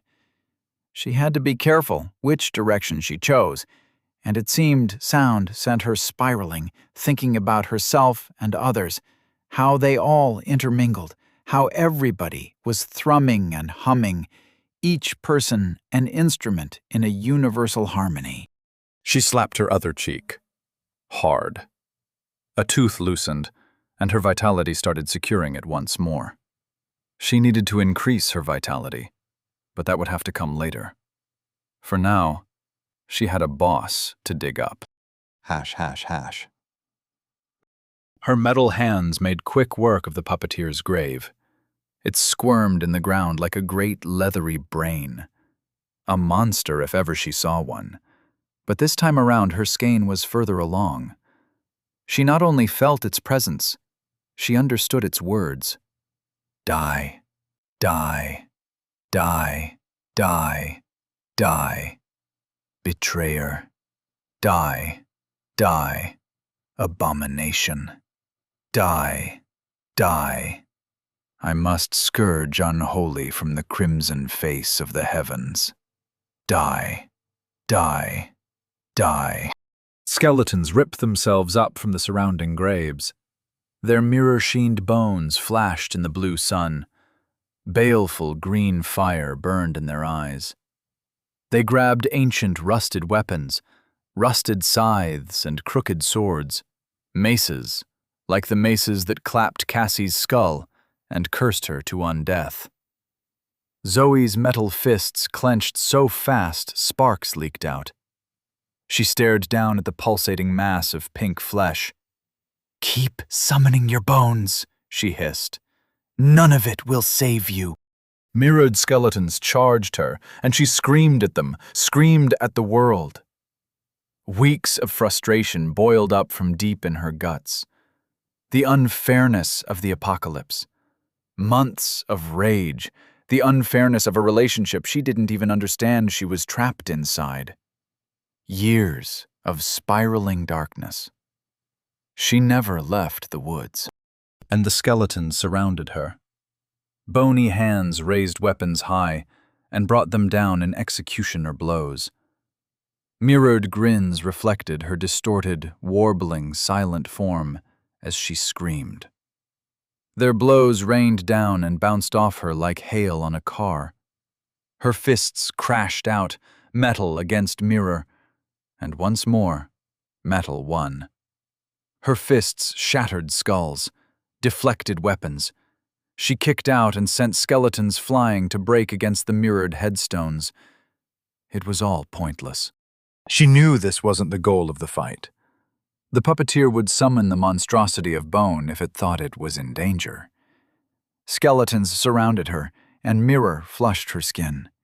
Her technique reflected their weapons and sent them sailing across the graveyard with bony hands still attached. So pointless. This didn't tire her. She had used no skein besides the activation of self-reflects the world.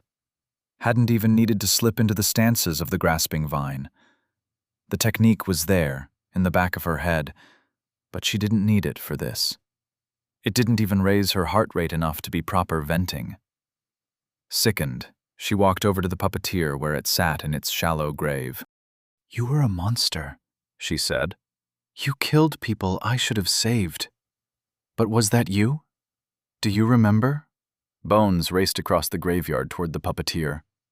"Die, die, die, die, die." Zoe stomped on the creature, and it popped with a wet blue fart. She stepped out of the grave, blue gunk up her leg, but with a flex of her technique, mirror coated her and the blood slid away. Bones clattered to the ground. Lay still, reflective, glittering in the sun. Cold energy flickered through her veins. She sighed and sighed again, but lungs are a bellows not meant to be empty. The rage, sadness, shame, and despair swirled around the hole in her heart. She wanted to crouch beside the grave and cry. She wanted to run. She wanted to bury the puppeteer, and with it all memories of this place. But instead she rose, and she walked over to the trees of lily pillies. The pink berries were as sour as she remembered. She chewed mindlessly as she gathered dry sticks and branches into her arms. Enough for tinder, but not enough for a fire. She approached the church. Metal fists broke planks. The dungeon thundered. But she knew the changes, the dooming groaning, was not for this room. She would learn the reason for those sounds, she knew. But for now, she would light a fire. The planks formed a pyramid. The tinder sat ready, and she snapped her metal fingers. Once, twice, and sparks flew out on the third strike. Smoke curled, and a flame grew. Heat billowed out, and she let it soak into her skin as she skewered chunks of the puppeteer. After the bounty of the green room, such a meal seemed grisly. In truth, she wasn't even that hungry. But this was a victory. The pink flesh cooked until it was a pale white, streaked with red. She chomped down on chunk after chunk and told herself it tasted like lobster. Hash, hash, hash. Night came and blew a cold wind against her fire between the gravestones. She kept the flame going by breaking chunks of mirrored headstones into a windbreak. There was no reason to wait in this room alone. The pathway to the next stage of the dungeon lay open. She didn't fear any of the mirror dials or crane tongues. She wasn't even sure that she feared Zazatha anymore. But she sat, numb and warm, as the wind blew against her. She waited for the others to return, and soon, after hours of darkness alone with her thoughts, her hunch was rewarded. On the faintest edge of hearing, a sound she heard with skein and not flesh, the pounding of hammers. There came a flash of something that wasn't light. A smell like singed metal and burning flesh seeped from the space between the air. Reality cracked, and thunder spilled. For the briefest moment, she saw the smith in all his multiple glory. The fire of 1,000 suns slaved to his forge. And then she no longer sat alone. Anton and Bella joined her beside the fire, images of perfection with their new bodies. The crackling flames lit them all, and for a long moment, nobody said anything. They were more than human now. Each now walked on the path toward embodying a metaphor. The first tentative steps were taken, and behind them, sinking into their footsteps, lay their past. What world awaited them on the far side of the dungeon? What would the people be like? If this happened to them in just a week, a few weeks in Zoe's case, then what of the world? In a year, could any of them look around and recognize what they had been? Who are we without a history we can trace to our current selves? Her thoughts circled, and Zoe lifted a hand to slap her cheek and break the spiral. But Bella caught her wrist. The blonde woman was not stronger, but there was a heaviness in her grip. Her fingers dragged on Zoe's skin, a great weight like gravity, anchoring her in place, pulling her down. Hard to spiral when you cannot move. Zoe's hand relaxed, and Bella let it fall with a soft smile. Words unneeded. What could they say that they hadn't felt in each other's pulses for that brief, that endless moment? Anton picked up a skewer and stuck it into a piece of puppeteer. His movements floated like a dancer on wires. Silvery eyes floated off from his own and bobbed above the graveyard. "You know that saying about your old stomping ground?" he said to nobody as he cooked his meat. "No," Zoe said, feeling a grin rise. "What old saying?" Anton bit into his meat, breathed out steam, and spoke as he chewed. "This place seemed so much bigger back then." The dungeon lay ahead of them, and whatever mysterious changes it evoked. But for now, Zoe laughed with her friends. Chapter 66. New Paths to Follow. The fire crackled through the night as Zoe told the others about her journey through the dimension she called Purgatory. Some events came easy, others were hard and slow, her voice cracking like twigs in flame as she sought the right words for the troublesome emotions.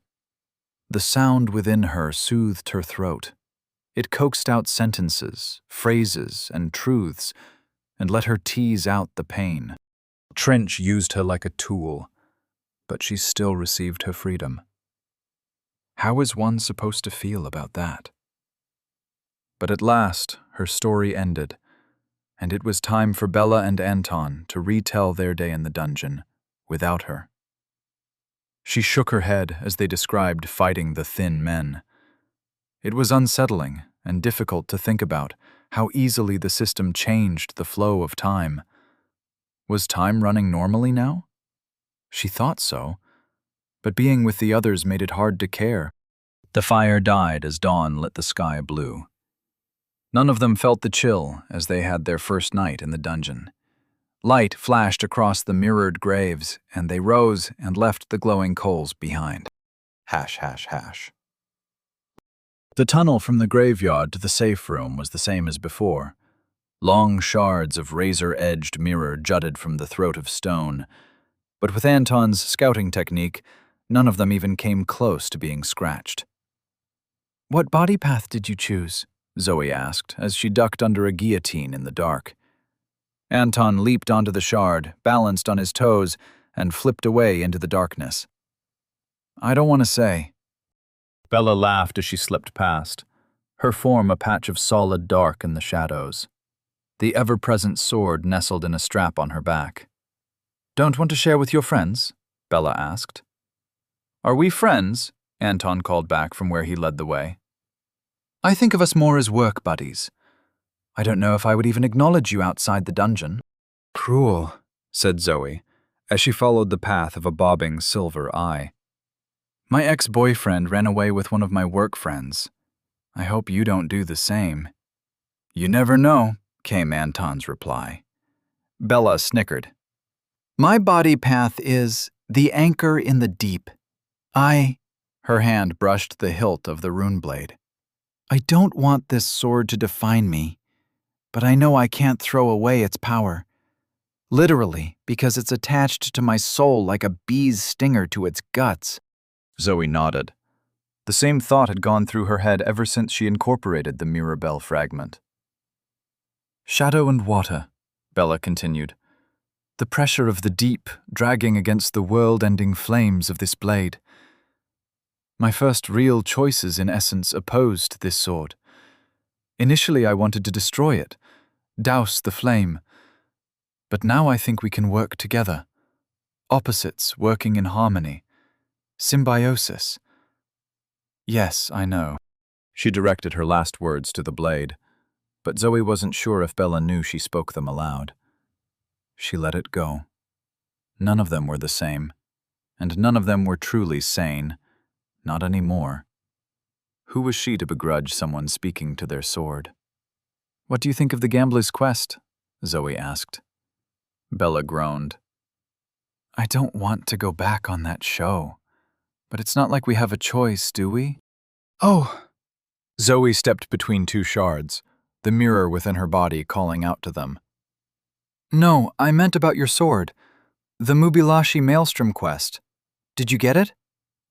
What we want, Bella, after a pause, is to reject everything he offers. Everything? But what about the Python bracelet? That's pretty useful. Oh. You're not wearing yours. Bella laughed in the dark, and for a moment the sound was everywhere, as though she were the shadows come alive. You trust anything he gives you? When you were watching our survivors die, he kept me on the stage for a little meeting. The less I have to do with him, the better. And anyway, we don't need the rest of the Mubilashi Maelstrom collection. We're happy on our own. Zoe wasn't sure if she should address it. They walked in silence for a while, dodging through the shards. The path split, and Anton led them without fail. Again and again the path split and wound, but Anton's floating eyes led them on. Soon, Zoe knew, they would find the safe room, and then the lake, and the island, and Zazatha's mirror-clad yacht. Her fist clenched with anticipation at fighting the dungeon boss with her newfound power. They took a break at the base of a slope in the trail. Anton balanced on a long shard as silvery eyes orbited him. Why do you keep saying we? He asked Bella with a grin. They all stopped walking. Bella shuffled for a moment. Heat pulsed from her blade, before she pulled it free and held it out. I picked this up in our first battle with the puppeteer. I wanted to help, and it bonded with me, dug roots into my flesh. I don't feel whole unless I hold this blade. Now it is a part of me, body and mind and soul. If I say we, I mean we. If I say well, I don't know what I means anymore. Certainly not what it used to mean. Heat flared like an open oven door. Do either of you have a problem with that? Mirror coated Zoe's skin as she activated Self-Reflects the World. She placed a hand on Bella's blade. The sword shuddered as Zoe's grip repelled it, but Bella kept it in place. I gained this technique by killing and consuming my clone. She was better than me, purer, and I think I still hear her in my heart. There's nothing wrong with you, We have no problem with you. We're a team. Whatever you decide to do with the quest or with your sword, that is your decision, and I'll support it. Zoe turned her gaze to Anton. Now's your chance to walk away for good. You want me to leave, boss? I don't. Well, as much as I hate this stuff, Anton placed his hand on top of Zoe's. It felt like a feather landing atop her knuckles, and strangely, her technique did not repel him. Should we shout teamwork on 3? Shut up, said Bella. Zoe rolled her eyes. Yeah, shut up, Anton. Go, teamwork! Anton lifted his hand high as he chuckled. But if we're talking about quests, what about the quest to get out of the dungeon? We found one fragment of the mirror bell, and I still have it on me. But what about the others? I'm not sure how the dungeon works anymore since it rearranged itself. Zoe nodded. The puppeteer didn't have a piece on him, but I also incorporated 2 pieces in purgatory. I should be done, but... She shared her quest, and they all examined the bad news. Dungeon objective. Assist Zoe Chambers in absorbing the remaining fragments. Bell fragments absorbed. 3/5. It knows I got 2 fragments, but they don't count. Zoe toyed with an idea she didn't want to speak aloud. Oriz explained to me that the fragments contain the power to the dungeon. They're like the keystones holding an arch together, or the batteries powering the whole pocket dimension. You think by bringing in more, you've made the dungeon more powerful? Anton asked. It's what I'm afraid of. Or, Bella said with a hopeful tone, by incorporating the fragments, you've weakened the dungeon. Maybe, once you've finished incorporating the pieces, the dungeon will collapse. They thought for a while, toying out different ideas while Anton's eyes glowed and floated along the tunnel. At last, he coughed. As much as we could stand here and theorize all day, I should let you know that we're close to the safe room, and someone's waiting for us there. Zoe started, and she felt Bella tense. The shadow-draped woman gripping her sword all the more tightly. What do you know? Zoe asked. If I send my eyes into the safe room, they're destroyed.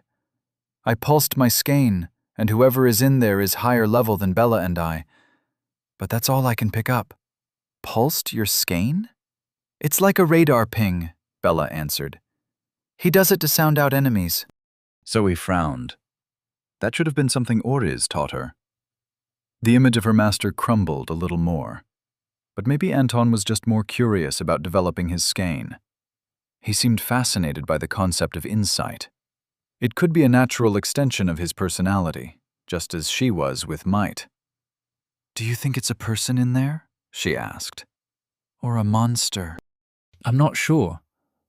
It isn't mindless like those mirror dials, but there's a density to the power that suggests multiple creatures inside each other, like the crane tongue. Higher level than me? Anton shook his head.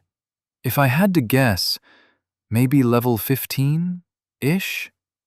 Zoe nodded. Depending on what attributes their opponent favored and how unbalanced the build was, they could have quite high abilities. Though it would come down to techniques as well. She rolled her shoulders as an itch built up inside her. The fight with the puppeteer was unsatisfying. The skeletons were nothing. She knew now that they weren't supposed to do anything. The first room of the dungeon was not a difficult place, but it would punish those drawn into a false sense of security. I haven't fought with you two in a while. It was yesterday for us. Thank you, Anton, but for me it was... weird. He smiled as she glared at him. What? He asked. We should discuss strategy. Our strategy has been Bella chopping anything that might get too close to me. Bella sighed. He's not wrong. I take the lead, and he backs me up with data and flanking. But with your abilities... She looked Zoe up and down, having no difficulty seeing in the dark. I think you should take the lead. Zoe nodded. I'll take the lead and absorb his attention with my mirror. Bella, back me up and flank with your sword. Anton, keep a lookout for any tricks. Sounds good, Bella said. Or, Anton raised a finger, or you befriend them and crush their heart from inside. Zoe sent a lazy backhand toward Anton, which he dodged effortlessly. Let's make that plan B, she said. Hash, hash, hash. As they advanced toward the tunnel, cautiously picking their way around shards of glass, the smell of ozone grew stronger. Zoe knew what to expect. The smell triggered memories of her last fight with Zazatha. She had once wielded that same power. For those glorious minutes, she had been the lightning. It irked her that she lost the charm of the monsoon fairy when she fell through dimensions, just as she lost Trinch's bone. Items of potent skein that could have helped her were now gone. All she had to rely on was herself and her allies. She smiled as the tunnel grew light. It was not so bad to have friends to rely on. They would have to develop actual strategies. Simply saying who led the way was not sufficient, but they hadn't actually fought together properly with their techniques and their bodies. Should they survive the coming encounter, they could work on new tactics. The thought sent a chill through her. She forced herself to calm her breathing. Having a plan didn't mean anything if you died. The tunnel opened into the familiar safe room. Trees of pale dungeon fruit lined the walls. The ground was soft sand over stone. A river flowed against the far wall, and glowing underwater weeds provided the grotto with a shifting, rippling light. The boat waited for them, but this time it was smaller, with only enough room for 3. The dungeon had changed to accommodate them, but that was not the only change. A large wooden chest sat in the center of the room. Heavy oak, stained with time. Golden bands secured the planks in place. A lock with a shackle as thick as a finger kept the chest secured. It looked like something out of a video game, and it reeked of the gambler. She could almost hear him giggling as she imagined what was inside. But she didn't spend too much time theorizing, because Anton had been correct. They were not alone in the room. A young boy sat on top of the chest. He couldn't have been over 14. Gray skin and yellow eyes. He wore simple cotton robes in the style of a monk, with his head shaved completely bald. There was a serene quality to his eyes, and a joyous smile on his face. "Hello," he kicked his bare ankles against the wooden chest. "My name is Z. It is a pleasure to meet you all." Chapter 67. In the Belly of the Beast. Oriz sat upon a flat rock, on a spit of land extending out from the island, and meditated with the glow of the incursion at her back. The tranquil water reflected the turmoil in the dungeon's sky, but she ignored the sight as the lived-in smell of fresh water filled her nostrils, a smell untainted by the pink glow in the sky. She remembered meditating on this same rock all those years ago when she first prepared to face Zazatha. Back in that earlier dungeon iteration, the boss sequestered himself in the mansion's library. His notes repeated themselves as he sought to build the mirror bell, a loop of mistakes captured on the eve of Zazatha's greatest triumph, forever reliving the crest of his glory. Random adventurers forever striking him down. There was no yacht, no lake. The town bustled with oblivious dungeon clones going about a facsimile of everyday life. The clones couldn't perceive the truth of their world. They didn't even have proper brains. Their whole bodies simple and crude things of meat and skein, with no knowledge of the portal to purgatory in the crypt below the manor. Trinch, Princh, Crick, her master and herself, ventured down to that crypt after defeating Zazatha the first time. That dusty tomb, where she lost her destiny. It was her master's idea to go adventuring in a dungeon built from the bones of the Black Star dimension. He said it would be exciting. A way for her to get over the death of her partner, through action, by doing, rather than wallowing in cheap alcohol and grief. Now she couldn't even remember her master's name, not after the mind beast in purgatory devoured him. Nor could she recall why this dungeon was so important. Had he wanted them to fall through dimensions? She frowned. The truth still eluded her after centuries. False memories grew in her mind like weeds, but if she plucked them, was a whole better than a lie? A beak pecked her shin hard enough to draw blood. She winced and glared at the bloody raven sitting in front of her. It wobbled and cocked its head, and blinked little eyes like cut garnets. With a squawk, it activated the phantom of a technique, and the blood dribbling down her shin flowed in a thin ribbon toward the raven's open beak. It swallowed several drops and rustled its liquid feathers with satisfaction before Oriz shooed it away. She placed a finger against her leg and stitched the wound closed with a shoot of grass essence. Her vitality would close it in minutes, but better not give the ravens any other opportunities. A murder of the bloody birds hopped along the beach, pecking amongst the rocks and pools, looking for anything with a pulse. Several sat in the trees along the beach, like red dripping fruit. Though their alert eyes watched Oriz, none of them showed any maliciousness. They followed through the incursion without trouble, but crossing between dimensions severed them from miserable Henry's will. The dungeon housed them, but had not yet incorporated them into itself. So they sat and acted like regular blood ravens. It felt wrong to mindlessly slay them. She closed her eyes and reached out with her skein. The birds in the trees, Trinch on the beach on the other side of the island, and further beyond, Zazatha on his boat. And further still, she felt the tunnel and the safe room where Zoe and her friends faced off against another version of the same boss. The dungeon seethed around the threads of her skein, and she withdrew them as the sky squealed. Her eyes opened as the ravens flew out over the lake towards the mirrored houses. As they flew, their wings glowed with a scintillating rainbow aura. With each flap, the aura spread until it cloaked their whole bodies. Oriz stood as darkness replaced the pink in the sky. It was time to talk to Trinch. Trinch lounged up from his bed of chains as the incursion portal grew the final few feet to touch the dungeon's ceiling. The thin slash of lurid pink light bulged into a true pillar. It stretched from the island shore, through the blue sky, to the layer of dungeon skin encapsulating them all. The dungeon quivered like a soft belly facing a knife. Trinch grinned as the portal penetrated the dungeon's flesh.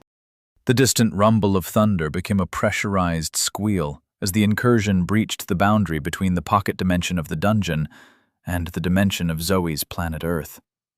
A black wound opened up in the sky like a hole burned into paper. It spread. Reality crinkled at its edge. Bubbling, spitting, charring, and leaking. Droplets twisted and fell in a splintery rain. Trinch held out his hand and felt the fragments. They stung as they pierced his skin beneath his thick green fur. Blood welled, and his smile widened. True holes in reality, all devouring, all consuming. Even the lice crawling between his teeth rubbed their antennae together with glee. He waved at Oriz as she approached him from further down the beach, her hands held behind her back and an expression of deep thought upon her face. "The way is open," Trinch said. "I see that." His chains dug into the dark and rocky sand. Thousands of them flexed as he pulled himself up from a reclining position and prepared to leap into the sky. This time his jump would set him free, but Oriz seemed upset about something. He glanced at her serious expression. Probably something to do with Zoe. He relaxed his chains. "You want to stay," he said. She gazed out at the lake. "Zoe got us here. I owe her that much." That was the reason he liked Oriz. She always cared about others. Not like Creek, and especially not like Princh. Whoever heard of a healer so spiteful? His chains quivered with eager agreement. They knew Princh was no fun. "You can't stay," He pointed at the portal above them. It's already closing. A coruscating aura rimmed the hole in the sky. Bright rainbow light chewed at the perfect darkness.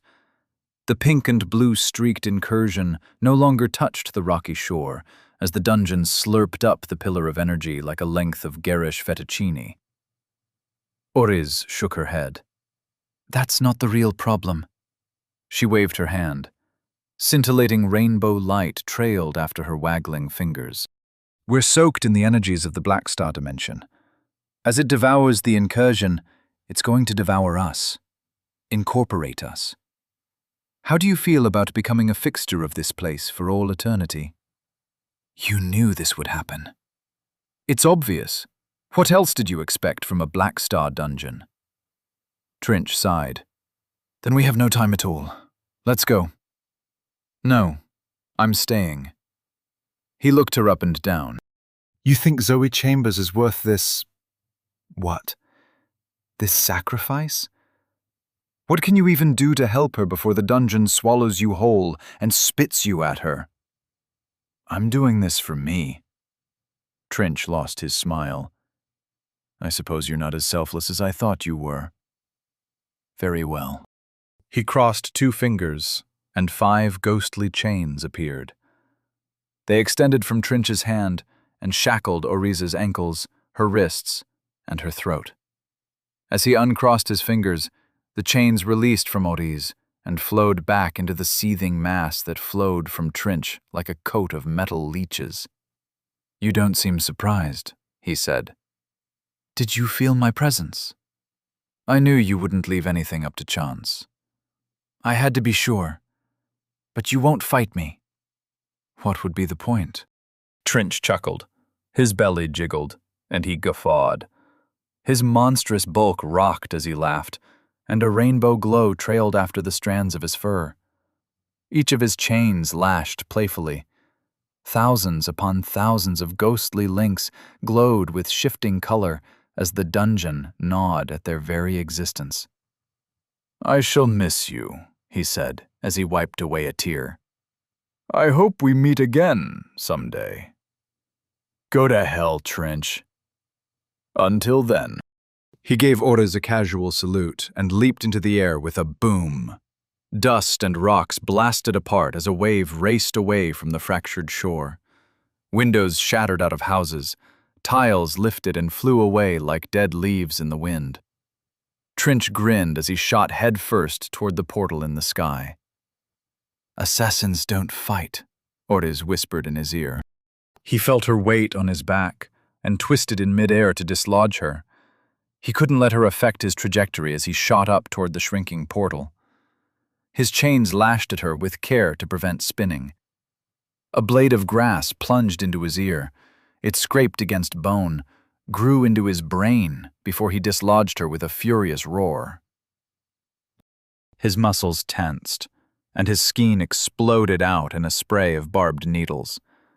Lances of power stabbed Oriz's body, but she burst into blades of grass. The green clouds scattered and drifted toward the beach as Trinch flew, howling, trailing blood from his ruptured ear, into the black portal in the sky. Hash, hash, hash. Oriz reformed her body on the beach as the portal above her closed. No more pillar of rainbow light, only the same glow around her body. She didn't know how long she had. Maybe an hour, probably less. She ran, long strides. Her foot struck the water and launched her forward with doubling speed. She could sense conflict, but could no longer feel Zoe. The dungeon's skein warbled and pulsed with the power of the incursion. She had to hurry. Hash, hash, hash. The dungeon hated. The dungeon fed. The dungeon marveled at its new strength as its fingers sharpened and its eyes grew many. The dungeon hated. Soon the dungeon would feed again. Hash, hash, hash. Zoe stood in the arched mouth of the tunnel. Mirror coated her skin as she stood, fists ready, and watched the gray-skinned teen sitting in the center of the room. Bella stood beside her, sword raised, and Anton's silver eyes floated out from where he waited behind them both. The silence in the safe room was the thick, oppressive air that props up a thunderstorm ready to explode. Z slipped from his perch atop the heavy treasure chest and stretched out his arms. His vertebrae cracked, his knuckles popped. Even his elbows clicked as he let out a tremendous sigh and winked at Zoe and her friends. "Why are you three standing in the doorway? Why don't you come in? Please, restore yourself." He pointed at the dark-leafed trees. "Why don't you eat some dungeon fruit?" Blue lightning whipped from his pointed finger and slashed the tree. It burst into flames as he giggled. Zoe shuddered. The laugh was eerily similar to that of the Black Star system. Maybe you can eat those? Oh! Z blasted another tree and danced with glee as it crackled and burned. "He feels like the Thin Men," Anton whispered. "Look at his shadow," Bella added. Z's shadow peeled away from him. It was long with the bright light of the flames and split into two. Each shadow danced differently. Their curled toes lifted and stomped with silent mirth as Z stared at Zoe with eyes like frozen butter. "I have a riddle for you." Zoe wasn't sure what to make of him. He felt more like an overexcited and annoying kid than an actual threat. She reminded herself this was a creation of the dungeon and not a real teenager, but decided to play along for now. This could be a challenge they could talk through. "What do I get if I answer the riddle correctly?" Z blinked in surprise. "Oh, you're interested. I haven't spoken with adventurers in a long time. This is fun. How about... Yes, I let you leave safe and sound." Zoe weighed up the potential threat of the level 15-ish boss. "You let us leave, and you give us a Mirabelle fragment." Anton raised an eyebrow, but said nothing. Z shook his head. "I don't have a fragment, but my brothers do. Won't it be nice to fight them with a full tank of skein instead of wasting it on me?" The fire spread between the trees, and the dungeon fruit blackened and burst. "Fine," Zoe said. "Tell me your riddle." "Thank you." Z cleared his throat and straightened his posture. A dungeon is a contained space, but is it defined by the container or by what it contains? Zoe weighed up the choice as the heat built against her cheeks. Strange to feel the heat through mirrored skin. People built and designed dungeons. They were buildings with a purpose, and so the container made sense as an answer. But so did the alternative. A prison held prisoners, but without prisoners, it was just a building. "What do you think?" she asked Bella and Anton. "Container," Anton said. "Contained," Bella said at the same time. "Yeah, right." Bella just rolled her eyes. The fire crackled as Zoe thought it over. Thick smoke billowed up from the trees and hid the stalactites on the ceiling. Thin bursts of blue electricity wormed through the blanketing cloud. Zoe knew Z, the dungeon, was building toward something. It wasn't even trying to be subtle. Would it hold up its end of the deal if she answered? She sighed. Probably not. "I choose the container," she said. Z smiled. Chapter 68. The Truth of Levels. The air in the safe room sweltered as fire devoured the dungeon fruit trees. Z's smile grew, childlike, taunting, but the voice from his lips sounded as ancient as a rusty hinge. "Do you know the problem with adventurers? They look at paths and choose between them, but cannot see the world those paths carve and divide. Space and time, destination, destiny, infinite unpinned points, but all you adventurers want is a route between where you are and where you think you want to be." Z shook his head as electricity curled through the smoke above him. "You think it's the container?" He chuckled, and the walls of the cave trembled as they joined him in laughter. "Cold and calculating people think that. Is that who you are? Never mind. The answer is neither. A dungeon is not the container or the contained, it is the space. Without a hollow interior, a dungeon is just a stack of bricks or rock. Without a hole for a door, no prisoner can enter. Without windows cut into the walls, they cannot have hope for a life beyond their imprisonment. Without hope, the dungeon is nothing. But the dungeon is not hope. He stared at Zoe, and his gaze crept across her soul like a centipede. She thought of the choices and the consequences forced upon her ever since she entered the dungeon. Anton and Bella shifted beside her as Z studied each of them. The dungeon is a wicked space, Z said.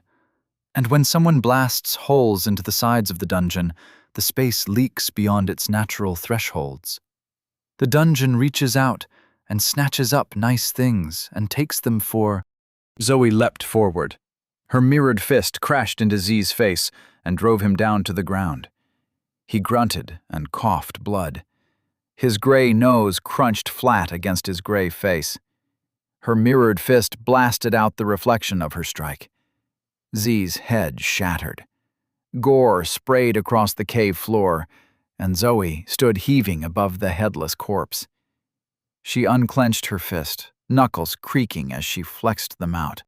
There was a lot of rage and frustration behind that blow.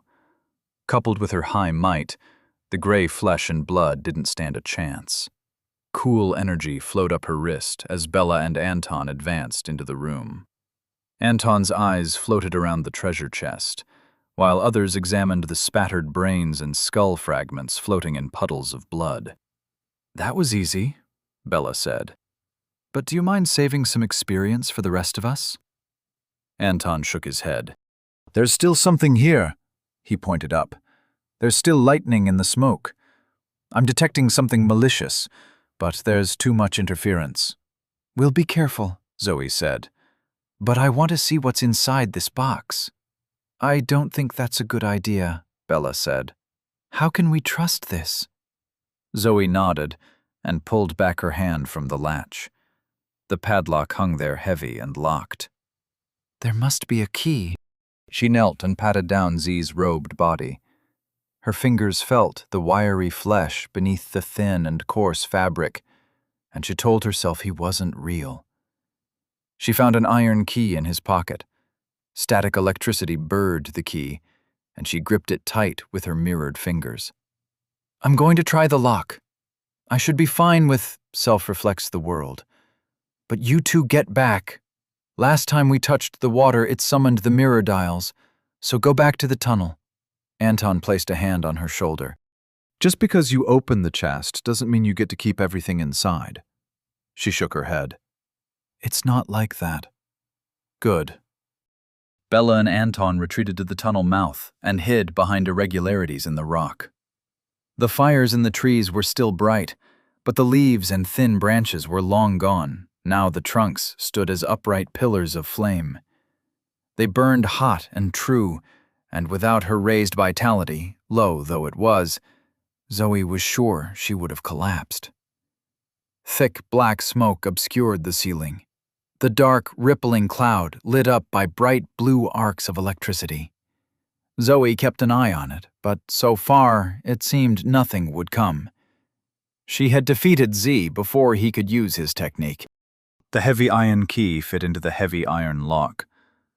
Rust flaked from the hole as she turned the key and unlocked the shackle. She held her breath as she lifted the lid to the treasure chest. A sense of awe came over her as she lifted the lid. Golden light spilled out from within. "You have triggered a trap." The chest's lid slammed down. Zoe barely got her fingers out of the way in time. Something told her that her technique wouldn't have saved her from having them chopped off. She examined the key and lock in her hand, puzzled at what the trap would be when a wind blew through the room. Zoe lifted her head as the stiff wind blew at her mirrored hair. The smoke above her cleared, and her eyes widened. A dozen Z's crawled on the ceiling. Gray fingers and feet gripped the stalactites. Blue electricity arced along their wiry bodies. 24 yellow eyes met hers, and a dozen mouths twisted into grins. "Oh," Zoe said. The Z's dropped. 4 landed atop her and bounced away from her mirrored skin. They hit the ground, spun in the dirt like kicked dogs, and bounded toward her on all 4s. Blue lightning sparked and leaked from their gaping maws. She kicked one, and it flew away, but 6 more leaped for her. The others ran toward Bella and Anton. Zoe tried to turn, to run to protect her allies, but Z's surrounded her. They crawled on the ground, loping like hairless apes. Blue light flared, and a Z spat lightning. The bolt slammed into Zoe's guard. She planned to bounce it away, but the lightning thrashed into her arm and traveled through her body. Her muscles cramped, teeth ground as pain coursed through her mind. She fell to one knee, and the Z's leaped. Her mirrored armor flung them away, but it was draining her skein. Status. Name: Zoe Chambers. Level 26. Body: the bell at the center of the world. Rank 2. Progress 6 out of 10. Attributes: Might 73 plus 11. Vitality 20. Dexterity 24 plus 11. Willpower 72 plus 11. Insight 32 plus 11. Skein 121 over 221. Titles: Intrepid, Lodestone, Fools Rush In, incomplete. Questbreaker, Glutton, True Believer, Magnifying Glass. Techniques: Our hearts toll as one. The self reflects the world. She could still feel the power of her new body. There was a large amount of these Z's, but she was level 26. She should be able to defeat them. A Z leaped on her back. It bounced away, snarling. She advanced and kicked out, but the 2 in front of her scrambled back. Her chain lashed out from around her neck, but the ghostly metal only attracted electricity, and she quickly withdrew it back. Another Z leaped at her, and she stepped into the grasping vine, dodged, and elbowed the creature as it passed. The double tap of her mirrored blow snapped its neck. 11 to go. A silvery orb flashed in front of her face. Distracted, she failed to dodge a lightning blast and stumbled as the shock seized her muscles. The silvery orb zipped back toward the tunnel mouth. Zoe turned. The Z's had her allies cornered. Bella swung her sword back against the cave wall, but the nimble Z's dodged her heated slashing. She fended off 3 of them, but a 4th crawled its way up the ceiling with a grin leaking blue light. Anton lay pinned beneath a Z. It had its fingers in his mouth, gagging him, preventing him from crying out for help. Zoe leaped toward them, but lightning slammed into her back. Blast after blast. She lost control of herself and slammed into the ground beside her allies. Mere feet away from them, she twitched and pushed at the ground with numb fists as Z's piled on top of Bella and Anton. Bella screamed as a Z slipped past her guard and clawed out her eye. Blood spat from the wound. In her moment of pain, the Z from the ceiling dropped. Another Z kicked Zoe over and straddled her chest. Its fists hammered her mirrored face and bounced away with equal force. She had to get up, but blue electricity still crawled along her limbs, stunning her. Bella slumped to the ground, invisible beneath the scrawny gray bodies. Anton lay behind her. The cold, brutal reality of the difference in their levels hit home. Zoe reached out to Bella with her chain as lightning coursed through her body. "No!" The dungeon squealed like a cat in a blender. Blood poured from Zoe's ears, but the sound filled her soul. A tearing, harsh, pressurized wail. The dungeon cried out with the agony of being reborn. Deep within Zoe's essence, the Mirabelle fragments screeched with an echo of their dungeon's pain. The Z's fell to the ground. They twisted, kicked, squirmed in the agony of their world. Blue lightning flailed and struck out at random. The burning trees stuttered, the flames leaping, shrinking, and shifting wildly from orange to red to green to black. In the glow of somber, colorless fire, a silence crept after the painful shriek. No sound of lapping water, of crackling wood, of breathing, of bleeding. The silence of a sound-drained church. Zoe pushed herself to her feet. The Z's still lay on the ground. Her allies slumped against the cave wall, bleeding, dying, but still alive. She screamed and stomped down on the neck of the nearest Z. Her foot slushed flesh and severed bone.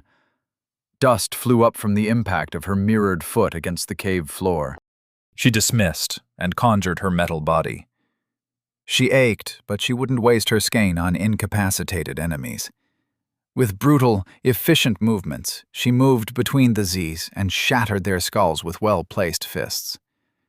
Blood swelled across the cave floor, and her fist grew numb with the cold death energy. She didn't stop until they were all dead. A dripping glove of gore stretched up past her elbow. She didn't care, and she crouched beside Bella. The blonde woman looked up at her weakly. Blood dribbled from her mouth. Her eye was a ragged hole where fingers had plunged inside. Her left leg was still, but her right trembled. She gritted her teeth in a smile. "You should have saved some from me." Zoe gripped her hand. "You'll get the next lot," she said. "I want to take a break anyway. Are you—" Bella appeared battered, bruised, and bleeding. But even now Zoe detected the movement of the runeblade's skein within her. Barbed stitches closed the wound in her eye. Ribs cracked, and Bella's chest undented. "I'm fine. Just wish I was—" She tapped below her eye as a groan stole her words. Zoe shook her head. "I've regrown an eye. You'll be fine. We'll all be fine." The Australian swore and squeezed hard on Zoe's hand as the runeblade repaired her body. Zoe pulled the metal away from her skin and held Bella. Human skin to human skin, no matter the energies that swirled beneath. Behind her, Anton coughed and spluttered. He rolled over, puked up a fingernail and a puddle of bile, and sat up. "That was terrible." He wiped at the blood leaking from his ears. "My hearing seems fine. What's this blood from, then? The idea of my hearing? Blood from the mind as a sound beyond sound penetrates my soul?" He wiped away more and looked over at Zoe.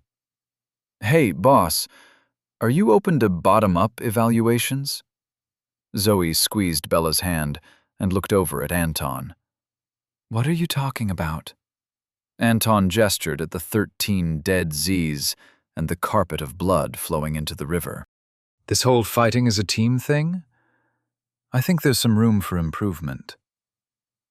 As Zoe's tired mind tried to think of something to say, the chest in the center of the room clicked. She winced and activated Self-Reflects the World. With weary steps, she rose to shield her allies. "Get back," she said. Her feet splashed in the blood, and the mirror repelled the gore. Wide circles of stone appeared around her footsteps and vanished as the flow returned when her feet moved on. She reached the chest as it slowly opened.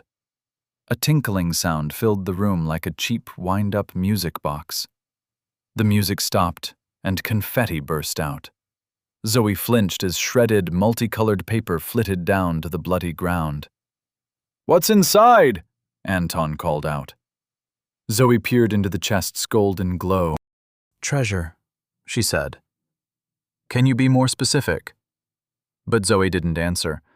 She was too distracted by the rainbow aura pulsing from her skin. Chapter 69. Nice loot.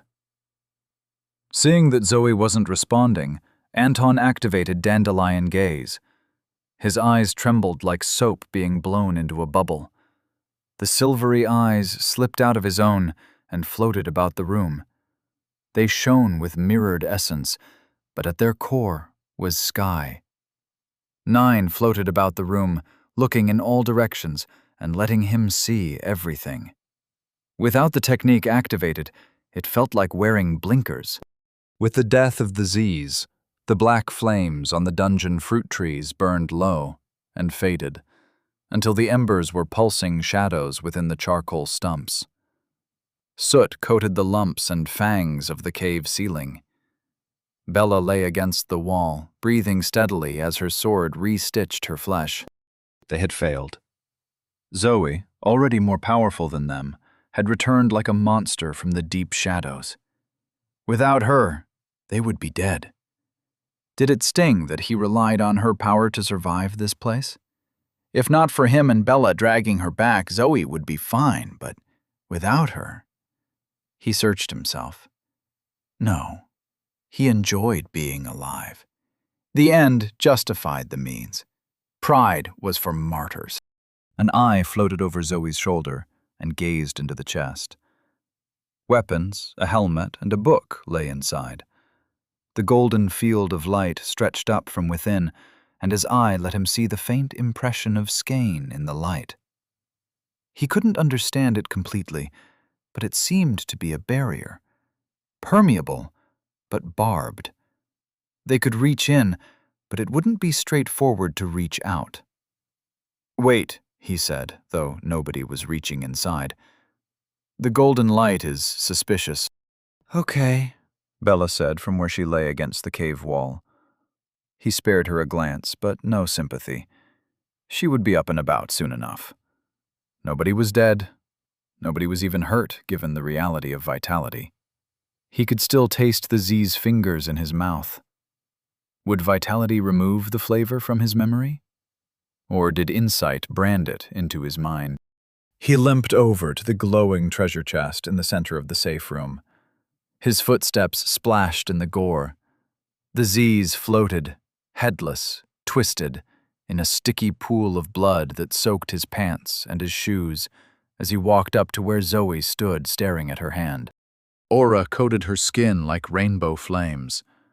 His eyes darted around her, but an instinctive fear stopped them from getting too close. The flames spoke of true and horrible destruction. Touching them would not just pop his eyes, but steal a part of his soul and feed it to his enemies. "What are those flames?" he asked. Zoe waggled her fingers. "Flames?" "The aura. You're burning up. Is it a new ability? You seem to develop those every few hours." She gave him a typical Zoe glare. So much anger in there. "It was weeks for me," she said. "And I don't know what this is." "Does it hurt? Is your skein affected?" Zoe frowned and looked inwardly, the constipated expression someone wore when they examined their status. "I don't think so." He shrugged. "Then let's check out the loot."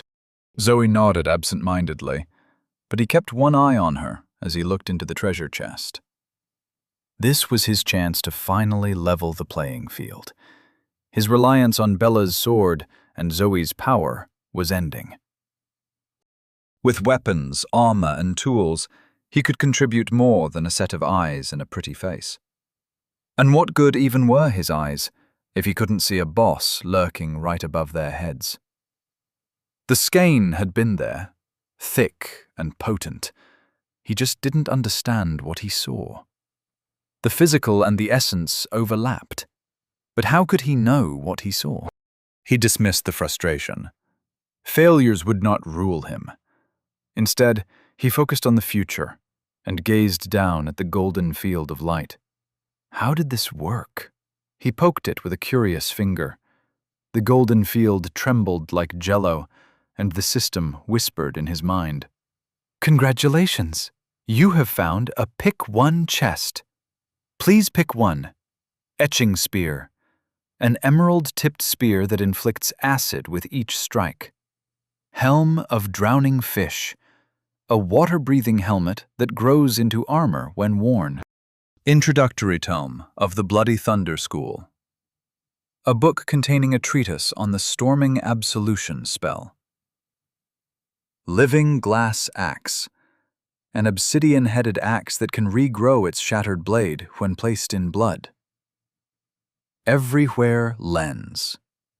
A monocle that allows the wearer to project their ability everywhere that they can see. Zoe looked up at him. "Should we discuss who gets what?" she asked. Zoe chooses last. He glanced over to Bella. She was really in terrible shape. He hoped she got up. She would, though. Her sword was fixing her. Nothing to worry about. How does that sound? Bella gave a thumbs up. Zoe's overpowered, She grinned, though her voice was pained. She should probably give her choice to us. He smiled as Zoe and Bella bickered without heat.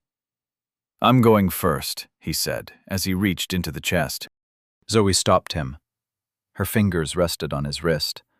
She didn't grab him, didn't need to, and as her hand retreated, he trembled, just once. He wasn't scared, he just knew how strong she was. "Those items all sound powerful," she said, "but only 2 are weapons. I'm sorry, Anton, but you lack offensive power. And Bella," she turned to face the recuperating Australian, "your sword is powerful, and it helps you recover, but you're too fragile." "You're comparing us to yourself," Anton said. "But you're twice our level. I need you to keep up." He scoffed, but she gave him a stare so intense he couldn't meet it with any of his 11 eyes. Instead, he looked inward. Status name: Anton Biggs. Level: 10. Body: the open flower. Rank 1, progress 0/10. Attributes: might, 9. Vitality, 7. Dexterity, 20. Willpower, 11. Insight, 47. Skein, 45/92. Titles: Intrepid, Tailwind, Fools Rush In, incomplete, Magnifying Glass. Techniques: Dandelion Gaze. "All right," he surveyed his options. "I need to hit harder, but I've never used a spear or an axe to attack anybody." "What have you used?" He almost said a gun, a knife, a USB cable one time.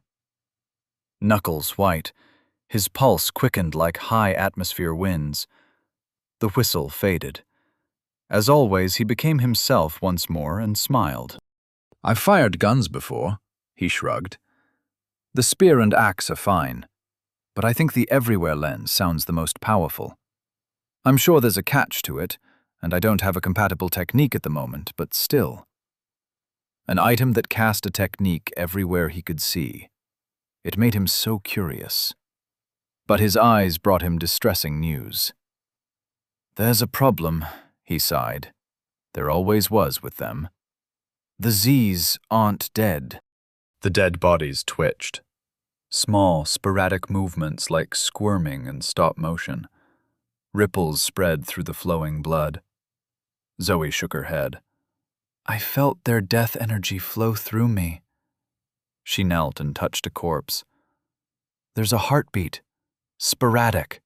Electricity zapped her fingers, and she pulled away. "Every time a spark travels through them, they twitch, and the heart pumps. I don't like it, but I'm not sure it's a problem. They're twitching toward each other." They watched as a headless Z twitched inch by inch toward another Z ripped in half by a stomp to the collarbones. Zoe stepped on the headless torso. She crushed the shoulders with a steel foot. Blood splashed. She kicked the pelvis so hard it tore with a sound like wet cloth. Bella retched. "Is that enough?" she asked. The body parts, torn, destroyed, continued twitching. Zoe looked at Anton. "Make your choice." His eyes floated over the corpses as he surveyed the open chest. He turned to Zoe. "I want to ask a favor." He felt his heart in his throat. "Will you give me the item you pick from the chest?" "Yes," she didn't hesitate. "But choose wisely." He reached into the chest. The Everywhere lens was a simple monocle of steel and glass with a dangling string of braided red and white silk. Microscopic runes glinted in the steel frame, and they glowed white as his fingers touched the string. Did he dare tell Zoe he was going on nothing but a hunch? No. You have selected the Everywhere lens. If your hand passes through the chest barrier without the Everywhere lens, or with any other item, it will be removed. His heartbeat quickened. If he dropped the lens, he would lose a hand. His grip tightened, and suddenly sweat coated his fingertips. His dexterity, his vitality, was high enough that something like this shouldn't be a problem. But suddenly he was a child again, trying to lift cigarettes from his sleeping father's pockets. Grabbing the monocle, he yanked his hand up and out of the barrier. His hand was secure. He let out a sigh of relief. The others gave him an odd look. They mustn't have gotten the warning. "It chops off your hand if you drop the item," he turned to Zoe. "My favor, can you remove the Tome of Bloody Thunder?" She raised an eyebrow. "Are you sure?" "I think I can combine the lens with the spells in the tome to create an area of effect." "But it's a whole book. Maybe it will take months or years of study to comprehend. We need your help right now. How do you know you can learn the spells in time?" Hunch. He couldn't say that. But she wasn't arguing with him. He could see in her eyes that she would choose what he wanted. Why would she do that? But she wanted him to explain. "All these items are things that are useful for this dungeon. Acid to get past the Mirrodile armor. A helmet that lets us breathe in the sunken town. I think the book will help fight inside the dungeon. The spells or techniques or whatever is inside has to be helpful now." She nodded. "All right." She stepped up and reached into the chest. Her eyes widened as the system warning sounded inside her head, but she yanked the book out just as fast as him. Crinkled red leather bound the pages yellowed with age. Anton couldn't remember the last time he picked up a book, but his fingers brushed over this one with reverential care. He could see, he could feel the tightly packed skein inside. This book contained secrets that were his to unlock. A shackle of possessiveness closed around his heart, looping, locking, and he held the book out toward Zoe. "If this isn't a single-use item," he said, I don't know how this works, but I want to share it." Zoe looked at him, studied him, inscrutable. She could snap him and take everything. He held the most powerful items, the best items, but nothing made them his except her permission. And she nodded. He smiled, but his eyes danced with distress. One of the Z's fingers twitched and crawled and dragged the heavy, gutless corpse toward another. The long gray ring finger brushed against another corpse's elbow, and the flesh fused with a bright blue spark. Now 2 bodies twitched and wormed as one. He didn't need to announce the fresh horror. They all saw. The bodies were fusing, penning them in with a ring of flesh. The twitches grew more frequent. Scrape of blade on stone as Bella used her sword to stand. "I'm coming," she said, voice hoarse, and her steps forced winces as she approached. Her blade tapped out like a cane, stabbing into corpses and pulsing with heat that blackened flesh. But the twitching continued, and Bella's strained face showed her nearing the limits of skein and consciousness. She sliced at the fusing corpses, but the flesh ran like steaming rivers around her blade. They didn't have long until the corpses recovered, and Zoe hurried to help Bella over to the chest. "What do you two suggest?" Bella asked as she gazed into the golden light. I think the armor, Zoe said. Get a weapon, Anton said at the same time. They exchanged a glance, but the slight splashing of corpses was too tense an ambiance to permit a smile. I have a weapon, Bella said, though he could see her thinking the same thing as him. She didn't have a weapon. She had a pet. And pets must be fed. She thrust her hand into the golden light, frowned at the warning, and dragged out the etching spear. The emerald tip pulsed with insidious light, a sharp point with flared guards like something for hunting boars. With 2 weapons in hand and blood-streaked wounds, Bella looked like an ancient warrior, a battle fanatic. The purity of her heart lost behind this visage of one-eyed brutality. Was this the fate the system had in mind for them? Attack and advance until we leave ourselves behind. Not for him. Look and see and know. Never forget the self. Never abandon the truth. His musings, ever spiraling like a feather on the wind, dissipated as the chest vanished with a pop of light. In the following silence, the surrounding flesh shuddered and groaned before rearing up like a wave of mutilation. Chapter 70. Unexpected Help. The bodies of 13 Zs flowed into each other. Fingers became elbows, and the flesh pulsed and pumped beneath the skin. Faces touched thighs, and the skin, unseamed, fused them in a circular web surrounding Bella, Anton, and Zoe. Pain gnawed at Bella's missing eye like fire ants chewing their way into her skull. On the brink of madness, she felt no fear and lifted her sword high. Heat pulsed from the blade as she sliced through flesh wadded up like bubblegum. The slash was a poor one. The blade skipped along the flesh instead of cleaving a way through. The rune blade's brambles twitched with irritation. It pulled at her arms, tried to steer her subsequent attacks, but she wielded the sword like an axe as she hacked through the flesh surrounding them. Hands groped for her. Shattered mouths chomped down from where they hung. Spittle and blood leaked. Everything was wet and trying to kill her, but she would not give up.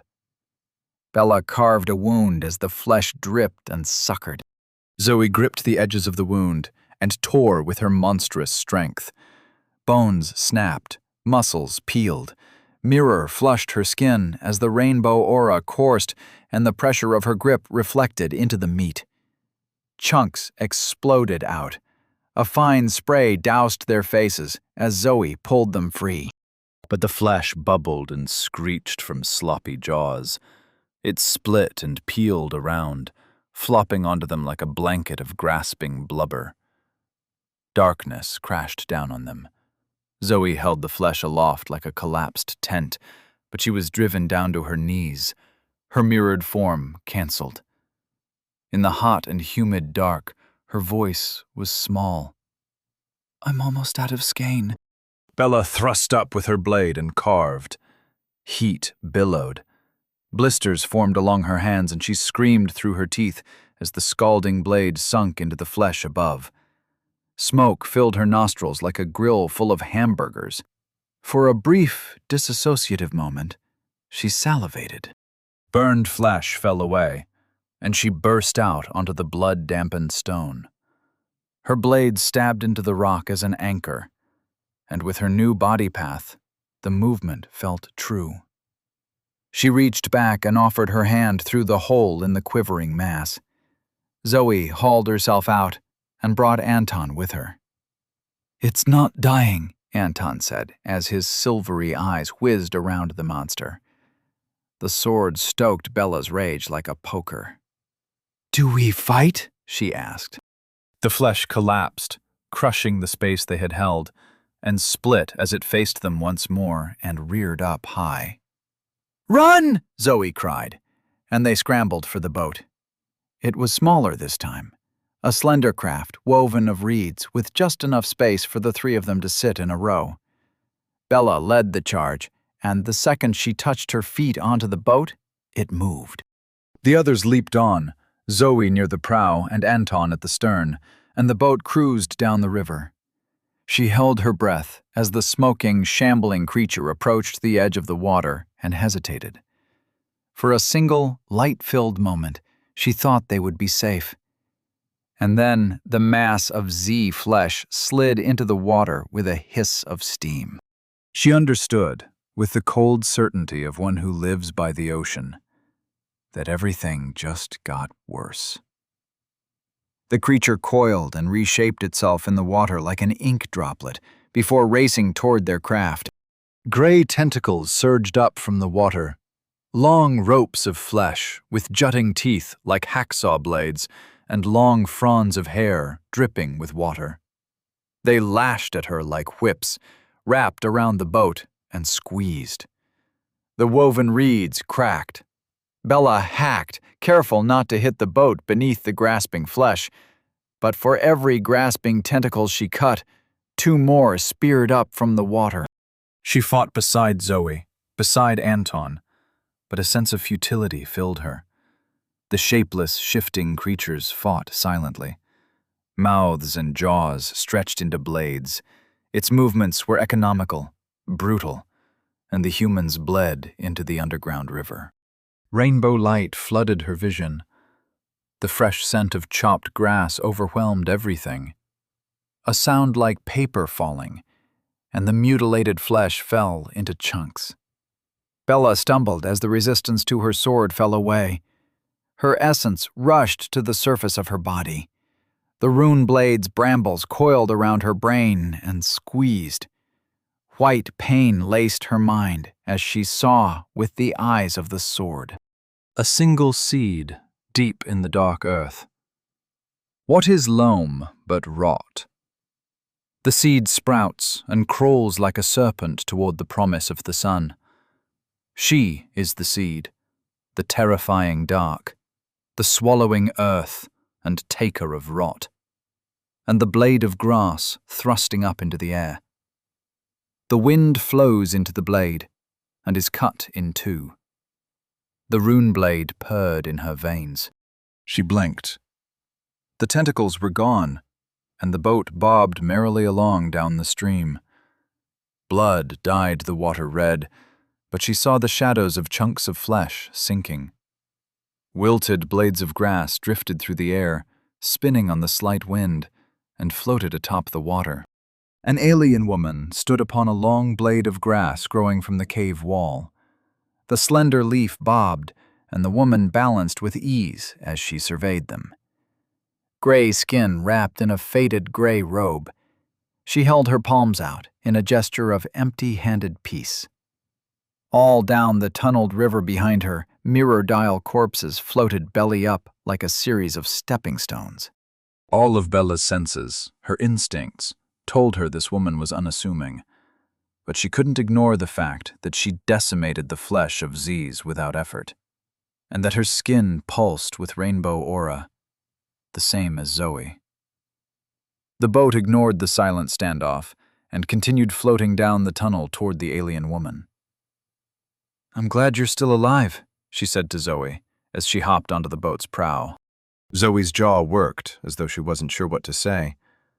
An equally conflicted expression worked across the alien's face, but it was gone in a second and replaced by a stoic mask.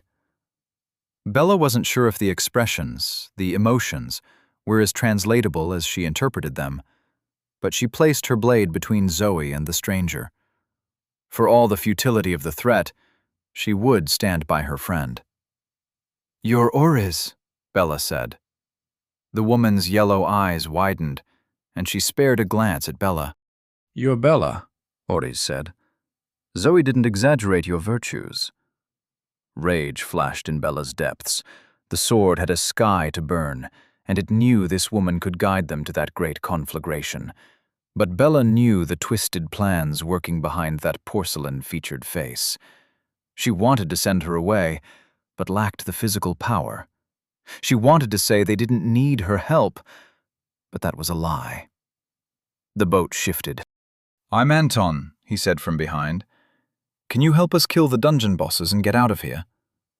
Zoe and Bella glared at Anton, but he shrugged. Pride is for martyrs. Zoe opened her mouth, a scolding on her scarred lips, but she screamed as her face melted. Hash, hash, hash. Rainbow invaded Zoe's mind. The burning pressure of the incursion, the world between worlds spun through her flesh and churned. Black star radiation filled her cells with the clinking of chains, and she fell. Water splashed to the sound of tittering, and she reached with skinless muscles of steel, mirror, sound, for someone to grab her. But there was never anyone to grab her, and she closed her eyes as the dungeon bit down upon her soul with white-hot fangs of dimensional anguish. She fell, sank, and someone pulled her out of the water. She opened her eyes, gasping, coughing, as air and bloody water mixed dirty in her lungs, retching. Bella hauled her up, and Anton helped. Her steel body dragged them down, and their might was low. She was a weight dragging on them. Was this another punishment for something she did on instinct?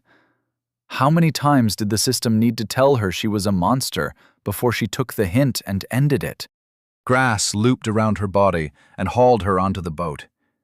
She lay on her back, not breathing, all rainbow as it burned through her flesh.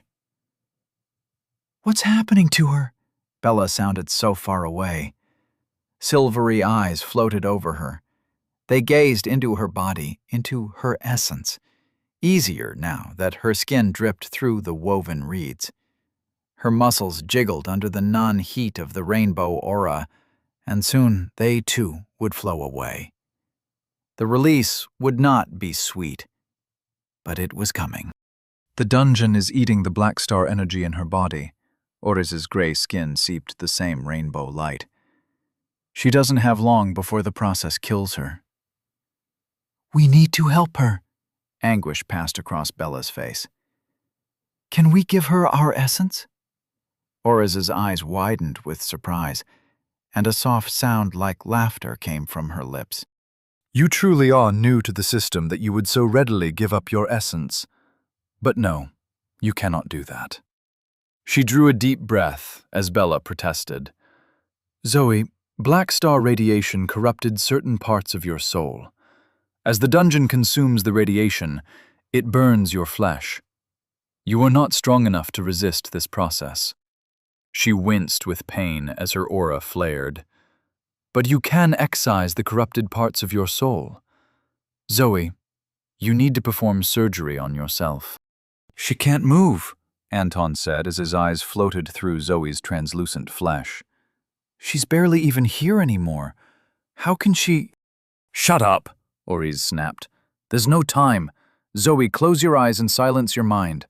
Focus inward. Remember your fights with the worm. Remember the stillness of the desert as it waits for the afternoon wind. Go inward. Willpower is strength, and dexterity is skill. Might is the anvil upon which the world rests, vitality the wind in the bellows, and insight the light of the fire. Forge yourself anew." Zoe focused on Oris's words, but it was as though they were in an unknown language. Pain beyond anything she experienced. She was a pool of alcohol being burned, a puddle in the sun. Dying. Losing herself moment by moment. Each cell screamed before being silenced by rainbow fire. "We can help," Oris said, far away, warbling words, and grabbed Bella's hand and then Anton's. "They are called body paths," she whispered. "But the system's greatest lie is that we walk them alone. Take her hand." Bella took Zoe's hand. Zoe tried to grasp back with the sheer human urge to not die alone, but her muscles remained slack and unresponsive. Despair overtook the pain like the earth's shadow racing after the sunset. Oris's essence flared through the circuit they formed. The open steppe rippled before the wind.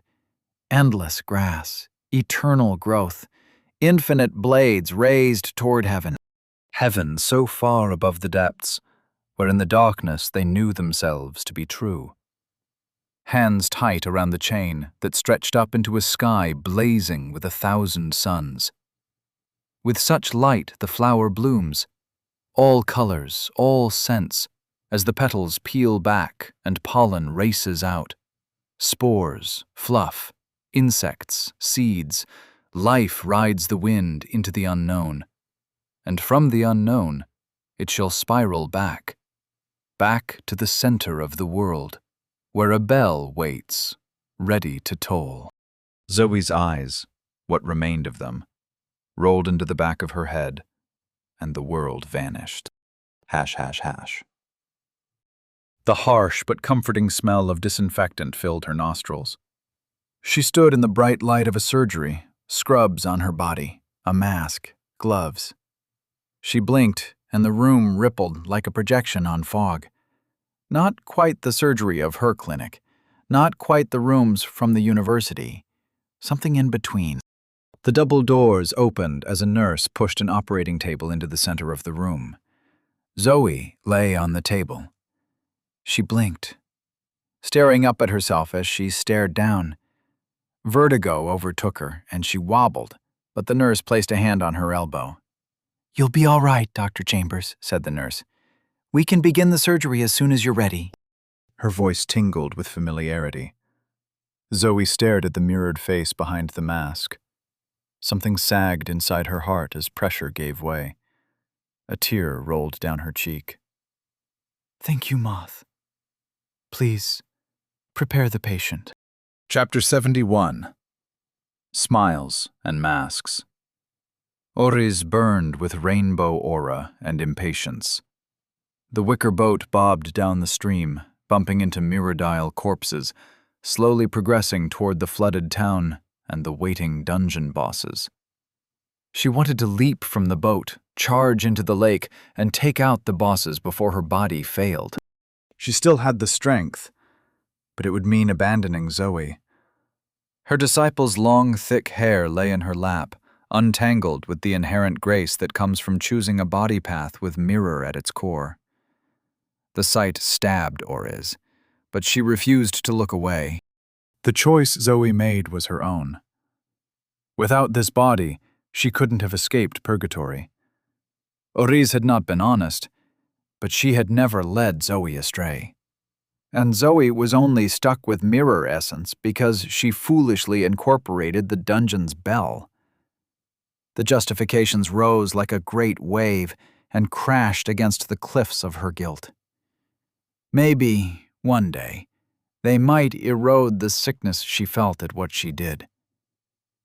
Maybe. "Something's wrong," Anton frowned down at the tome of bloody thunder. His voice cut through Oriz's musings. She looked down at where his silvery scouting technique hovered above Zoe's third eye. The silver orb flickered as Zoe's flesh phased in and out of existence. Oriz concentrated, observed, and felt the outlines of Zoe's mind in turmoil. There was something there. She sensed activity. A deep conversation rippled Zoe's essence. She frowned at the murmuring, but couldn't make out the words. "She's not alone," she said. "What does that mean?" Bella asked, her expression radiating distrust of Oriz. The expression didn't hurt her feelings. If anything, she was happy Zoe had found such a reliable adventuring companion. Oriz's life would have been very different if she had someone like Bella. With bitterness, she realized she had perpetuated the cycle of abusive mentors that had so shackled her fate. If she got out of this dungeon, she would make amends. But to do that, she must get Zoe out, even if she died trying. "It means," she paused as she probed, "Zoe has picked up a parasite, a void creature." The rune blade twitched in Bella's hand. "Don't let that blade get too close. I don't want its mind to disrupt Zoe's dream state." "Is it like the thing that Cassie became? Those who rejected the system?" Oriz recollected what Zoe told her about her time on the plane and the event in the graveyard. "Similar, No two of them are the same, and they all find their own ways to crawl out of the void. I think it's trying to use the surgery to take over her body. Bella's grip tightened audibly. How do we kill the parasite? Orez bit her thin lip. There's a chance that I'm wrong. Dream situations are always imprecise. Zoe incorporated a parasitic being while she was in purgatory. I don't want to make the wrong conclusion. This could be a natural effect of having Moth inside her. For now, we need to trust Zoe. If I try to interrupt, there's no way I can be as precise as her. You mean you could do the surgery? She doesn't need to do it? But I can't feel her soul as well as she can. If I miss a spot of Black Star energy, even just a speck, it will kill her.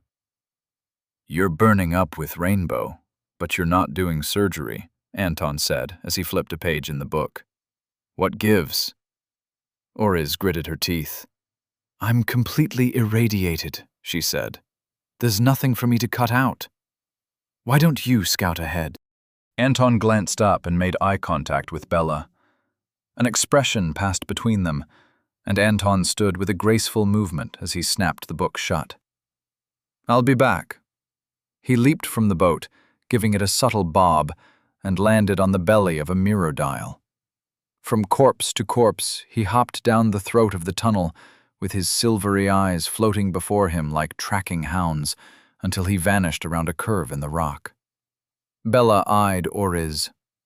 Don't try anything. Orez suppressed a snort. She admired Bella's pluck, even if there was nothing she could do to stop her. But that sword would become monstrous given the opportunity. Was it safer to take this woman out now? Better for Zoe's future not to have someone rooted to an engine of apocalypse? She smiled. I won't try anything. Hash, hash, hash. Questions plagued Zoe as she went through the motions of checking the patient's, her, vitals. What was this place? Was she inside her mind, or was it somewhere like the Smith's forge? Tables, lights, walls, and even the floor billowed whenever she gazed in their direction. She moved through a room of thought, of projection. Only 3 things were real: her, the body on the table, and Moth in nurse scrubs. It was strange to see Moth without her mirrored skin.